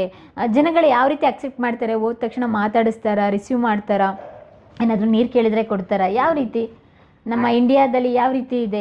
ನಾವು ಕರ್ನಾಟಕದಲ್ಲಿ ಬೇರೆ, ಕರ್ನಾಟಕದಲ್ಲಿ ಹೋದಾಗ ಕನ್ನಡಿಗರು ವಿಶಾಲ ಹೃದಯವಂತರು ಅಂತೆಲ್ಲ ಕೇಳಿದ್ವಿ. ಇಂಡಿಯಾ ಹೋದಾಗ ಹೇಗೆ ಬೇರೆ ಬೇರೆ ಸ್ಟೇಟಲ್ಲಿ ಒಳ್ಳೆಯವರು ಇರ್ತಾರೆ, ಕೆಟ್ಟವರು ಇರ್ತಾರೆ. ನಾವಲ್ಲಿ ಪಾಸಿಟಿವ್ ವೇ ತೊಗೊಳ್ಳೋಣ, ಯಾವ ರೀತಿ ಇತ್ತು? ಆ್ಯಕ್ಚುಲಿ ಪಾಸಿಟಿವೇನೆ, ನೆಗೆಟಿವ್ ಅಂತ ನನಗೆಲ್ಲೂ ಎಕ್ಸ್ಪೀರಿಯನ್ಸ್ ಆಗಲಿಲ್ಲ. ಎಲ್ಲೋ ಒಂದೊಂದು ಕಡೆ ಇರುತ್ತೆ, ಅದೆಲ್ಲ ಏನೂ ಮಾಡೋಕ್ಕಾಗಲ್ಲ. ಬಟ್ ನನಗೆ ಓವರಾಲ್ ಈ ಥರ ರೈಡ್ಗಳಲ್ಲಿ ಔಟ್ ಆಫ್ ಸ್ಟೇಟ್ ಹೋದಾಗ ಫಸ್ಟಿಗೆ ಅವ್ರಿಗೆ ಕ್ಯೂರಿಯಾಸಿಟಿ ಇರುತ್ತೆ. ಒಂದೊಂದು ಸತಿ ಏನು ಮಾಡ್ತಾರೆ, ನಮ್ಮನ್ನು ಮಾತಾಡಿಸ್ಬೇಕು, ಅವ್ರಿಗೆ ಮಾತಾಡ್ಸೋಕ್ಕೆ ಬರಲ್ಲ, ನಮ್ಮನ್ನು ಹಿಂದೆ ಫಾಲೋ ಮಾಡ್ಕೊಂಡು ಬಂದುಬಿಡ್ತಾರೆ. ಅವಾಗ ನಾವು ಪ್ಯಾನಿಕ್ ಆಗಿಬಿಡ್ತೀವಿ, ಇವನು ಫಾಲೋ ಮಾಡ್ಕೊಂಬರ್ತಾರೆ ಅಂತ ನಾವೇ ಭಯ ಪಡ್ತೀವಿ. ಆಮೇಲೆ ಅವರು ಪಾಪ ಅವ್ರಿಗೆ ಕ್ಯೂರಿಯಾಸಿಟಿ, ನಾವು ಇಷ್ಟೊಂದು ಲಗೇಜ್ ಹಾಕ್ಕೊಂಡಿರ್ತೀವಿ, ಬ್ಯಾಗ್ಗಳು ಇಟ್ಕೊಂಡಿರ್ತೀವಿ, ಏನೇನೋ ಬರ್ಕೊಂಡಿರ್ತೀವಿ ಗಾಡಿಗಳ ಮೇಲೆ, ಕ್ಯೂರಿಯಾಸಿಟಿ. ಅವರು ಆಮೇಲೆ ಸೈಡ್ಗೆ ಹಾಕಿಸ್ತಾರೆ, ಹಿಂಗೆಲ್ಲ ಹಿಂಗೆ ನಿಲ್ಲಿಸ್ಬಿಟ್ಟು ಮೇಡಮ್ ಅಂತ ಎಲ್ಲ ಕೇಳ್ತಾರೆ. ಸಡನ್ನಾಗಿ ಗಾಬರಿ ಆಗುತ್ತೆ ನಮಗೆ, ಬಟ್ ಆಮೇಲೆ ಇಲ್ಲ ಮಾತಾಡಿಸ್ತಾರೆ, ಚೆನ್ನಾಗಿ ಮಾತಾಡಿಸ್ತಾರೆ. ಲೇಡೀಸೇ ಅಪ್ಪ ಕಾಸೆ ಯಾರೇ ಹಂಗೆ ಹಿಂಗೆ ಅಂತೆಲ್ಲ ಹಿಂದಿಯಲ್ಲಿ ಮಾತಾಡಿಸ್ತಾರೆ. ಆಮೇಲೆ ಬನ್ನಿ ಊಟ ಮಾಡಿ ಅಂತ ತುಂಬ ರೆಸ್ಟೋರೆಂಟ್ಗಳಲ್ಲಿ, ಡಾಬಾಗಳಲ್ಲಿ ನಮಗೆ ಊಟಕ್ಕೆ ಕರೆದಿದ್ದಾರೆ. ನಮ್ಮನ್ನು ನೋಡಿ, ಇವಾಗ ನೀರಿಗೆ ಎಲ್ಲಾದರೂ ನಿಲ್ಸಿರ್ತೀವಿ ಅಥವಾ ಜ್ಯೂಸ್ ಏನಾದರೂ ಕುಡಿತಾ ಇರ್ತೀವಲ್ವಾ, ಆ ಟೈಮಲ್ಲಿ ನಮ್ಮನ್ನು ನೋಡಿ ಅವರೇ ಆಫರ್ ಮಾಡ್ತಾರೆ, ಮೇಡಮ್ ನಮ್ದು ಇಲ್ಲೇ ಬನ್ನಿ ಮೇಡಮ್ ಊಟ ಮಾಡಿ ರೆಸ್ಟೋರೆಂಟಲ್ಲಿ, ದುಡ್ಡು ಕೇಳಲ್ಲ, ಊಟ ಮಾಡಿ ಅನ್ನೋಷ್ಟು ಪ್ರೀತಿ ವಿಶ್ವಾಸ ಇದೆ. ಅಂಥ ನೆಗೆಟಿವ್ ಅಂತ ಏನೂ ಇಲ್ಲ. ಅಲ್ಲಿ ಇಲ್ಲಿ ಬಿಟ್ಟರೆ ತುಂಬ ಸೇಫಾಗಿ ತುಂಬ ಚೆನ್ನಾಗಿ ರೆಸ್ಪೆಕ್ಟ್ಫುಲ್ಲಾಗಿ ಮಾತಾಡಿಸ್ತಾರೆ. ಓಕೆ, ನೇಪಾಳನೇ ಯಾಕೆ ಚೂಸ್ ಮಾಡಿದ್ದು ನೀವು? ನೇಪಾಳ ಫಸ್ಟ್ ಪಾಯಿಂಟು ನಮಗೆ ಹತ್ತಿರ ಇದೆ, ಇಂಡಿಯಾಗೆ ಬಾರ್ಡರಲ್ಲಿ ಹತ್ರ ಇದೆ, ಈಸಿ ಆಕ್ಸೆಸ್ ಇದೆ ನಮಗೆ, ಕಾರಲ್ಲಿ ಹೋಗ್ಬೋದು, ಟೂ ವೀಲರಲ್ಲಿ ಹೋಗ್ಬೋದು, ಆಕ್ಸೆಸ್ ಚೆನ್ನಾಗಿದೆ. ಜೊತೆಗೆ ಸಿಕ್ಕಾಪಟ್ಟೆ ಆಫ್ ರೋಡಿಂಗ್ ಇದೆ, ಅಡ್ವೆಂಚರಸ್ ಆಗಿದೆ. ಹೇಳ್ದಂಗೆ ನಂಗೆ ಹಿಮಾಲಯಾಸ್ ಅಂದರೆ ತುಂಬ ಪ್ರೀತಿ ನನಗೆ. ಬಿಟ್ಟರೆ ಅಲ್ಲೇ ಹೋಗಿ ಸೆಟ್ಲ್ ಆಗಿಬಿಡ್ತೀನಿ ನಾನು, ಅಷ್ಟೊಂದು ವಿಶ್ವಾಸ ಇಟ್ಕೊಂಡಿದ್ದೀನಿ ನಮ್ಮ ಮೌಂಟನ್ಸ್ ಜೊತೆಗೆ. ಅದು ಆ್ಯಕ್ಚುಲ್ ಹಿಮಾಲಯಾಸ್ ನಮಗೆ ನೇಪಾಳಲ್ಲಿ ಸಿಗುತ್ತೆ. ನನಗೆ ಅದನ್ನು ಎಕ್ಸ್ಪ್ಲೋರ್ ಮಾಡಬೇಕಿತ್ತು, ಅದನ್ನು ನೋಡಬೇಕಿತ್ತು ನಾನು. ಜೊತೆಗೆ ಇದು ಕಾಸ್ ರೈಡು ಕೂಡ ಆಗಿತ್ತು. ಸೊ ನಮ್ಗೆ ಈಸಿ ಆಕ್ಸಸ್ಸು, ಬಜೆಟ್ ಫ್ರೆಂಡ್ಲಿ ಆಗಿರುತ್ತೆ, ನಮ್ಮ ಕರೆನ್ಸಿಯಲ್ಲಿ ಜಾಸ್ತಿ ವ್ಯಾಲ್ಯೂ ಇರುತ್ತೆ. ಸೊ ಇದನ್ನೆಲ್ಲ ಕ್ಯಾಲ್ಕುಲೇಟ್ ಮಾಡಿ ನೇಪಾಳ ಚೂಸ್ ಮಾಡಿದ್ದು. ಅದಕ್ಕೆ ಇಂಟರ್ನ್ಯಾಷನಲ್ ಲೈಸೆನ್ಸ್ ಏನೂ ಬೇಡ, ನಮ್ಮ ಒಂದು ಮಾಮೂಲಿ DL ಇದ್ದರೆ ಸಾಕು. ಜೊತೆಗೆ ಒರಿಜಿನಲ್ RC ಬುಕ್ಕು, DL ಇದೆಲ್ಲ ಕ್ಯಾರಿ ಮಾಡಬೇಕು. ಅಲ್ಲಿ ಬನ್ಸಾರ್ ಅಂತ ಹೇಳಿ ಒಂದು ಡಾಕ್ಯುಮೆಂಟೇಷನ್ ಮಾಡಿಸ್ಕೋಬೇಕು ಅಂತ 15 ನಿಮಿಷದಲ್ಲಿ ಮಾಡಿಕೊಡ್ತಾರೆ. ಬಾರ್ಡರ್ ಎಂಟ್ರಿ ಆಗಿದ ತಕ್ಷಣ, ನಾನು ಬಿಹಾರಿಂದ ಎಂಟ್ರಿ ಆಗಿದ್ದು. ಸೊ ಅಲ್ಲಿ ಬಾರ್ಡರಲ್ಲಿ ನಮಗೆ ವೆರಿಫಿಕೇಷನ್ಸ್ ನಡೆಯುತ್ತೆ, ಇಂಡಿಯನ್ ಕಸ್ಟಮ್ಸ್ ಇರುತ್ತೆ. ಕಸ್ಟಮ್ಸಲ್ಲಿ ನಮಗೆ ಫುಲ್ ನಮ್ಮ ಗಾಡಿ ಎಲ್ಲ ಚೆಕ್ ಮಾಡ್ತಾರೆ, ಫುಲ್ ಸ್ಕ್ಯಾನ್ ಆಗುತ್ತೆ ಎಲ್ಲ. ಏನು ಅಂದರೆ ಏನಾದರೂ ಇಲ್ಲಿಗಲಾಗಿ ಏನಾದರೂ ಮಾಡ್ತೀವಿ ಅಂತ ಕ್ರಾಸ್ ವೆರಿಫಿಕೇಷನ್ ಮಾಡ್ಕೋತಾರೆ. ಬನ್ಸಾರ್ ಅಂತ ಇರುತ್ತೆ. ದಿನಕ್ಕೆ ನಾನು ಹೋದಾಗ 125 ರೂಪಾಯಿ ಇತ್ತು. ಅದೊಂಥರ ಲೈಸೆನ್ಸ್ ಇದ್ದಂಗೆ ನಮಗೆ, ಪರ್ಮಿಟ್ಟು, ವೀಸಾನೂ ಇಲ್ಲ ನಮಗಲ್ಲಿ. ಸೊ ಪರ್ಮಿಟ್ ಮಾಡಿಸ್ಕೋಬೇಕು. ಪರ್ಮಿಟ್ ಮಾಡಿಸ್ಕೊಂಡ್ರೆ ನಮಗೆ ನಾವು ಎಷ್ಟು ದಿನ ಇರ್ತೀವಿ ಅದ್ರ ಮೇಲೆ 1-2 ದಿನ ಎಕ್ಸ್ಟ್ರಾ ಮಾಡಿಸ್ಕೊಂಡ್ರೆ, ನಮಗೆ ಯಾರಾದರೂ ಪೊಲೀಸ್ ಹಿಡಿದ್ರೆ ಅಥವಾ ನಮ್ಮನ್ನು ಯಾರಾದರೂ ನೀವು ಯಾರು ಅಂತ ಎಂಕ್ವೈರಿ ಮಾಡಿದ್ರೆ, ನಾವು ಆ ಬನ್ಸಾರ್ ತೋರಿಸಿದ್ರೆ ನಮಗೆ ಎಲಿಜಿಬಲ್ ಅಂತ. ಪಾಸ್ಪೋರ್ಟ್ ಸಮೇತ ಬೇಡ ನೇಪಾಳಿಗೆ. So it is easy access. ನೇಪಾಳದಲ್ಲಿ ಎಷ್ಟು ದಿನ ಇದ್ರು? ಒಂದೇ ದಿನ? ನೇಪಾಳಲ್ಲಿ 10 ಡೇಸ್ ಇದೆ ನಾನು. ಓಕೆ, 10 ಡೇಸ್ ಯಾವ್ಯಾವೆಲ್ಲ ಪ್ಲೇಸ್ಗೆ ಹೋಗಿದ್ರಿ, ಯಾರನ್ನೆಲ್ಲ ಭೇಟಿ ಮಾಡಿದ್ರಿ? ಕಠ್ಮಂಡು ಮೇಯ್ನ್ ಇರೋದು. ಕಠ್ಮಂಡು ಅಲ್ಲಿ ಪಶುಪತಿನಾಥ್ ದೇವಸ್ಥಾನ ಇದೆ. ನಮ್ಮ ಕಾಶಿ ಹೇಗೆ ಅಲ್ಲಿ ಅದು ಪಶುಪತಿನಾಥ್ ದೇವಸ್ಥಾನ famous. So same Kashi second part ಅಂತ ಹೇಳ್ಬೋದು.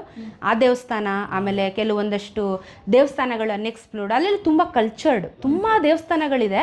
ಆ ದೇವಸ್ಥಾನಗಳನ್ನೆಲ್ಲ ಎಕ್ಸ್ಪ್ಲೋರ್ ಮಾಡಿದೆ. ಅದಾದಮೇಲೆ ನಾವು ಮುಕ್ತಿನಾಥ್ಗೆ ಹೋದ್ವಿ. ಮುಕ್ತಿನಾಥ್ ನಿಮಗೆ ಮುಸ್ತಾಂಗ್ ಅಂತ ಒಂದು ಜಾಗ ಬರುತ್ತೆ. ಎಕ್ಸ್ಟ್ರೀಮ್ ಆಫ್ ರೋಡು, ಎಕ್ಸ್ಟ್ರೀಮ್ ಅಂದರೆ ನೆಕ್ಸ್ಟ್ ಲೆವೆಲ್ ಆಫ್ ರೋಡು, ಅದು ಇಮ್ಯಾಜಿನ್ ಮಾಡ್ಕೊಳಕ್ಕಾಗಲ್ಲ. ಆ ಥರ ಒಂದು ಟೆರೇನಲ್ಲಿ ಮುಕ್ತಿನಾಥ್ಗೆ 2 ಡೇಸ್ ಹೋಗಿದ್ದು.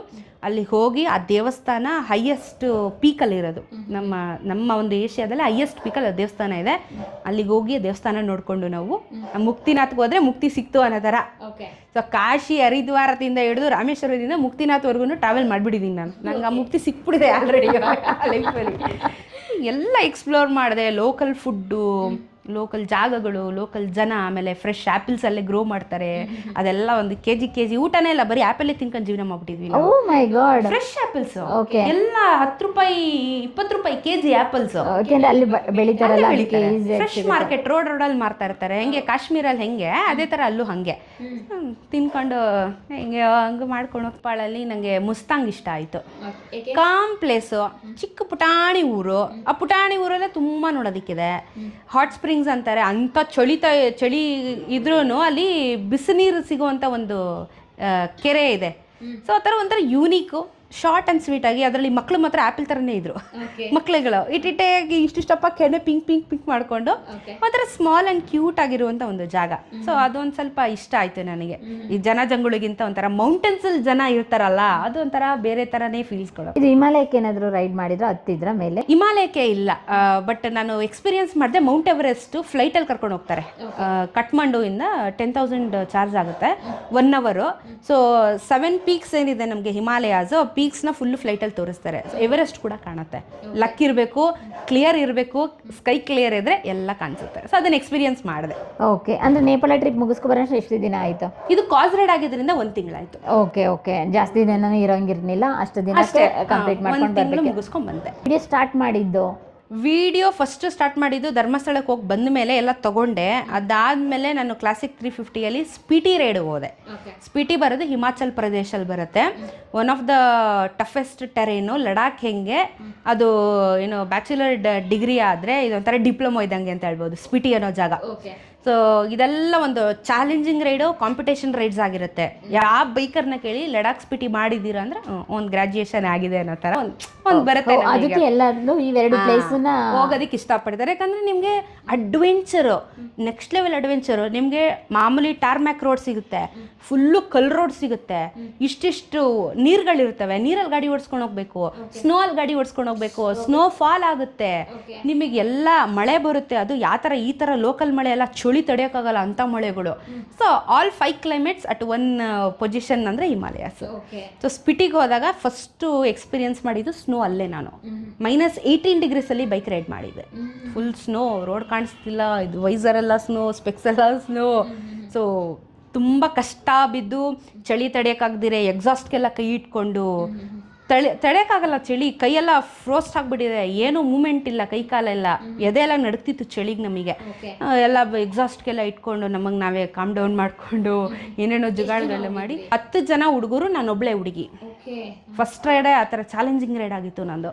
ಅದೇ ಫಸ್ಟು ಎಕ್ಸ್ಟ್ರೀಮ್ ದೊಡ್ಡ ರೈಡ್ ನಾನು ಮಾಡಿದ್ದು. ಸೊ ಆಲ್ಮೋಸ್ಟ್ ಎಲ್ಲ ಬೆಂಗಳೂರವರೇ, ಎಲ್ಲ ಬೆಂಗಳೂರವರೇ ಹೋಗಿದ್ದಿದ್ದು. ಸೊ ಅದೊಂದು first experience and beautiful experience. ನಾನೇ ಶುರು ಮಾಡ್ಕೊಂಡೆ, ಲಡಾಖ್ ಹೋದೆ, ಆಮೇಲೆ ಮತ್ತೆ ಬ್ಯಾಚ್ ಮಾಡಿದೆ, ನಾನೇ ಲಡಾಖ್ ಹುಡುಗರನ್ನ ಕರ್ಕೊಂಡು ಹೋದೆ. ಇಲ್ಲಿಂದ ನಾನೇ ಬ್ಯಾಚ್ ಸ್ಟಾರ್ಟ್ ಮಾಡಿದೆ, 10 ಜನ ಕರ್ಕೊಂಡು ಹೋದೆ. ಅದಾದಮೇಲೆ ಸ್ವಲ್ಪ ನಾನು ನೇಪಾಳ ಕಡೆ ಹೋದೆ. ಹಂಗೆ ಸಣ್ಣ ಪುಟ್ಟ ರೈಡ್ ಮಾಡ್ತಾ ಇರ್ತೀನಿ. ವರ್ಷಕ್ಕೆ 2 ದೊಡ್ಡ ರೈಡ್ ಮಾಡಬೇಕು ಅನ್ನೋದು ನಂದು ಪ್ಲ್ಯಾನ್ಸ್ ಇರುತ್ತೆ. ಯಾಕಂದರೆ ಬಜೆಟು ನೋಡಬೇಕು, ಸ್ಪಾನ್ಸರರ್ಸ್ ನೋಡಬೇಕು. ವರ್ಷಗಳಾಯ್ತು ನೀವು ಈ ಫೀಲ್ಡಿಗೆ ಬಂದು? ನಾನು ಬಂದು 7 ವರ್ಷ ಆಯ್ತು. ಫೀಲ್ಡ್ ಪ್ರತಿ ವರ್ಷನೂ ಕೂಡ ಸ್ಪಾನ್ಸರ್ ಇಟ್ಕೊಂಡು ಲಾಂಗ್ ರೈಡ್ ಮಾಡಿ? ಒಂದೊಂದ್ಸತಿ ಸಿಗುತ್ತೆ, ಒಂದೊಂದ್ಸತಿ ಸಿಗಲ್ಲ, ಡಿಪೆಂಡ್. ಓಕೆ, ಲಕ್ಕಿದ್ದಂಗೆ. ಅಂದರೆ ಯೂಶಲಿ ಎಲ್ಲ ಸಲನೂ ಸಿಕ್ಕಿದೆ ನಿಮಗೆ? ನೀವು ಯೂಶಲಿ ಇನ್ವೆಸ್ಟ್ ಮಾಡಿದರೆ ಎಷ್ಟು ಮಾಡಬೇಕಿತ್ತು? ಸ್ಪಾನ್ಸರ್ ಕಡೆಯಿಂದ ಎಷ್ಟು ಬರುತ್ತೆ? ಸ್ಪಾನ್ಸರು ಕೆಲವೊಂದ್ಸತಿ ಫುಲ್ ಕೊಟ್ಬಿಡ್ತಾರೆ, A to Z ನೋಡ್ಕೊಂಡು ಬಿಡ್ತಾರೆ. ಈಗ ನೇಪಾಳಗೆ ನಮ್ಗೆ ಹೆಂಗೆ ವಂಶಿ ಅವರು ಮತ್ತು HAL ಅವ್ರು ಕೈ ಹಿಡಿದ್ರು ಹಾಗೆ. ಕೆಲವೊಂದ್ಸತಿ 50-50 ಇರುತ್ತೆ. ಸೊ 50-50 ಹೋಗ್ತೀನಿ. ಇವಾಗ ನಾಳೆ ಸ್ಪಿಟಿಗೆ ಹೋಗ್ತಿರೋದು, ಒಂದು 10% ನಾನು ಪೇ ಮಾಡಬೇಕು. ಫ್ಲೈಟ್ ಚಾರ್ಜ್ ನಂದಿರುತ್ತೆ, ಗಾಡಿ ಸ್ಟೇ ಫುಡ್ಡು ಎಲ್ಲ ಅವ್ರು ನೋಡ್ಕೊತಾರೆ. ಒಂದು ಫ್ಲೈಟ್ ಚಾರ್ಜ್ ಒಂದು ನಮ್ಮ ಕಡೆಯಿಂದ ಹೋಗುತ್ತೆ. ಸೊ ಒಂಥರ ಪಾರ್ಷಲಿ ಇರುತ್ತೆ. ಬಟ್ ಏನಂದರೆ ಎಕ್ಸ್ಪೀರಿಯನ್ಸ್ ಇಂಪಾರ್ಟೆಂಟ್ ಆಗುತ್ತೆ ನಮಗೆ. ಯಾಕಂದರೆ ಎಕ್ಸ್ಟ್ರೀಮ್ ಚಳಿ, ಇವಾಗ ಸ್ನೋಫಾಲ್ ಶುರುವಾಗಿದೆ, ಸ್ನೋವಲ್ಲಿ ನಾನು ಗಾಡಿ ಓಡಿಸ್ತಾ ಇದ್ದೀನಿ.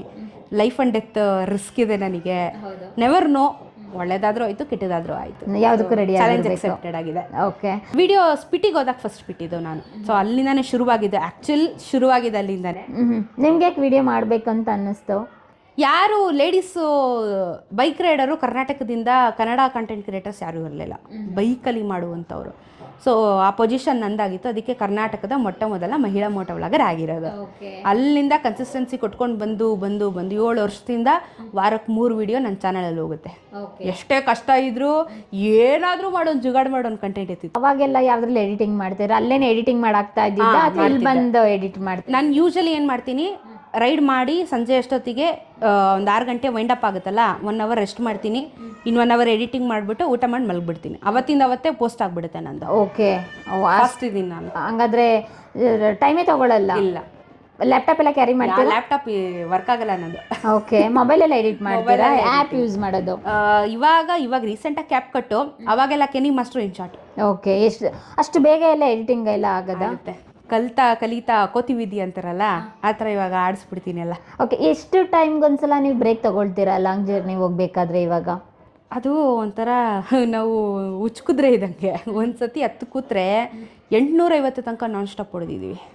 850 ನಾನ್ ಸ್ಟಾಪ್ ಹೊಡೆದಿದ್ದೀವಿ. ಅದೇ ಹೇಳಿದ್ನಲ್ಲ, ಹಿಂದೆ ನೀರು ಹಾಕ್ಕೊಂಡಿರ್ತೀವಿ, ನೀರು ಕುಡ್ಕೊಂಡು ಹೋಗ್ತಾ ಇರ್ತೀವಿ, ಎದಳೋದು ನಿಂತ್ಕೊಳ್ಳೋದು ಗಾಡಿಯಲ್ಲೇ ಹಂಗೆ ಮಾಡ್ಕೊಂಡು ಹೋಗ್ತಾ ಇರ್ತೀವಿ. ವಾಶ್ರೂಮ್ಗೆ ಒಂದೊಂದು ಸತಿ ಯಾವಾಗಾದರೂ ಆಗಲಿಲ್ಲ ಅಂದರೆ ಇಲ್ಲ, ಅದಕ್ಕೂ ನಿಲ್ಲಿಸಲ್ಲ ನಾವು, ಯೂಶಲಿ ನಿಲ್ಲಿಸಲ್ಲ. ಯಾಕಂದರೆ ಗಾಡಿ ಬರ್ತಾ ಇರುತ್ತಲ್ಲ, ಡಿಹೈಡ್ರೇಟ್ ಆಗ್ತಾನೆ ಇರುತ್ತೆ ಬಾಡಿ, ನಮ್ಗೆ ಏನು ಉಳಿಯೋದು ಹಂಗೆ ಡಿಹೈಡ್ರೇಟ್ ಆಗ್ತಾ ಇರುತ್ತೆ ಬಿಸಿಲಿಗೆ, ಹೆವಿ ಟೆಂಪ್ರೇಚರ್ಸ್ ಇರಿದಾಗ. ಸೊ ವಾಶ್ರೂಮ್ಗೆ ನಿಲ್ಲಿಸಿದ್ರೆ ಒಂದು 2 ಅವರ್ಸ್ 2.5 ಅವರ್ಸ್ಗೆ ಒನ್ಸ್ ನಿಲ್ಲಿಸ್ತೀವಿ. ಇಲ್ಲ ಅಂತ ಹೇಳಿದ್ರೆ ಹಂಗೆ ಹೋಗ್ತೀವಿ. ಡಿಪೆಂಡ್ಸು, ನನ್ನ ಫ್ರೆಂಡು ಅಥವಾ ನನ್ನ ಪಾರ್ಟ್ನರ್ ಯಾರ ಜೊತೆಗೆ ಇರ್ತಾರೆ, ಅವ್ರಿಗೆ ಓಡ್ಸೋಕ್ಕಾಗೋ ಕೆಪಾಸಿಟಿ ಇದ್ದರೆ ಹೊಟ್ಟೋಗ್ತೀವಿ, ಇಲ್ಲ ಅಂದರೆ ಒಂದು 200-300ಕ್ಕೂ ಸ್ಟಾಪ್ ಕೊಡ್ತೀವಿ. ಈ ನಡುವೆ ಯಾವಾಗ ಪ್ರಮೋಷನ್ ಫಸ್ಟು ನೀವು ಮಾಡಿದ್ದು? ಪ್ರಮೋಷನ್ನು ಹಾನೆಸ್ಟಾಗಿ ಹೇಳಬೇಕು ಅಂತ ಹೇಳಿದ್ರೆ, ಫಿಲ್ಟರ್ ಇಲ್ಲದೆ ಹೇಳಬೇಕು ಅಂತ ಹೇಳಿದ್ರೆ, ಈ ಮ್ಯಾಟರ್ ತುಂಬಾ ಇಂಪಾರ್ಟೆಂಟ್ ಆಗುತ್ತೆ. ಪ್ರತಿಯೊಬ್ಬ ಕಾಂಟೆಂಟ್ ಕ್ರಿಯೇಟರ್ ಆಗಿರ್ಬೋದು ಅಥವಾ ಯೂಟ್ಯೂಬರ್ ಆಗಿರ್ಬೋದು, ಬಿಗಿನರ್ಸ್ ಮೋಟೋ ವ್ಲಾಗರ್ಸ್ ಆಗಿರ್ಬೋದು, ತುಂಬ ಇಂಪ್ಯಾಕ್ಟ್ಫುಲ್ ಮ್ಯಾಟರ್ ಇದು. ಸ್ಟಾರ್ಟಿಂಗ್ ಈ ಫೀಲ್ಡಿಗೆ ನಾನು ಬಂದಾಗ 0 ಇನ್ವೆಸ್ಟ್ಮೆಂಟು, ನನ್ನ ತಂದೆ ತಾಯಿ ಕೈ ಹಿಡ್ದು ನಡೆಸಿದ್ರು. ತುಂಬ ವರ್ಷಗಳ ಕಾಲ ತುಂಬ ಕಷ್ಟಪಟ್ಟು ನನಗೆ ಮಾಡಿದ್ರು. But end of the day ನನಗೂ ಒಂದು ಈಗೋ, ಪೆಟ್ರೋಲ್ ಕಾಸು ಕೇಳೋದು, ತಿನ್ನೋಕ್ಕೆ ಕಾಸು ಕೇಳೋದು ನನಗೂ ಹೊಡೆಯೋದಕ್ಕೆ ಶುರುವಾಯಿತು. ಅನ್ನಿಸ್ತು ನಮ್ಮ ಕರ್ನಾಟಕದಲ್ಲಿ ಜನ ಮೋಟೋ ವ್ಲಾಗಿಂಗಲ್ಲಿ ಹೆಣ್ಮಕ್ಳಿಗೆ ಸ್ವಲ್ಪ ಬೆಳೆಸೋದು ಕಮ್ಮಿ ಇದೆ ಅಂತ ನನಗೆ ಅದು ಅರ್ಥ ಆಯಿತು. ಅದೇ ಗಂಡು ಮಕ್ಕಳು ಒಬ್ಬ ಸೂಪರ್ ಬೈಕ್ ತೊಗೊಂಡ ಅಂತ ಹೇಳಿದ್ರೆ ಹಾಕಿರೋ ವಿಡಿಯೋನೇ ನೋಡ್ತಾರೆ, 1000 ಸತಿ ನೋಡ್ತಾರೆ. ಸೂಪರ್ ಬೈಕ್ ಇರೋ ವ್ಯಾಲ್ಯೂ ಇವಾಗ ಅಡ್ವೆಂಚರ್ ಗಾಡಿಗಳಿಗಿಲ್ಲ. ಆದರೆ ಅಡ್ವೆಂಚರ್ ಗಾಡಿ ಮಾಡುವ ತಾಕತ್ತು ಸೂಪರ್ ಬೈಕಿಗಿಲ್ಲ. ದಟ್ ಈಸ್ ಫ್ಯಾಕ್ಟ್, ಅದೆಲ್ಲರೂ ಒಪ್ಕೊಳ್ಳೇಬೇಕು. ಈ ಥರ ಏನಾಯಿತು, ಈ ಸೂಪರ್ ಬೈಕ್ ಅನ್ನೋದು ಕೆಲವೊಂದು ಶೋಕಿಗಳು ಬೇರೆ ಯಾರ್ಯಾರೋ ವೀಡಿಯೋಸ್ಗಳು ಮಾಡೋದೆಲ್ಲ ನೋಡಿ ಅಡ್ವೆಂಚರ್ ಮಾಡ್ತಾ ಇರೋರಿಗೆ ಒಂಥರ ರೆಸ್ಪೆಕ್ಟ್ ಇಲ್ದಂಗಾಯಿತು, ಎನ್ಕರೇಜ್ಮೆಂಟ್ ಇಲ್ದಂಗಾಯಿತು. ಪ್ರತಿಯೊಬ್ಬರು ಮನೆಗೆ ಹೋಗಿ ಸಬ್ಸ್ಕ್ರೈಬ್ ಮಾಡಿ ಅಂತ ಹೇಳೋ ಪರಿಸ್ಥಿತಿ ಬಂದಿತ್ತು. ನಮ್ಮ ಅಪ್ಪ ಅಮ್ಮ ಅವರು ಆಫೀಸ್ಗಳಲ್ಲೆಲ್ಲ ಸಬ್ಸ್ಕ್ರೈಬ್ ಮಾಡಿಸಿದ್ರು ಅಂತ ಟಫೆಸ್ಟ್ ಕಷ್ಟಗಳನ್ನ ನೋಡ್ಕೊಂಡು ಬಂದೆ. ಆಮೇಲೆ ದುಡ್ಡಿಲ್ಲ, ದುಡ್ಡು ಖಾಲಿ, ಪ್ರತಿ ಸತಿ ಮನೇಲಿ 100 ರೂಪಾಯಿ ಪೆಟ್ರೋಲ್ ಕೊಡು, 200 ರೂಪಾಯಿ ಪೆಟ್ರೋಲ್ ಕೊಡು ಅಂತ ಕೇಳೋ ಪರಿಸ್ಥಿತಿನೂ ಮಾಡ್ಕೊಂಡಿದ್ದೆ ನಾನು. ಕೆಲಸ ಬಿಟ್ಟಿದ್ದಕ್ಕೆ ಒಂಥರ ಬೇಜಾರು ಮಾಡ್ಕೊಂಡೆ, ರಿಗ್ರೆಟು ಆಯಿತು ನನಗೆ, ಕಾಸಿಲ್ವಲ್ಲ ಅನ್ನೋಷ್ಟು. ಆಮೇಲೆ ಯೋಚನೆ ಮಾಡಿದೆ, ಯಾಕೋ ಇದು ಸ್ವಲ್ಪ ಇನ್ನೂ ಪುಷ್ ಬೇಕು ಜನಕ್ಕೆ. ಫಸ್ಟು ನಾನು ಯಾರಂತ ಪರಿಚಯ ಆಗಬೇಕು, ಆಮೇಲೆ ಹಣ ತಾನೇ ಬರುತ್ತೆ ಅಂತ ನಮ್ಮಮ್ಮ ಯಾವಾಗಲೂ ಹೇಳೋರು. ಸೊ ಆಮೇಲೆ ಸರಿ ಆಯಿತು ಅಂತ ಹೇಳ್ಬಿಟ್ಟು ಸೈಡಲ್ಲಿ ಏನು ಮಾಡಿದೆ, ಆರಿ ಜೊತೆ ಎಲ್ಲ ರೈಡ್ಸ್ ಎಲ್ಲ ಹೋಗ್ತಿದ್ದಲ್ಲ, ಅಲ್ಲಿ ಗುರ್ತಿಡ್ದಿದ್ರು ನನ್ನನ್ನು. ಸೊ ಕರ್ನಾಟಕದಲ್ಲಿ ಫೀಮೇಲು ಕನ್ಸಿಸ್ಟೆನ್ಸಿ ಕೊಡೋರು ಯಾರೂ ಇರಲಿಲ್ಲ ನನ್ನ ಬಿಟ್ಟು. ಯಾವುದೇ ಗಾಡಿ ಲಾಂಚ್ ಆಗ್ಬೋದು ಅಥವಾ ಯಾವುದೇ ಒಂದು ಇವೆಂಟ್ ಆಗೋದು ನನ್ನ ಕರೆಯೋದಕ್ಕೆ ಶುರು ಮಾಡಿದ್ರು. ಬ್ರ್ಯಾಂಡ್ಗಳಿಂದ ಜಾಕೆಟ್ಸ್ಗಳು, ಹೆಲ್ಮೆಟ್ಸ್ಗಳು ಎಲ್ಲ ಸ್ಪಾನ್ಸರ್ಸ್ ಬರ್ತಿತ್ತು ನನಗೆ. ವಿಡಿಯೋಸ್ ಮಾಡೋದು ಅದನ್ನೆಲ್ಲ ಶುರು ಮಾಡ್ಕೊಂಡಿದ್ದೆ. ಒಂದೊಂದೇ ಮೆಟ್ಲು, ಯಾವುದು ಸಹಾಯ ಇಲ್ಲ ನನಗೆ. ತುಂಬ ಕಷ್ಟಪಟ್ಟ ಮೇಲೆ ಬಂದಿದ್ದೀನಿ. ಸೊ ಅದನ್ನೇ ಒಂದೊಂದೇ ಹೆಜ್ಜೆ ಇಟ್ಕೊಂಡು ಇಲ್ಲಿವರೆಗೂ ಬಂದೆ. ಆಮೇಲೆ ಫೈನಾನ್ಷಿಯಲ್ ಕ್ರೈಸಿಸ್ ಅಂತ ಬಂದಾಗ ನಾವು ಲೋವರ್ ಮಿಡಲ್ ಕ್ಲಾಸ್ ಫ್ಯಾಮಿಲಿಯಿಂದ ಬಂದಿರೋದ್ರಿಂದ ಈಗ ಪ್ರಮೋಷನ್ಸ್ ಮುಖಾಂತರ ನನಗೆ ಜೀವನ ನಡೆಸೋದಕ್ಕೆ ಸಾಧ್ಯ ಆಗ್ತಿರೋದು. ಸೊ ಇವಾಗ ಬೈಕಿಂಗೂ ಇದೆ, ಜೊತೆಗೆ ಬೇರೆ ಪ್ರಮೋಷನ್ಸ್ಗಳನ್ನ ಕೂಡ ಮಾಡ್ತಾಯಿದ್ದೀನಿ. ಎಲ್ಲ ಮಾಡೋದಕ್ಕೆ ಶುರು ಮಾಡಿದೆ, ಯಾಕಂದ್ರೆ ಜೀವನ ನಡೀತಿಲ್ಲ.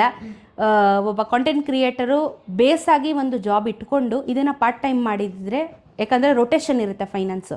ಈ ಫೀಲ್ಡಲ್ಲಿ ನಾನು ಫುಲ್ ಟೈಮ್ ಇದನ್ನೇ ಮಾಡ್ತೀನಿ ಅಂತ ಹೇಳಿದಾಗ ನನಗೆ ಫೈನಾನ್ಸ್ ಹಂಗೆ ಬೇಕಾಗುತ್ತೆ. ಪ್ರತಿಯೊಂದಕ್ಕೂ ನಾನು 100 ರೂಪಾಯಿಂದನೂ ಪ್ರಮೋಷನ್ ಮಾಡಿದ್ದೀನಿ.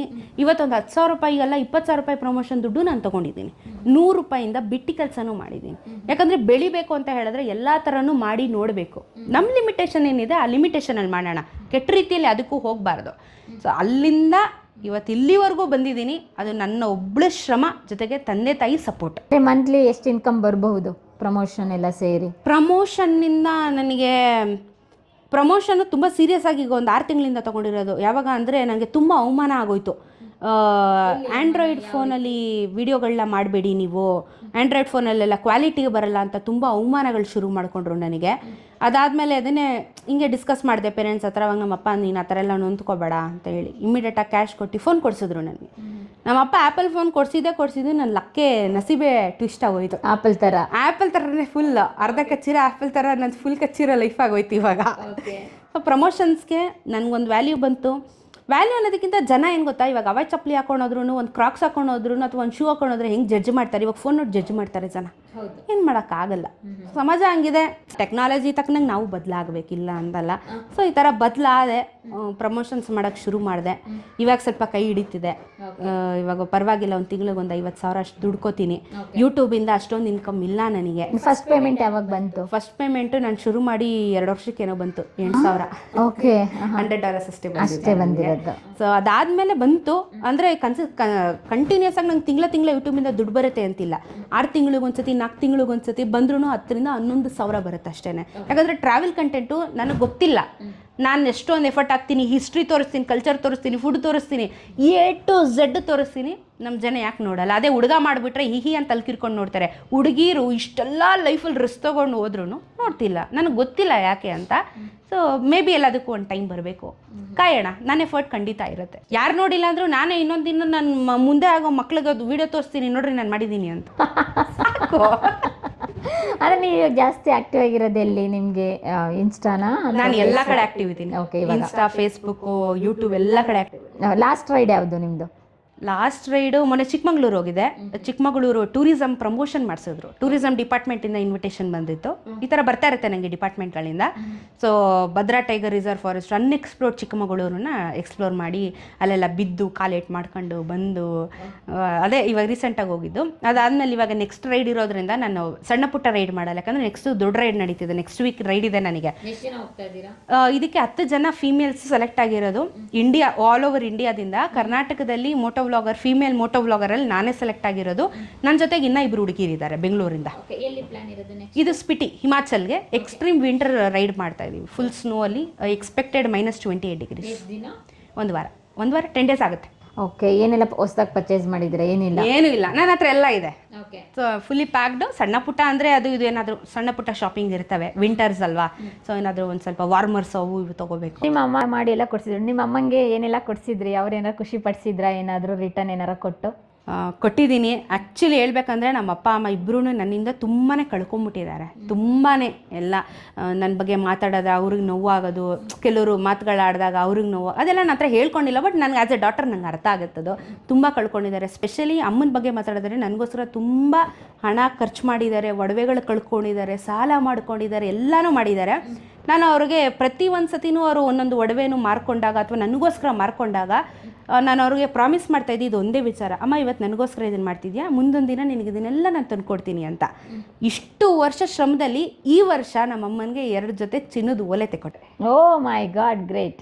ಸೊ ಒಂದು ಪೆಂಡೆಂಟ್ ತಂದುಕೊಟ್ಟೆ. ಒಂದು ಪೆಂಡೆಂಟ್ ಹಾಳಾಗಿತ್ತು ಅಂತ, ಅವ್ರಿಗೆ ಐಡಿಯಾನೇ ಇಲ್ಲ ಇದ್ರ ಬಗ್ಗೆ ನಾನು ಈ ಥರ ಮಾಡ್ತೀನಿ ಅಂತ ಹೇಳ್ಬಿಟ್ಟು. ಸೊ ತುಂಬ ಹತ್ಕೊಂಡ್ರು. ನನಗೂ ಗೊತ್ತಿಲ್ಲ ನಾನು ಮಾಡೋಕ್ಕಾಗುತ್ತೆ ಅಂತ, ನನಗೆ ಗೊತ್ತಿಲ್ಲ ನನ್ನ ಲೈಫ್ ಹಿಂಗೆ ಟರ್ನ್ ಆಗುತ್ತೆ ಅಂತ. ಸೊ ಫಸ್ಟ್ ಅಮ್ಮಂಗೆ ಒಂದು ಚಿನ್ನದೊಂದು ಪೆಂಡೆಂಟ್ ತಂದುಕೊಟ್ಟೆ. ಅದಾದಮೇಲೆ ಅಪ್ಪನಿಗೂ ಸ್ವಲ್ಪ ಫೋನ್ಗಿನೆಲ್ಲ ಕೊಡಿಸ್ದೆ. ಮನೆಗೂ ಮಾಡ್ತೀನಿ, ಮನೇಲಿ ಬೆಕ್ಕಿದೆ ಅವ್ರಿಗೂ ಮಾಡ್ತೀನಿ. ಸಾಕು, ನನಗೆ ನನ್ನ ಅಪ್ಪ ಅಮ್ಮ ಚೆನ್ನಾಗಿದ್ದರೆ ನಾನು ಯಾರ ಬಗ್ಗೆ ಚಿಂತೆ ಮಾಡಲ್ಲ. ಅಪ್ಪ ಅಮ್ಮ ಚೆನ್ನಾಗಿರಬೇಕು, ನಮ್ಮ ಮನೆ ಬೆಕ್ಕು ಚೆನ್ನಾಗಿರಬೇಕು, ಸಾಕು. ಲೇಡೀಸ್ಗೆ ಅಂತ ಹೇಳಿದರೆ ಮಾಮೂಲಿ ಮಂತ್ಲಿ ಪ್ರಾಬ್ಲಮ್ ಇರುತ್ತೆ, ಅದ್ರ ಜೊತೆಗೆ ವಾಶ್ರೂಮ್ಗೆ ಹೋಗೋಂಥದ್ದು ಬಿಗ್ ಟಾಸ್ಕ್ ಇರುತ್ತೆ. ಯಾಕೆಂತ ಹೇಳಿದರೆ ನೀವು ಹೋಗೋದೆಲ್ಲ ರೋಡಲ್ಲೇ ಆದರೂ ಕೂಡ ಎಲ್ಲ ಕಡೆ ಪಬ್ಲಿಕ್ ಇರ್ತಾರೆ. ಅದನ್ನೆಲ್ಲ ಯಾವ ರೀತಿ ಮ್ಯಾನೇಜ್ ಮಾಡ್ತೀರಾ ಸ್ವಾತಿ ನೀವು? ವುಮೆನ್ಸ್ಗೆ ಸ್ಪೆಷಲಿ ಇದು ಸ್ವಲ್ಪ ಚಾಲೆಂಜಿಂಗ್ ಅಂತ ಹೇಳ್ಬೋದು. ವಾಶ್ರೂಮ್ ಸಮಸ್ಯೆಗಳು ನಮಗೆ ಖಂಡಿತವಾಗ್ಲೂ ಬರುತ್ತೆ. ಸ್ಪೆಷಲಿ ವೆನ್ ನಾವು ಪೀರಿಯಡ್ಸಲ್ಲಿ ಇದ್ದಾಗ ನಮಗೆ ಸುಲಭವಾಗಿ ಆ್ಯಕ್ಸಸ್ಗಳಿರುವಂಥ ಒಂದಷ್ಟು ಹೈವೇಗಳಲ್ಲಿ ಜಾಗ ಯಾವುದು ಅಂತ ಹೇಳಿದ್ರೆ, ಸೇಫೆಸ್ಟ್ ಅಂತ ಹೇಳಿದ್ರೆ ಒಂದು ಪೆಟ್ರೋಲ್ ಬಂಕಿಗೆ ಹೋಗಿ ವಾಶ್ರೂಮ್ಸ್ ಯೂಸ್ ಮಾಡ್ತೀವಿ. ಇಲ್ಲ ಅಂತ ಹೇಳಿದ್ರೆ ಆ್ಯಸ್ ಪರ್ ಗೌರ್ಮೆಂಟ್ ರೂಲ್ಸ್ ಒಬ್ಬ ಮಹಿಳೆ 5 ಸ್ಟಾರ್ ಹೋಟೆಲ್ಗೂ ಸಹ ಹೋಗಿ ವಾಶ್ರೂಮ್ನ ಯೂಸ್ ಮಾಡ್ಬೋದು ಅನ್ನೋದು ಕಾನೂನಿದೆ. ಸೊ ನಮ್ಮನ್ನು ಯಾರೂ ಪ್ರಶ್ನೆ ಮಾಡುವಂಥ ಒಂದು ಇದಿಲ್ಲ ನಮಗೆ.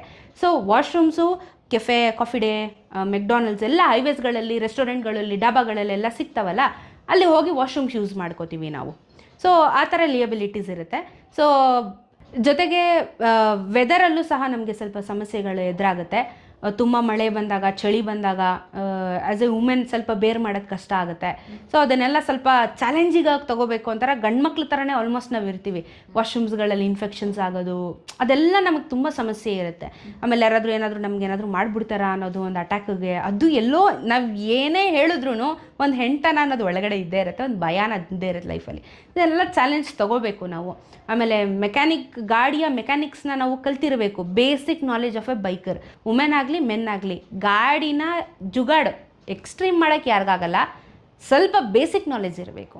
ಸೊ ಬೇಸಿಕ್ ನಾಲೆಜ್ ಕಲ್ತಿದ್ದೀನಿ. ಏನಾದರೂ ಹೆಚ್ಚು ಕಮ್ಮಿ ಆದರೆ ಅಥವಾ ನನಗೇನಾದರೂ ಗೊತ್ತಾಯಿತು ಪ್ರಾಬ್ಲಮ್ ಇದೆ ಅಂತ ಹೇಳಿದ್ರೆ ಅದನ್ನು ನಾನೇ ಸಾಲ್ವ್ ಮಾಡ್ಕೊಳ್ಳೋಷ್ಟು ತಾಕತ್ತಿದೆ ನನಗೆ. ಸೊ ಇದೆಲ್ಲ ಬೇಸಿಕ್ ನೀಡ್ಸ್ ಆಫ್ ವುಮೆನ್ ಆಗುತ್ತೆ. ಜೊತೆಗೆ ಬಟ್ಟೆ ಬರೆಗಳಲ್ಲೂ ಸ್ವಲ್ಪ ನೋಡ್ಕೊಂಡು ಹಾಕೋಬೇಕಾಗತ್ತೆ ನಾವು. ಬೈಕ್ ರೈಡ್ ಅಂದಾಗ ನಾವು ಫುಲ್ಲಿ ಪ್ಯಾಕ್ ಆಗಿರ್ತೀವಿ. ಎಕ್ಸ್ಪೋಜರ್ ಮಾಡೋ ಥರ ಬಟ್ಟೆಸ್ ನಾವು ಯಾವುದು ಹಾಕೋದಿಲ್ಲ, ಫುಲ್ ಪ್ಯಾಕಲ್ಲಿರ್ತೀವಿ. ವುಮೆನ್ ಈ ಥರ ಚಾಲೆಂಜಿಂಗ್ ಇರುತ್ತೆ. ಫುಡ್ಡು ನಮ್ಮದು ಒಂಥರ ವಿಚಿತ್ರ ಸೈಕಲ್ ಇರುತ್ತೆ. ಬೆಳಗ್ಗೆ ಬ್ರೇಕ್ಫಾಸ್ಟ್ ಮಾಡಲ್ಲ, ಮಧ್ಯಾಹ್ನ ಊಟ ಮಾಡಲ್ಲ. ನಾವು ಏನಿದ್ರು ಫುಲ್ ಮೀಲ್ಸ್ ತಿನ್ನೋದೇ ರಾತ್ರಿ ಹೊತ್ತು. ಯಾಕೆ ಅಂದರೆ ಬಾಡಿ ರೆಸ್ಟ್ ಬೇಕಾಗುತ್ತೆ, ಹೊಟ್ಟೆ ತುಂಬ ಊಟ ಅವಾಗ ಬೇಕಾಗುತ್ತೆ. ರೈಡಲ್ಲಿ ಏನಾಗುತ್ತೆ, ನಾವು ಜಾಸ್ತಿ ಫುಡ್ ತಿಂದ್ವಿ ಅಂತ ಹೇಳಿದ್ರೆ ನಮಗೆ ನಿದ್ದೆ ಬರೋಕ್ಕೆ ಶುರುವಾಗುತ್ತೆ, ಗಾಳಿ ಬಡಿತಕ್ಕೆ ಕಣ್ಣು ಎಳಿಯುತ್ತೆ ನಮಗೆ.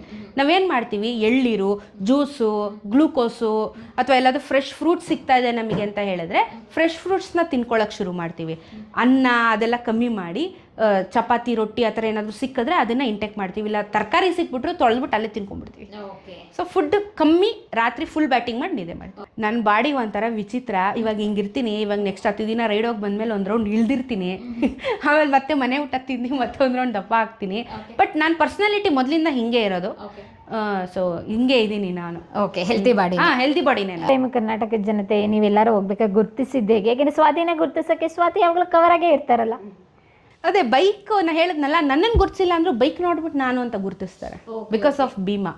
ನಾನು ಅವನಿಗೆ ಹೆಸರಿಟ್ಟಿರ್ಬೋದು, ಆ ಥರ ನನಗೆ ಪಯಣವಿದ್ ಸ್ವಾತಿ ಅಂತ ಹೆಸರು ಬರೋದಕ್ಕೆ ಭೀಮಾ ಅಷ್ಟೇ ಕಾರಣವಾಗಿದ್ದಾನೆ. ಸೊ ಗಾಡಿ ನೋಡಿದ್ರೆ ಭೀಮಾ ಅಂದರೆ ಸ್ವಾತಿ ಅಕ್ಕ ಅಲ್ವಾ ಅಂತ. ಸೊ ಇವಾಗ ಹೆಂಗಾಗುತ್ತೆ ಅಂದರೆ ಅದು ಸಿಗ್ನಲಲ್ಲಿ ನಿಂತಿದ್ರು ಸಹ ಜನ ಹಿಂಗೆ ನೋಡ್ಬಿಟ್ಟು ನೀವು ಇನ್ಸ್ಟಾಗ್ರಾಮ್ ಮಾಡ್ತೀರಾ ಅಲ್ವಾ ಅಂತ. ಮೊನ್ನೆ ಯಾರೋ ನಮ್ಮ ಏರಿಯಾದಲ್ಲಿ ಪಕ್ಕದ ರೋಡೆ ಗಾಡಿ ಹೋಗ್ತಾ ಇದ್ದಾರೆ ಪಾಪ, ಮೇಡಮ್ ನೀವು ಟಿಕ್ಟಾಕ್ ಮಾಡ್ತೀರಾ ಮೇಡಮ್ ಅಂತ. ಸರ್ ಟಿಕ್ಟಾಕ್ ಅಲ್ಲ ಸರ್, ಇನ್ಸ್ಟಾಗ್ರಾಮ್ ಅಂತ. ಅಂದರೆ ಜನಕ್ಕೆ ಮನಸ್ಸಿಗೆ ಮುಟ್ತಾ ಇದ್ದೀನಿ ನಾನು, ಅದು ಇಂಪಾರ್ಟೆಂಟು. ಇಷ್ಟು ವರ್ಷ ನಾನು ಏನು ಸ್ಟ್ರಗಲ್ ಪಟ್ಟೆ, ಲೇಟಾಗಿ ಸಿಗ್ತಾಯಿದೆ, ಪರವಾಗಿಲ್ಲ, ನನಗೆ ಖುಷಿ ಇದೆ, ನಂಗೆ ತೃಪ್ತಿ ಇದೆ. ಇವಾಗ ಗುರ್ತಿಸ್ತಾ ಇದ್ದಾರಾ, ಒಂದು ಮರ್ಯಾದೆ ಕೊಡ್ತಾರಾ, ಒಂದು ಇನ್ವಿಟೇಷನ್ ಕೊಡ್ತಾರಾ, ಅಕ್ಕ ಒಬ್ರು ಇದ್ದಾರೆ ಅಂತ ನೆನೆಸ್ಕೊಂತವ್ರ ಜನ, ಅದೊಂದೇ ಸಾಕು ನನಗೆ.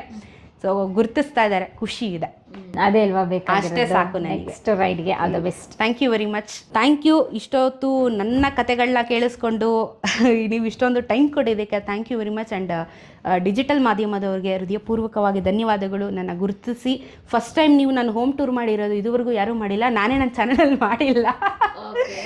ಸೊ ನಿಮ್ಗೆ ಥ್ಯಾಂಕ್ ಯು.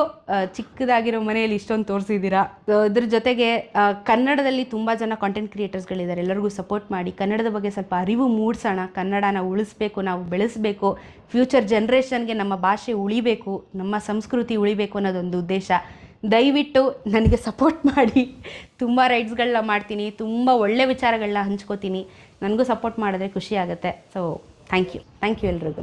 ಪ್ರಿಯ ವೀಕ್ಷಕರೇ, ನಾವು ತೋರಿಸುತ್ತಿರುವ ಇತಿಹಾಸದ ಕಥೆಗಳು ಕನ್ನಡದ ಕಲೆ, ಸಾಹಿತ್ಯ, ಸಂಸ್ಕೃತಿ, ಜನಜೀವನ, ಇತಿಹಾಸ ಸೃಷ್ಟಿಸಿದ ಜನಸಾಮಾನ್ಯರ ಅಸಾಮಾನ್ಯ ಕಥೆಗಳು ನಿಮಗೆ ಇಷ್ಟ ಆಗಿದ್ಯಾ? ಹಾಗಿದ್ರೆ ವಿಡಿಯೋ ನೋಡಿ ಸುಮ್ಮನಾಗ್ಬೇಡಿ, ಶೇರ್ ಮಾಡಿ, ಸಪೋರ್ಟ್ ಮಾಡಿ, ನಮ್ಮೊಂದಿಗೆ ಜೊತೆಯಾಗಿ. ಇದು ನೀವೇ ಬೆಳೆಸಿದ ನಿಮ್ಮ ನೆಚ್ಚಿನ ಡಿಜಿಟಲ್ ಮಾಧ್ಯಮ. ಇನ್ಮುಂದೆ ನಿಮಗಾಗಿ ಇನ್ನಷ್ಟು ವಿನೂತನ ಶೈಲಿಯಲ್ಲಿ ಬರಲಿದೆ. ನೈತಿಕ ಬೆಂಬಲದ ಜೊತೆಗೆ ಆರ್ಥಿಕ ಬೆಂಬಲ ನೀಡಿ. ನಿಮ್ಮ ಬೆಂಬಲವೇ ನಮಗೆ ಪ್ರೇರಣೆ, ಸ್ಫೂರ್ತಿ ಕೂಡ. ನಿಮ್ಮ ಬೆಂಬಲದೊಂದಿಗೆ ನಮ್ಮ ಪಯಣ ಮುಂದುವರಿಯುತ್ತಿದೆ. ಸಾಮಾಜಿಕ ಬದಲಾವಣೆಗೆ ಜೊತೆಯಾಗಿ ನಮ್ಮ ಮುಂದಿನ ಪೀಳಿಗೆಗೆ ಕರ್ನಾಟಕದ ಇತಿಹಾಸ ಉಳಿಸೋಣ.